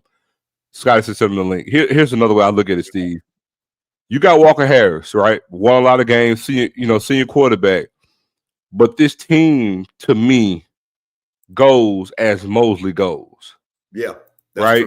And I think sometimes, you get into this whole thing because again, senior quarterback, you know what I'm saying? And what we want to rely on. And I think the nature of how this game was going, because remember, I said it was 2020. They won by what? Touchdown. Yeah. They got 7 points in the second half. So basically, they won this game 7-0, right? In the second half. Basically. Bro, when you look at it, Steve, you got to go down with the fight on Mosley. Because remember, he didn't play much in the game last week, right? Right. They played Norfolk. They didn't think some people say he wasn't going to play this game, which was crazy. So, and maybe it could be a thing he was on a pitch count, maybe because he is coming back from injury. Maybe that could be the thing. I don't know. But man, my thing is if you good enough to go, man, I got to run you, bro. I got to run you because I think the outcome is different if he's really getting those touches. I like what I feel like Central had the better defense in this game. 100%. Because at a certain point, South Carolina State became too one-dimensional. But again, they went back to it, after the fact. Central stopped the run, man. And they were pretty much even. How many turnovers? Weren't they even the turnovers? Yeah, let's see here. Let's go to that. So we had turnovers 2 for South Carolina State, 1 for that fumble when he went behind his back. And Central won the turnover battle. South Carolina State had 2 turnovers. Look, man, oh my God, but look at the TOP, bro. Look at the TOP. Listen. You hit it right there on the head. That time of possession, 36 minutes, 13 more minutes on time of possession. Let me make sure. And Blue, I couldn't agree with you more, bro. Chennis Berry, like I was bitching it earlier, man. He's done, man, a phenomenal job as the head man at South Carolina State. Phenomenal job. For them to be where they are right now, year 2, didn't look, they haven't regressed. I know they lost that game to Charleston Southern, but man, undefeated in conference play going into the last week of the season, with a chance to win the conference again in back-to-back years, man. And I think some will probably say this is a rebuilding year for South Carolina State too. And for you to come in with a chance to win the conference, man, that says a lot, bro. I just think, this is, and we're going to talk about this when we have our show. Coaching matters. Recruiting matters. People believing in you matter. And once again, you look at Chennisberry, who brought a lot of his guys from his former school, gets a new quarterback, he ran 2 quarterbacks though for most of the season. Mm-hmm. Finally chooses Atkins, comes into a Central game. Here we go. There you go. We hear you loud and clear. Hey, I'm on. Yes, sir. What up, man? Hey, what's good, y'all? I'm on the road, headed to Maryland. So, was watching the game as I was driving. That's dangerous. I love you guys' points. Love the watch party. My thing was, I got to go back to both of you guys' statement. The situational football by Trey Oliver, I disagree with. Like, the pivotal moments that you had to pull away, the ending of the second half, the ending of the first half, I didn't like the halfback draw, right? Like, you have a senior quarterback. Go lead me. Like that, to me, like, again, I agree with you. So I think Chris Mosley is the heart of this team. But if you have a 5-year, 5th-year senior on the, what I'm saying? He's been in the system for 4 to 5 years. He's been in the system his whole career. Go lead me. Go get me down the field. Pulling him for the backup dude, that was the dumbest stuff I've ever. I don't understand that. Yeah, that was crazy. This is the biggest game of your career. This is the biggest game of the season. For one play, though. In the game. For one play, too. For one play. It doesn't make any sense. It doesn't make any sense. It really doesn't. And the thing is, Scott, in this game, you can't waste possessions and you can't waste plays. No, every play is critical. You cannot. And I just didn't understand the situation that he did those. If I'm Trey Oliver, the refs got to come holler at me after the game. I'm not understanding. Like these PI calls were so and it just didn't make any sense. Like, okay, the times that I didn't think it was PI, they call PI. The time I do think it's PI, they don't call it. It was just the ebbs and flow of the game was just much there. Like, it was just so much. But again, the thing I love about this game is you got everything you could ask for, right? You got all 3 phases of the game. You got a goal line stand. You got an onside kick. You had a big time offense in the first half. Kind of became a defensive game in the second half. It was just a great overall game. And this is what you're asking for. Like, somebody was like, "Is this game better than the Alabama State and Jackson?" I said it is, in my personal opinion, because the Jackson one was the best player versus the best team. I think you got team versus team, and you just saw. You just saw the countermeasures, right? A lot of countermeasures. We're gonna do this. It was evenly tilted. And the coaching came into factor more than Andrew just being Andrew, right? So, I love that about football. Like you said, though, Chin is sticking with the run, even though it wasn't going his way. Yeah. That was the fortitude because Mosley, they didn't believe in Mosley coming down the stretch. They put it on Walker. And I didn't agree with that. And that's but to give some context to that, being that he was out last week, we don't really know what all that entails. And I was thinking, maybe it could be a thing where, he may not have been at, back at 100%. You know what I'm saying? Just to suit up and give it a go for this game. But hey, man, if you're gonna get on the field and play, I got to go ahead and utilize you because again, he showed enough in this game when he had made the plays in the first half. It just felt like they kind of went away from him in the second half. I think personally, if they stay with him, especially in those lulls, man, on the first two positions in the second half and started the fourth quarter, I think if they stay with him more, you talk about him getting another 15 carries in the game, I think it changes things. I completely agree. And my look is like this, Zoe. Your season's on the line. Like, yeah, I'm telling Mosley, like, bro, you gonna have to LeBron this joint, like, because I'll rest you next week. You know what I'm saying? Like, this ain't the week. I need you this week. That's why I rested you last week, right? Yeah. So he should have came into this game with 20 to 25 carries and just understanding, hey, Walker's gonna do what Walker does. He's gonna make the throws he needs to make, but you have to be the bell cow in this game, and you gotta have that conversation with Mosley, especially after halftime when it's 0-0. You going up to Mosley and Walker and say, hey guys, y'all gonna bring us home. You know what I'm saying? Like, it's y'all's game. Y'all gotta bring us home, and letting Mosley know, hey, we're coming to you. You know what I'm saying? So, or Scotty, I would say, even if I still say run Mosley, but then I also say, if Mosley can't go, you still stick with the run because that was the thing that made the offense even more dangerous. They went too pass happy for me in the second half. And again, run the ball. If they run the ball, even if it's not Mosley, if they stick to it a little bit more, because they had, to me, their last 3 possessions were like empty. You know what I'm saying? They were wasted possessions. And like I told Steve in the start of the second half, I told him, I was like, you in this game when it's a defensive struggle, because remember, they tied it back up and I was like, it's 0-0. At that point, you can't have wasted possessions. Each possession that you get was ultra critical. And that's why, we get to the whole thing about getting points as opposed to getting touchdowns. Lo and behold, basically they won the second half 7-0. And so again, like we say, it's a defensive struggle. Well, Scotty, guess what? There's no shame in getting 3 field goals on 3 possessions and you win the game 9-7. It's not. Yeah, it's not.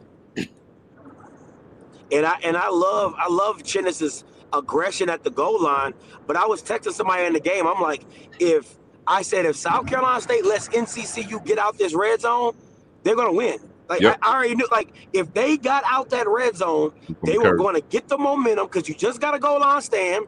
You broke out of your own end zone. They was gonna win that game. That stop right there, that was crucial. Yeah, but what's I know I'm about to say, but also on Central side, right? Okay, you get a stop, right? To me, you stop them on 4th down. You get the ball on the 1 yard line. Like, look at what they call on those plays coming out the red zone. Look at what they called. Now they had 1 drop, but it was just like, to me, it's like at that point, man, do what you can to go ahead. If we got to march down here and get a field goal, it's gonna turn the tide. Because remember, South Carolina State hadn't scored at that point. So my thing is, man, have it on your mind. Like, let's get out the red zone. Let's get to the 30, and then from there, hey, play for a field goal, because the game was nip and tuck at that point. This is my issue with Matt Leone. I think he's a great play caller. I really do. But my issue is play callers calling plays and not calling players. You have to go to Chauncey Spikes in one of those moments because he's your best guy. I don't believe in throwing the ball on the 1. I mean, I don't believe in running the ball on the 1. I don't believe that. I've seen it go bad too many times. I'm not a fan of that, right? Especially in college football, because nobody gets under center anymore. So you already getting the ball 5 yards back, in your end zone, and then you try to hand it off. One miss blocking assignment, that's a safety. So I don't believe in running the ball out the end zone. But to me, I'm gonna go to my best player, and I'm gonna set my best player up in a situation to where I can go to my best player. And Chauncey, and you saw him on 4th and 19. Your best player shows up in the biggest moment of the game, but I think that's his only target. I think that's his only catch. in the game. That's crazy to me. Mr. Campbell, is the stat thing still up? Yeah, I'm about to pull it up right now. Let's see what we got. I literally think that's his only catch of the game. If Wow. not, it's only his second catch. Wow. No, you're right. And like I said, that was kind of one of the things that we were just kind of looking at, getting the ball to your playmakers. And I'm with you on that. That's why we got to kind of talk about, man, Chris Mosley, man, because again, if you run him, guess what? It opens up these wide receivers. I wish that ESPN did quarter splits. They don't, because that would actually tell you a lot too. So there you go. They don't. That one big play, then there you go, one catch. Wow. He's your best wide receiver. Like literally, he's your best wide receiver, and he has in the biggest game of the year, he has one catch, and he probably maybe had 2 targets, maybe. Yeah. That's the stuff that's inexcusable.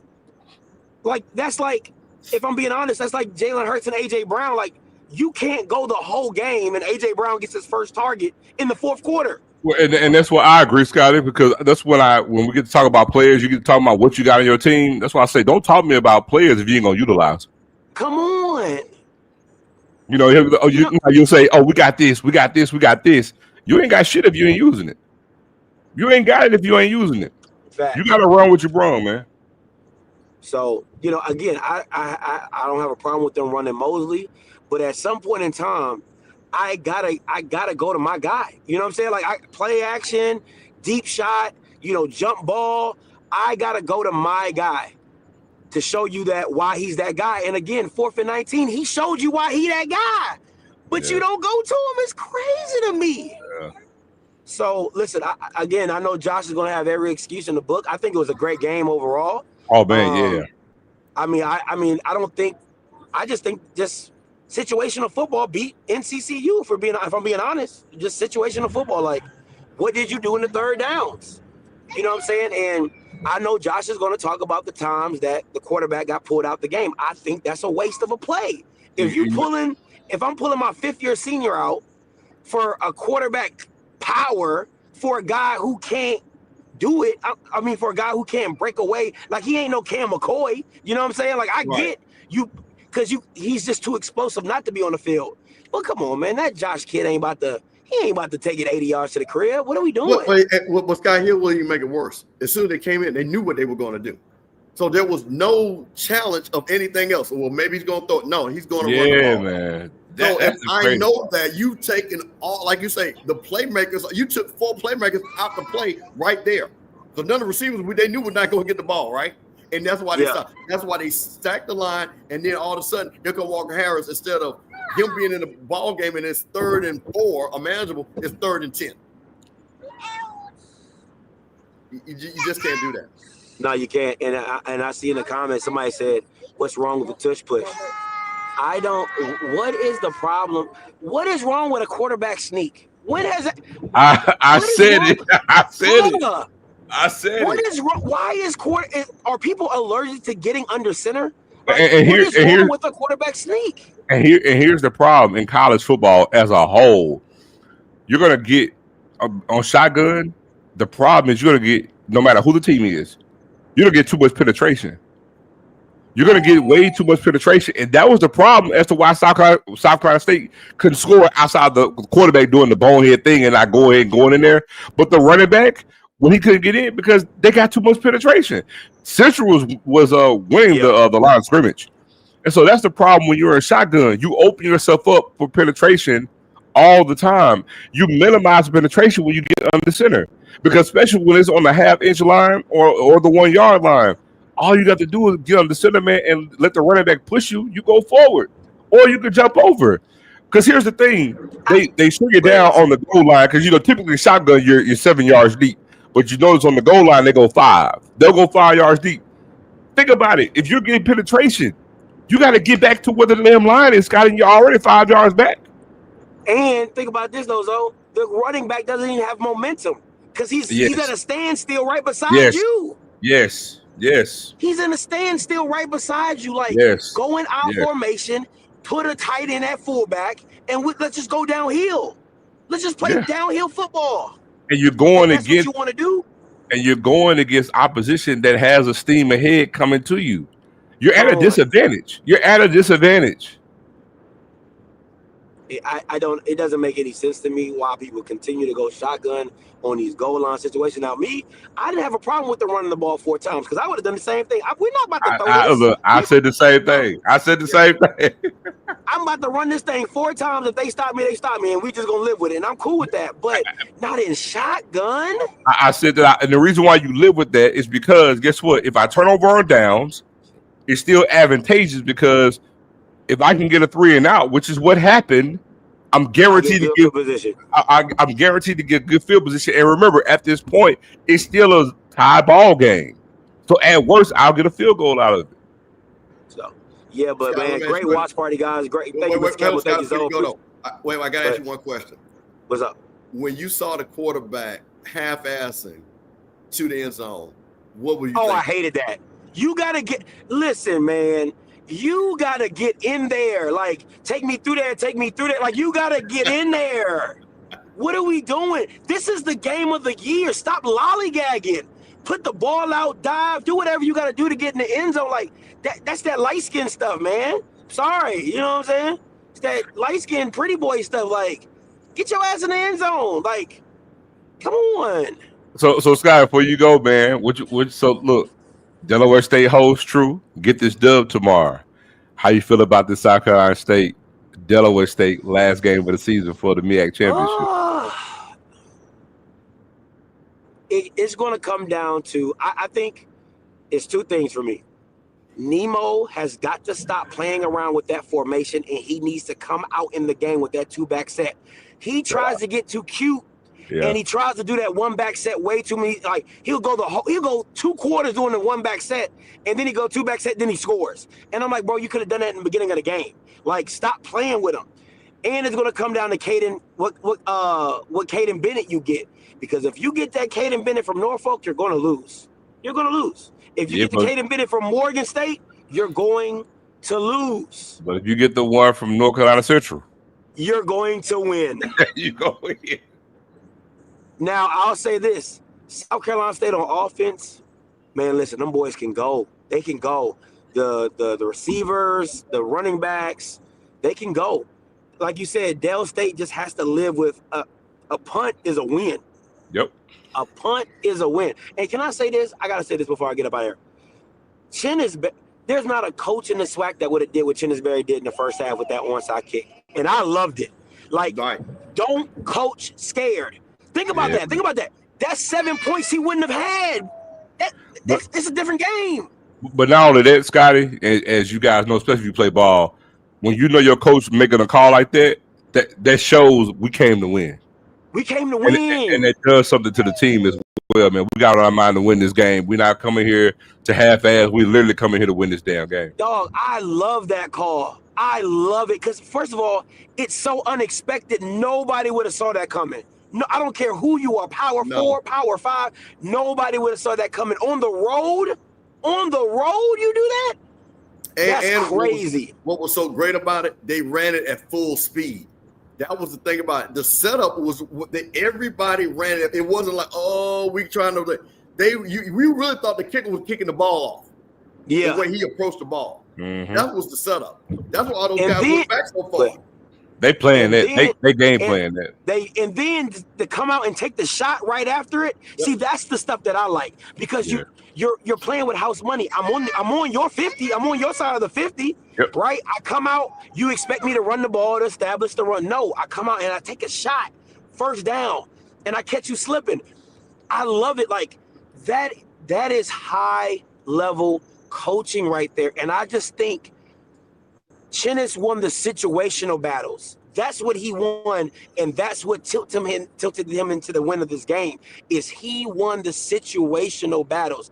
I love NCCU. They're a battle-tested team. They didn't blink. They're down 17-6. They didn't blink. Got the pick 6. Like that.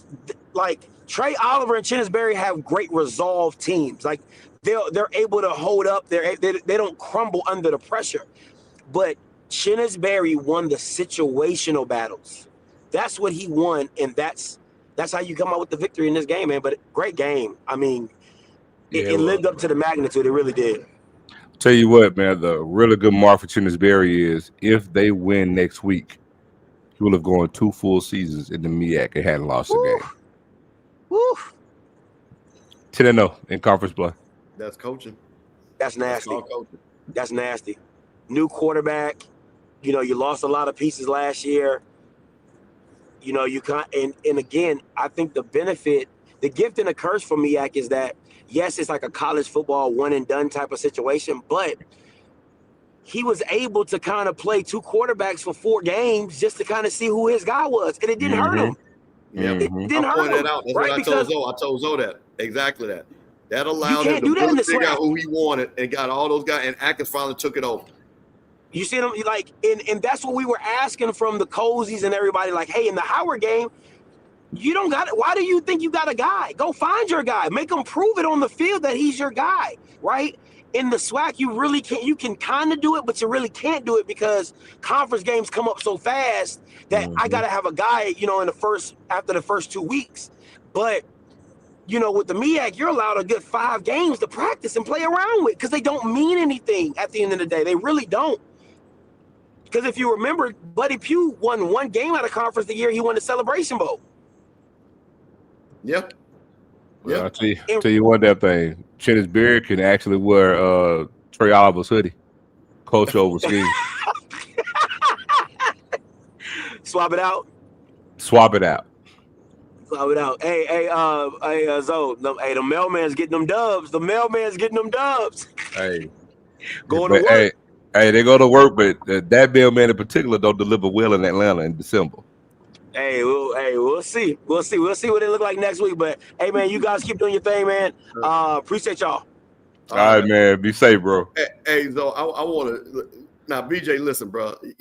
I set up in religious. Ain't nobody trying to get on set and dive in the power with 275-pound linemen. Now, you talking about defensive lineman or you talking about offensive lineman? Because, bro, ain't nobody got no 275 offensive lineman. So South Carolina State, their whole offensive line is over 300 pounds. So I need to understand what do you mean by that? Because literally, and I'm going to just do this just for, and I hope you're not talking about you think they don't have the size to do it. Because this is South Carolina State's, see, get this. This is their offensive line. 315, 300, 285, 325. Let me back up. Well, 315, 305, 330, 280, 300, 330, 310, 318, 315, 330, 315, 350, 320, 310, 307. Bro, what are you talking about? What are you talking about? That's exactly why you should be able to get underneath the center and run the ball down their throat and get a half of an inch. Come on, man. Like I said, what are y'all talking about here? And like I said, unless you're talking about the defense, I don't know what you're talking about. Like I say. So, yeah, they'll push around. But my point of it is you got to get under center. Like they say, you don't get any momentum when you're standing out there, you're 5 yards back. Come on, man. Well, let me just say this too. Actually, that statement doesn't make sense because remember, shotgun only affects the quarterback. It's not the O lineman. So if it's on the center, penetration or not, the quarterback is on the center. So the collision is going to happen on every play, regardless. No matter what the formation is when it comes to O lineman, the effect is on behind the ball, meaning the quarterback and the running back. So that's why I say that don't matter no way. So though we've got the game that we want. I know we'll probably have a pre-show or something like that next week for that game. But just your quick thoughts, as they say, your quick thoughts after watching this game, looking at what you've seen with South Carolina State offensive and defensive. I know it's probably a good deep dive that you were able to do. What do you think? Well, let's do this. I'm going to do this with you. We'll start with South Carolina State. On offense, what does South Carolina State have to do to win? On defense, what does South Carolina State have to do to win? On offense, they're going to have a repeat performance of what they did today. They're going to have to run the ball better against Delaware State than they did this week. I think the magic number for South Carolina State against Delaware State in that particular game, they're going outside of turnovers because, you know, that's an outlier for every game. So we're just outside of turnovers, South Carolina State is going to have to rush for about 175 yards if they're able to have the same output passing the ball like they did today. If they don't, they're going to be in trouble. Right. But I don't foresee there being an issue with the way Delaware State plays on defense. Delaware State is more middle of the pack, more so than South Carolina State. And South Carolina State, at the end of the day, they can still get after the quarterback. And but to answer your question, bro, they're going to have to run better than what they did today to win their game. And the reason being is because it's total opposites and contrasts. South Carolina State wants to throw the ball a little bit more. Delaware State, as you know, they're going to eat and grind the clock up, shorten the game, but still have, big plays in that dominant run offense. So just like this game, South Carolina State cannot waste possessions.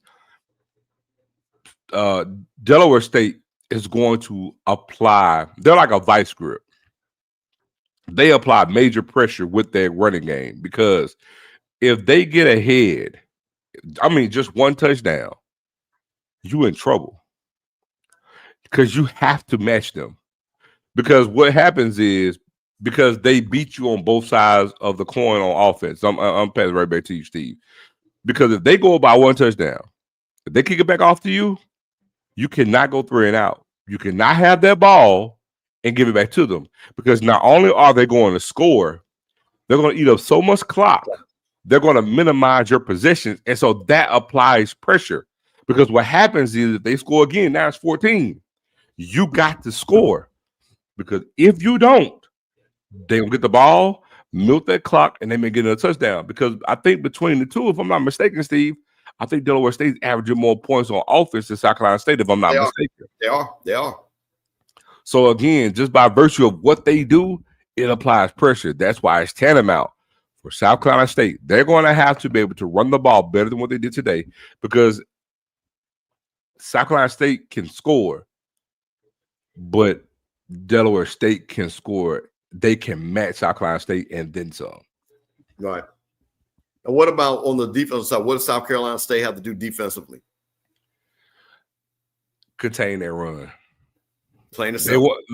They won't stop it. They're not going to stop it. No one has all year. But they got to contain it. So by hook or crook, the magic thing for South Carolina State is how well on defense they do on third down. Right. Delaware State is going to get their yardage. They're going to get their yardage. But it's two things that's going to be key for South Carolina State. Limited touchdowns mean limited points. Because if you can keep them out of the end zone, that's a win for South Carolina State. Right. Minimizing the points and how well they do on third down. Because if they can get out the field by hook or crook, that's a win for South Carolina State. And, I want to follow up something on the South Carolina State defensive side. And I think, to your point, you can let them get yards, but you got to make them earn those yards. You don't want them to get those 30-yard runs, 40-yard runs, or something that comes easy, and then all of a sudden they start grinding out the clock. I think what you got to do is what you just said. Get them behind down to this, get them in the third down situation. Make them beat you on third down.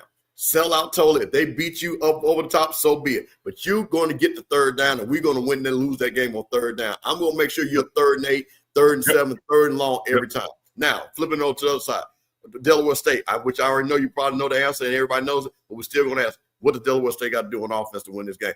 And in addition to running, are they going to have to pass a little bit more in this game, or are they just going to say, after Scott say, let's go 3 yards in a cloud of dust? No, I don't think so. I think the only thing Delaware State needs to do is just do things schematically different with how they run the ball.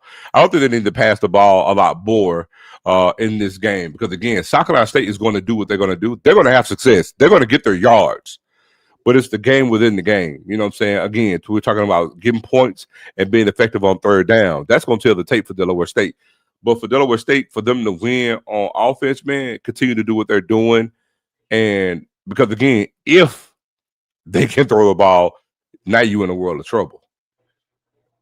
Then you're in a world of trouble. If Caden Bennett is throwing for 200 yards, you're in trouble. Right. It's going to be a long, ugly day at the office. And we all know it. But that's all they got to do. Just continue to do what they do. Because if South Carolina State can't contain them from putting points on the board, it's going to be a long day in Dover. in the cold too. Now, what about on defense? We've seen some deficiencies on Delaware State's defense. We've seen some big plays from South Carolina State's offense today. What do you think on the defense side with Delaware State's got to do? We have, and this is where now this is where the intrigue comes in, because as we saw tonight, South Carolina State wants to throw the ball, and that's the problem on the back end for Delaware State. But just like this game here, the same thing applied to Delaware State. You know, taking turnovers away, because that's the obvious outlier, right? The main thing for Delaware State is going to be what? Same thing, third down, and just get off the field. Hey, we might not be getting a lot of sacks. Guess what? All I need is incomplete on third down. All we got to do is get the offense the ball. Because even if they don't score, and let's just say it's a field goal, they're going to take 4, 5, 6 minutes off the clock. And so it applies pressure on them, on South Carolina State, on their offense, because you got to match them. So to that point, man, they just got to be good on third down. Just get off the field. And if they're able to do that, again, long day in office and over. I totally agree. I think, and this is what I think, as they say, styles make fights. Yes. This really is one of those cliche styles. Total opposite. You know, and this is why I kind of like, this is why I'm kind of excited again, guys. You know, we'll probably do a watch party for the game. Me, Zoe, and Scott will probably jump on Rocket. We'll all hands on deck. This is one of those games that we really want to watch. But so I'm going to tell you this, and this is the thing about it, what I will say. Chennis Berry as a coach, I think might be the difference in this game. I can agree and see that.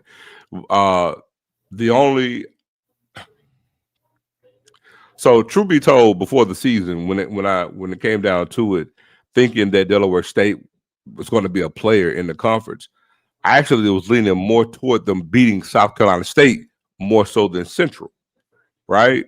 Have a different viewpoint on it now because of South Carolina State is more than formidable, especially when you see how they perform this evening.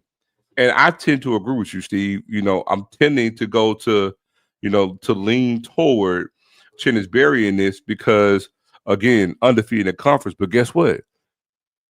He did it last year. In year one, he was undefeated. Well, guess what? Deshaun Jackson is doing the same damn thing Chennis Berry was doing last year. Right. You know what I'm saying? And so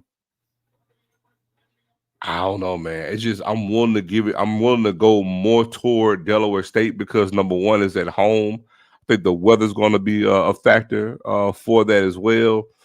But man, no one has stopped Delaware State. Morgan, did a lot of good last week in regards to containing them, but it was more or less a lot of things on Delaware end to why the game was even that close to begin with.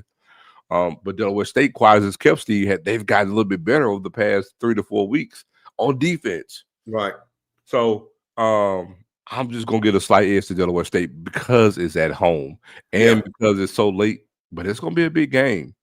And correct me if I'm wrong. What? Well, yeah, because they had that one game last year against Central. That was on that Thursday night that they ended up coming back with that game. But yeah, this game is gonna tell us a lot about Deshaun Jackson. Being his first major game, because if he's able to pull this out, look what this says. In year one, we clinched the MEAC on our home field against the defending conference champion and coach who's not lost a conference game since he's been there. That is this. Drum Major, hey, shout out to you. Congratulations on your team's win. I said this earlier. I don't know if you joined us earlier. I said this is a game because, and I'm going to say what Deshaun Jackson said, I don't have players that have ever been on a winning team. I have to show them, we have to show them how to win. And my point of it, this is the type of game because you don't understand, because you're looking ahead thinking that, hey, all we got to do is beat South Carolina State. You still got to handle your business here. Now, here's the thing. The one thing about it, them losing to Howard doesn't hurt them. They still can win the championship by beating South Carolina State. It sure can. So they are kind of playing with house money. But if the coach, I think Deshaun Jackson, I'm not giving anything away. I want to beat everybody. Well, I'm gonna tell you something though, Steve. I don't think it's gonna. The worst thing for Howard, to be honest with you, is tonight. It's the worst thing for Howard tonight. Because guess what? if I'm not mistaken, Delaware State is traveling to Howard, right? Yeah, I believe so. And so I can tell you right now, they're in DC right now. And you know what they're doing right now, Steve? They watch their game. Oh, absolutely. So trust me, as a coach, being around a program, I can tell you, you got plenty of talking points just from this alone. So trust me, because like they saw too at the end of that graphic at the end of the game, they're not number one anymore. They're not even tied for first place. They're in sole second place right now by themselves. And they got to win tomorrow to get back tied for first place. So I don't see them overlooking Howard in any shape, form, or fashion. Because remember, no, that game. Correction, that game is in Dover. That game is in Dover, Delaware. Oh, so home game. So, but yeah, they got on them. And honestly, I don't see Deshaun Jackson having any issues getting his team ready for Howard tomorrow.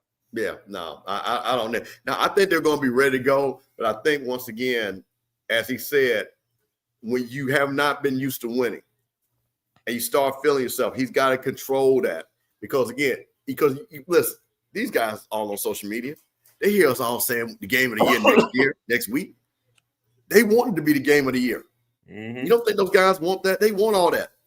They've seen the Jackson States and Grambling, the Alabama States and Jackson State games. They've seen those games, seen Prairie View and Alabama State. They want to be part of that. So those guys are going to look at that. But I think Deshaun Jackson, again, I don't think Howard's going to come up with much fight. I think it'll be close early unless turnovers do something. I think Delaware State won't have any problem. But so I tell you what I want to do now. I'm going to tell you another point too. You mentioned how close is South Carolina State to North Carolina Central, right? 3.5 hours. That game next week, it's not going to be a lot of people South Carolina State in Dover, Delaware. So it's going to be a true home field advantage. Delaware State, that game is going to be enrolled by their fans because this is a game we win, and we win the conference championship on our home field. You got to pay attention to that. It won't be a lot of South Carolina State fans in that game next week. Right. So that's interesting. So you know what? There's a challenge right there. So South Carolina State people, you know what? I'll say this again. I've given you much respect on this. I can't tell you how much you travel or not, but to Zoe's point, hey man, you guys need to pack that stadium. You need to bring that marching one over. There you go. Hey, see, there you go. Bring that band. Hey man, that means a lot. You guys need to be at that game.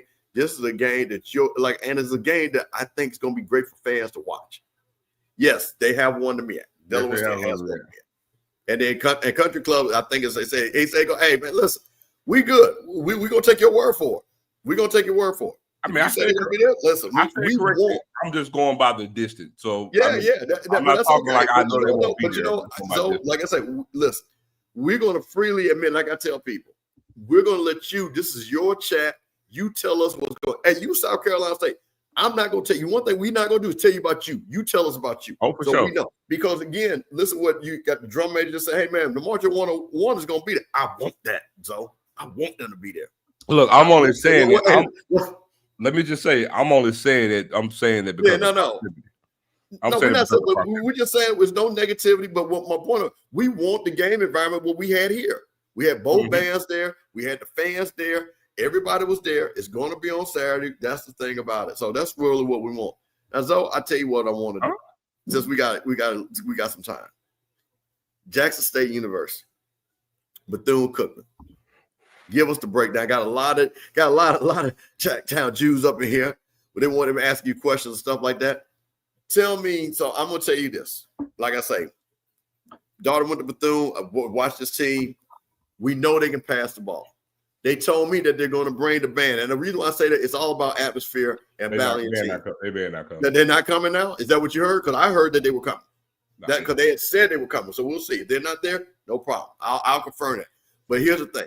One of the things that they can do, which I believe Jackson State weakness is they can pass the ball. With that being said, what is Jackson State going to do with a freshman quarterback? How's the game plan, and what do you look to see? You're going to see a repeat of last week.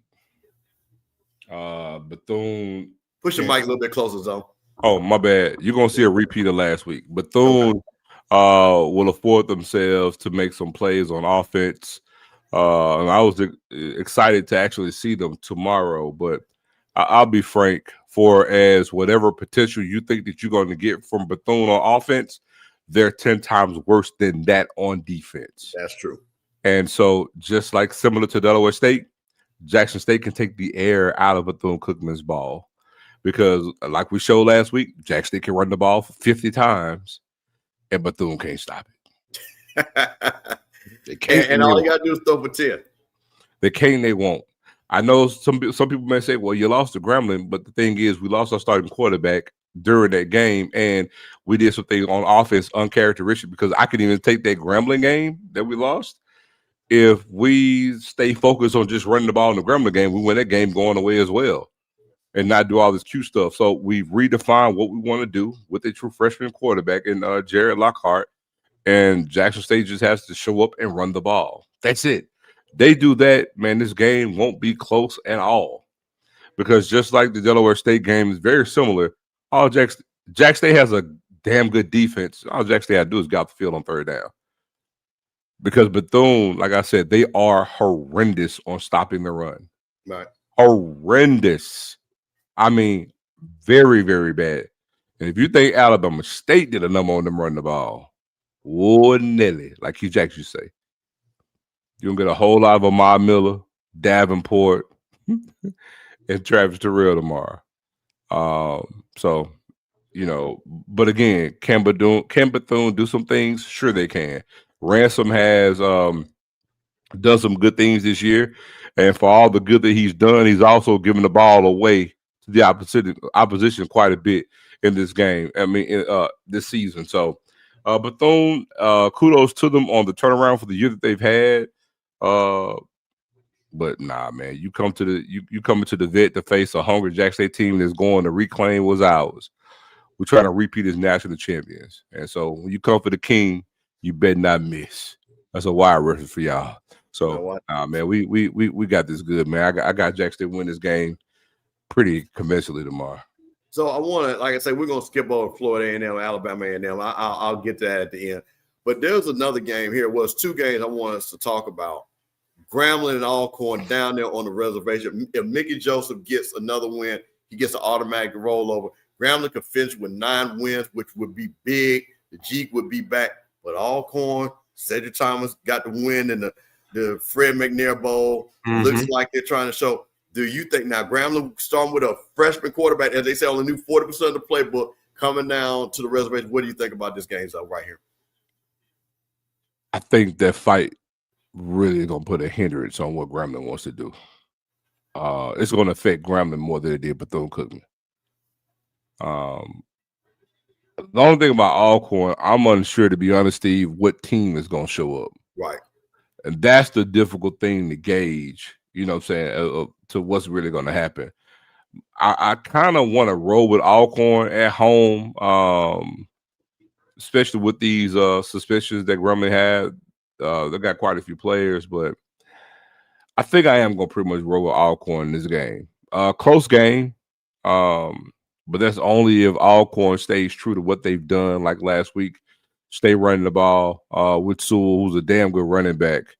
Only problem I have with Alcorn is on defense. But the thing is, Grambling, you know, they're so opportunistic on defense, generating turnovers.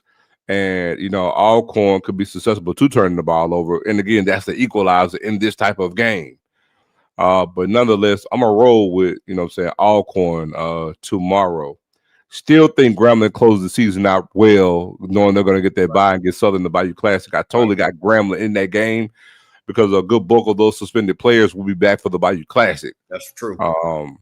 But if I have to roll with it, man, I got Alcorn tomorrow. Now, so next game I'm going to pull up, and I think it's important because Mr. No Recess, the 12-man band fans have been kind of going at you guys on social media, saying we're going to see you in Jackson. But one of the things that for them, to me, to really have that, they've got to really start dominating and starting with this game. So this is a game, they win this game, they lock up the West Guarantee no matter what Grambling does. But what do you think? Is there any chance you saw Pine Bluff, beat Southern, play FAMU well, looks like they can put some points up, kind of put a scare in a couple other people. What do you think about this? Again, games at Prairie View. What do you think, Zoe? Nah, man, I think Prairie View got the Chepshu game in their sights. They're about to do something in year one that no one outside of them foresaw. I just don't think. I mean, I know Palm Bluff got Cam Peters. I mean, the thing is, that's it. You know, Palm Bluff isn't great on defense either. But we'll see and learn the truth about what Prairie View is. Prairie View supposedly has the best pass defense in the conference, according to them. And Cam Peters can do some things through the air. So to come down to what Pine Bluff can do on defense, with what Prairie View, with what Prairie View wants to do with regards to, you know, what I'm saying, milking the clock, you know, running the ball, running this QB power, and try to physically outwear the defense. But I got Prairie View winning this game. I don't think it's going to be no clear line side of domination, just because that's the way PV hasn't really looked, and to my opinion, just really totally dominated an opponent this year. They've been a lot of nail biters. I don't foresee this one being a nail biter though, Steve, but I can see Prairie View winning by 17. Yeah, I think this is one of those games that I'm gonna tell you what I saw with Prairie View. That defense against a bad team said we're going to defense. Yeah. They only gave up 3 points against Alabama A&M. Played Cam Peters had a great game. I think he was all SWAC player of the week, you know, and things like that. I think we're going to see a similar game. I think Arkansas Pine Bluff will score a few more points, not a lot. And I think Prairie View is now starting to really get locked in, which I think is important for them because they have one more game. I think they play Valley as the last game that they play. But Zoe, I want to point out this game here. Texas Southern and Southern. And the reason why I point this out is Southern going to go winless in the SWAC this year. Yep. So Southern is going to go. They are 1-9. That means they would go 1-11. Yep. So you've been around, like I said, you calling the beige bastards down there, down I-55. What do you think this Southern, how far are they from getting back as you watch them from Jack State lens? What do you think Southern needs to do? What type of coach do they need to have? Are there coaches that you say, you know, if this guy would come there, Southern would get right back in the mix? Man, Southern's in quite the conundrum. It's really kind of hard to put your finger on it. I know BJ will speak to some of what he sees with regards to the lack of talent, but you know, I don't think the cupboard's bare with what they have now. I truly don't. He could speak on that better than I can, Right. And they may not have it, you know, totally from top to bottom on the roster, but their roster is not devoid of talent. You know, that much we do know, because even if you go back to the beginning of this season, Steve, with just the all conference players that they have, you know, so there's talent there. But in regards to like what they need to do and what direction they should go, I mean, I got a few options. You know what I'm saying? I just don't know how realistic they can actually be for Southern.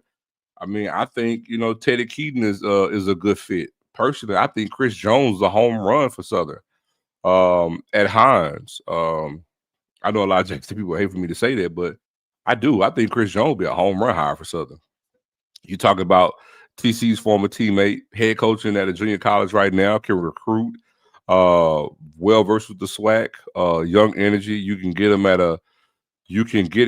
a reduced cost, and then have a damn good staff under a damn good number to probably even have, you know, say even more coaches. But even outside of Chris Jones, you know, I mentioned the whole thing about Tyrann Mathieu, and even Will Hall. Even Will Hall. I'm serious. Like there are some different options that Southern can actually go to. But I will say this: they better go ahead and get on it. I mean, literally, they need to be on the ball now, because as soon as that Gremlin Bayou Classic is over with, that's the Saturday after Thanksgiving. Man, that next week they need to be announcing a coach. Yeah. Because they got to get on it with regards to, man, have something in place to get ready for, you know what I'm saying, for signing day. That way you can go ahead and announce their staff and get the ball rolling. Because I'm telling you, bro, it's a new landscape now. If you go ahead and you announce that you're going to fire a coach during the middle of the season, there is no God earthly reason why you should be dragging ass on announcing who your next hire is going to be. me personally, I feel like when you make the announcement that you're going to make a fire, you should already be on the ball with regards to which route you're going to go into announcing who who the coach is going to be. It shouldn't be no damn 3-4 month process because I'm telling you, you got to get ahead of the A ball with regards to recruiting. That's the lifeblood of it. And if you think your roster is devoid of talent, the best way to flip it is, to announce a coach early so I can go ahead and jump on the recruiting. That's why I think, I'm with you, Zoe. Again, you a good AD would already have, as they say, give me Jay's Walker's, give me 5. Yeah. Because you already know, especially the way the season started, and we were already talking about Southern's in trouble. If you're the AD, you're watching, you're down there, you're seeing that team is not progressing. I'm already thinking about who are the 5 guys that I want to try to talk to. And again, we all know how this works. You don't have to talk to the coach. Coach has a lawyer. Coach has an agent. Would your guy be interested in coming to Southern? I think, again, that Southern job is ready. But I'm going to say this again. I think Southern could go the opposite way. I think they should go with a young guy. I think charismatic guy and go down there. And like I say, I'm a Nemo Washington fan. I know that sounds out the box. Reggie Flood, as he would say, a Hail Mary. But I think I could just see him with that hard-nosed running attack, him being a quarterback, former quarterback, which means he could be a quarterback coach. You get 2 for 1. You start off Southern with those big offensive line run attack, and he finds a quarterback that he can throw it because one thing about it, you got that Louisiana speed. So, again, that's just me. We'll see how that plays out. Now, so one of the things that I wanted to flip on the Texas Southern side, started out with a lot of promise. And again, once again, it looks like either they're going to have a losing season or at best be 6-6. What do you think about what Chris Dishman has done and they've kind of fallen off? What do you see Texas Southern, or is this just the same old Texas Southern that we've always grown up with, and they are going to be who they are? No, it's not the same old Texas Southern. You look at what they did in year 1. Even if they finished at 6-6, they were what, 5 games last year? And so now you're talking about a 1-game progression. And again, we're talking about the flow of the season. Everything within their season is dictated by 2 games. First game of the season with Prairie View and last week. Seriously, even if everything stands pat, those are the 2 games that pretty much tell the tale of that season. Because right now, if they beat Prairie View, look where they're sitting in the conference. They don't if they don't lose those Prairie View and Alcorn, where's Texas Southern right now? They're number 1. They're number 1 in the West. They're number 1 in the West. They're number 1. You see what I'm saying? So, and we know about the quarterback coming into this year, and we had greater expectations for Texas Southern, but it got away from them. And so now year 3, because it's still, if they finish 6-6, Steve, it's still a 1-game progression better than what they were in year 1. You expected better wins, but again, that's something you still can put your hat on going to year 3. But again, now you got to get another quarterback. You know what I'm saying? Which that seemed like that's a repeated phrase within the SWAC, right? All these first-year quarterbacks are brand new quarterbacks within the conference, and Texas Southern going to be in that boat again next year. They're going to need another quarterback. And they got to get some more pieces on offense, but I would say it's a letdown. I mean, again, they're going to have 1 win better than what they were last year, but to me, it's still a letdown because they should be sitting at first place in the division. Yeah, I agree. I'm going to address this. Kevin Sims talking about Quinn Gray to Southern. Listen, I'm not going to say anything about FAMU still has a coach, so I'm not going to do that because, of course, people will twist it all around. Quinn Gray ain't going no damn Southern. You know that. But I will say that he would be a good fit for Southern. Now, I don't think he'd go to Southern. I think Southern needs to call him. I think he needs to be one of those guys on that list. Call him just like, which again, the coach from West Georgia, Joe Taylor. These are guys that you got to call. You got to make sure. And again, I think Southern's like FAMU. And if they are, I think they have to apply, and it's a public application process. We'll find out who actually applied for that because they're going to have to post the job too. Just because they're a state school, they got to post it, even though they don't have to hire. They got to post it. So I got a question for you. So get back on Southern. That's a legit question. What would you think if Southern, because they can offer more money, they can provide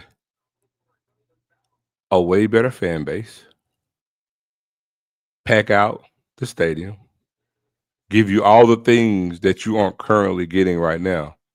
What do you think if Southern made an offer to T-Jack at Prairie View? Here's the thing. I think because watch this. You got a coach begging fans to come to a game. Right. They're not coming. So all these other things that I can't get at Prairie View, I can get that and more money at Southern. But here's what I'll say. And I'm gonna tell you something. One thing about Prairie View alumni, now they don't go to those games, but they ain't broke. And I think if they are like family, like with Willie, I think if that was the case, I think this is one of the ones they would find. I think AD Golf would find that money to keep that coach. I think he would definitely, because again, when you have a coach like T-Jack, $100,000, he makes you $1 million. You gotta understand something. They're getting ready to go to the SWAC championship game. That's worth $100,000 right there. Mm-hmm. He's going to get that in season tickets by selling 1,000 season tickets. Okay, he'll get 1,000 season tickets just because those guys go, and if they play anywhere close, and Bill. So for me, if I'm AD Golf, try me if you want to, and I'm going to all them big money folks, and all them people. They got all them engineers, lawyers, doctors, and stuff all the way back from 1955 giving them money. I'm not gonna let Southern steal my coach. But with that being said, here's the thing: but this is what I do know, because you gotta understand, Tremaine Jackson's a friend of the show. He's being treated very well down at Prairie View, very well. He loves it down there. I know this for a fact. If it was one of those things that if everybody, I'll say this, and I'll say family.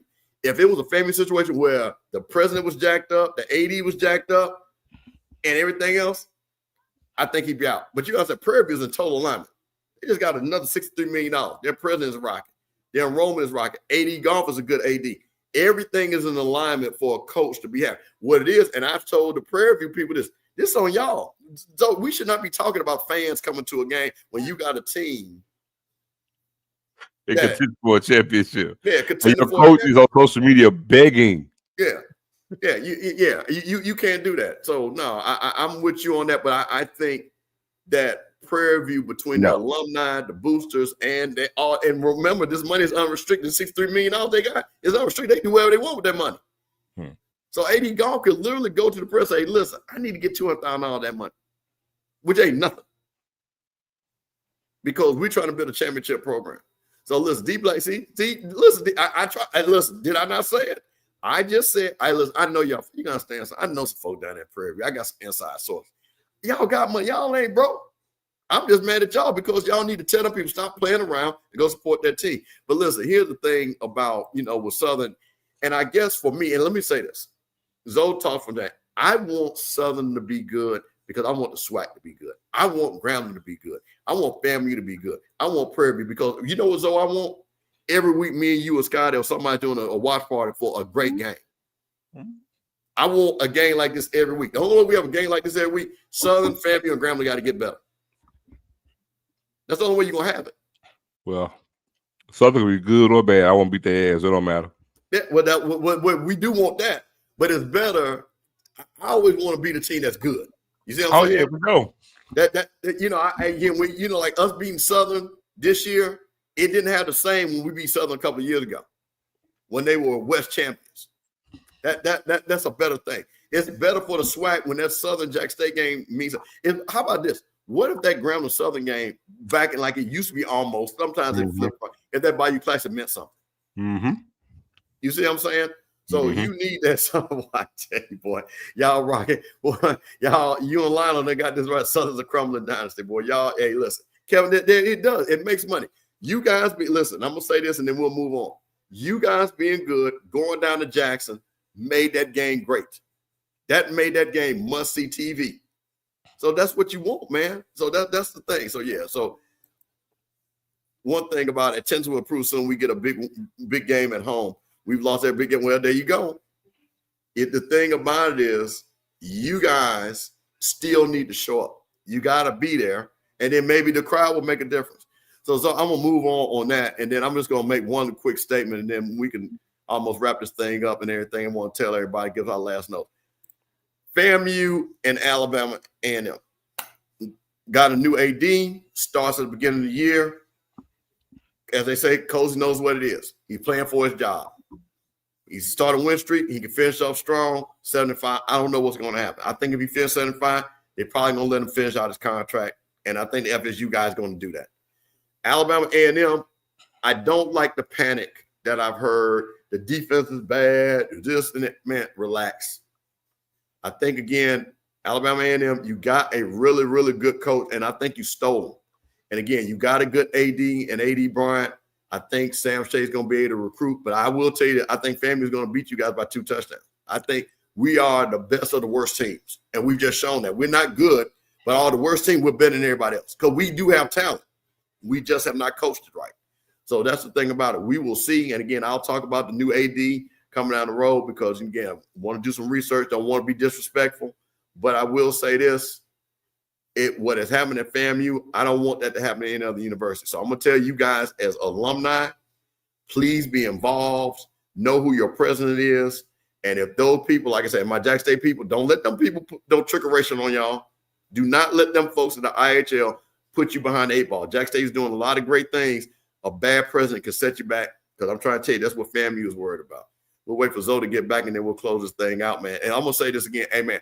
Thank everybody for watching the, HBCU game of the week watch party. South Carolina State victorious over North Carolina Central, man.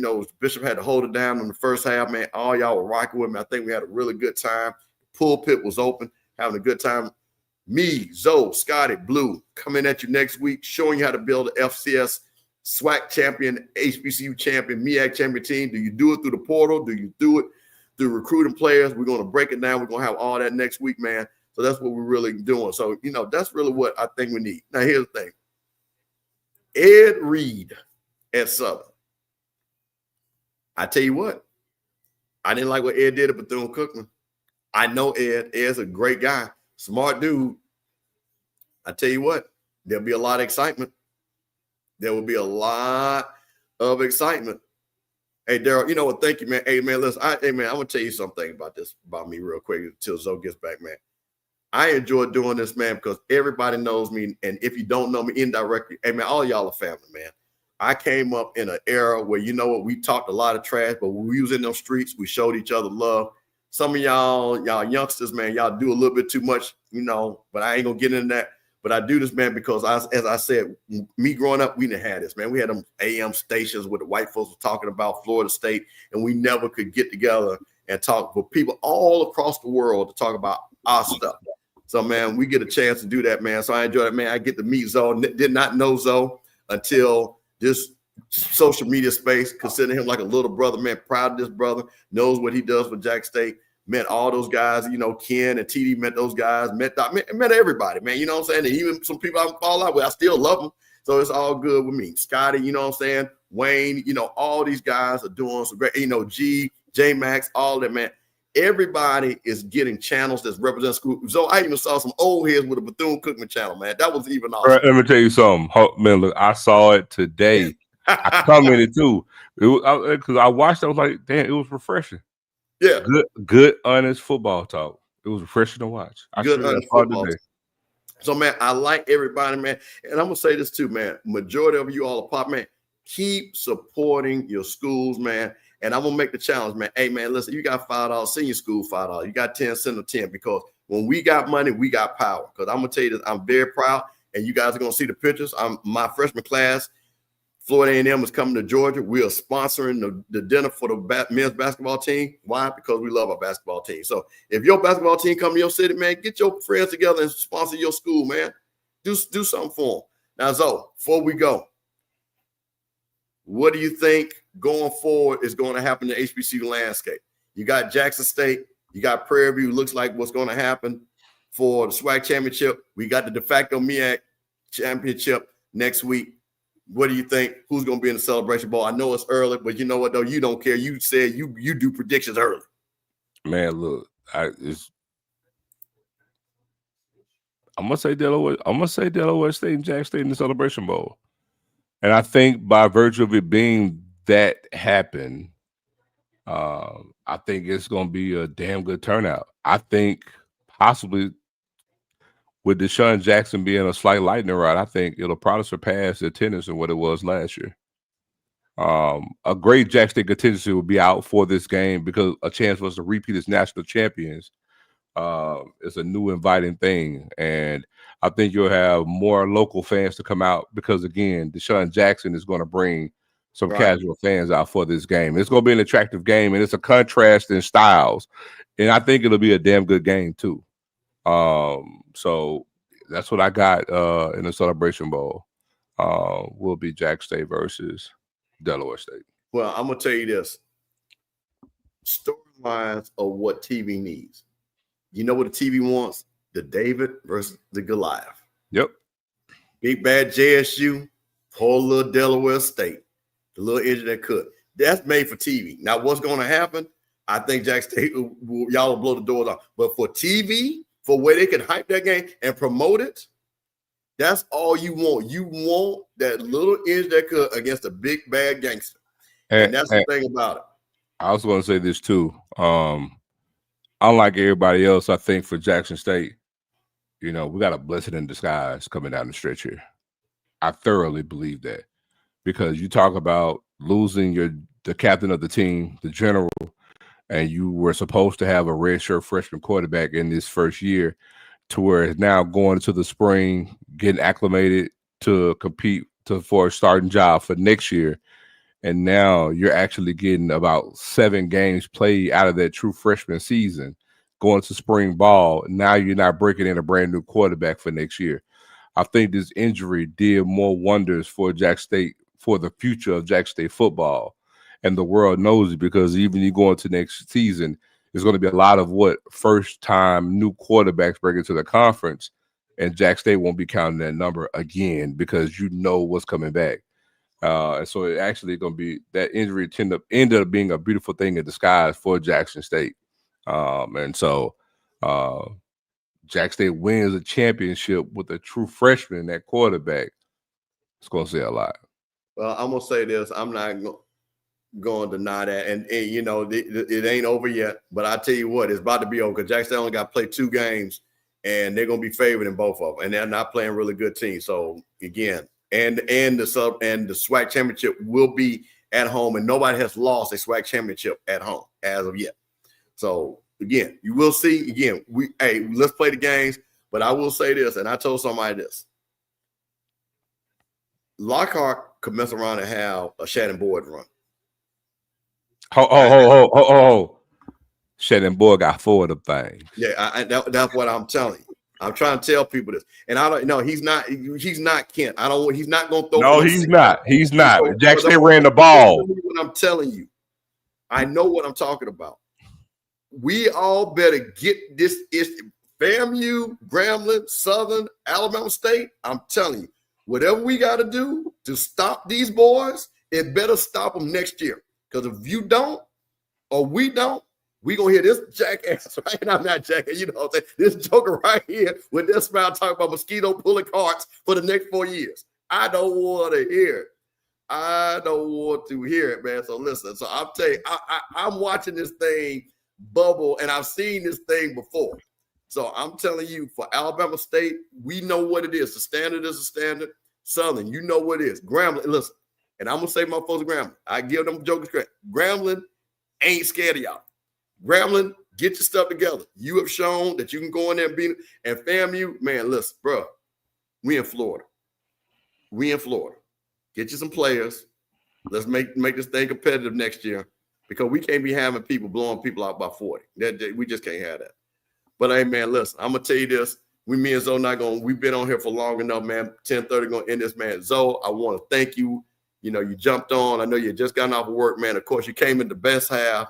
We like this thing down, man. I'm going to thank everybody in the chat, everybody watching on social media, man, watching the HBCU game of the week with me and Zoe.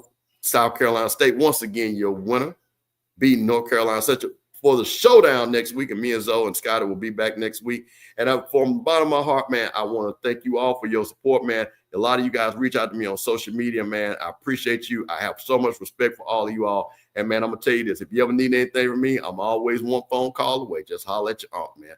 So we're gonna let you guys go, man. Have a good evening. As though, I don't know. So if something big happen tomorrow, we ain't got nothing planned. But if something shake up, we'll make a phone call. Something happen. I know you're gonna be at the game tomorrow. You know what I'm saying? You're gonna be at the game and everything. But actually, I won't be. I'll probably be at the hospital for a good little while tomorrow. Oh yeah, okay, yeah, that's true. Okay, yeah. So guys, we probably won't do anything tomorrow and stuff like that.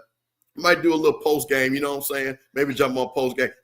I tell you right now, Scotty, if this happened, Bethune come, Scotty going 9 hours straight, just 9 hours straight. Just what I'm saying.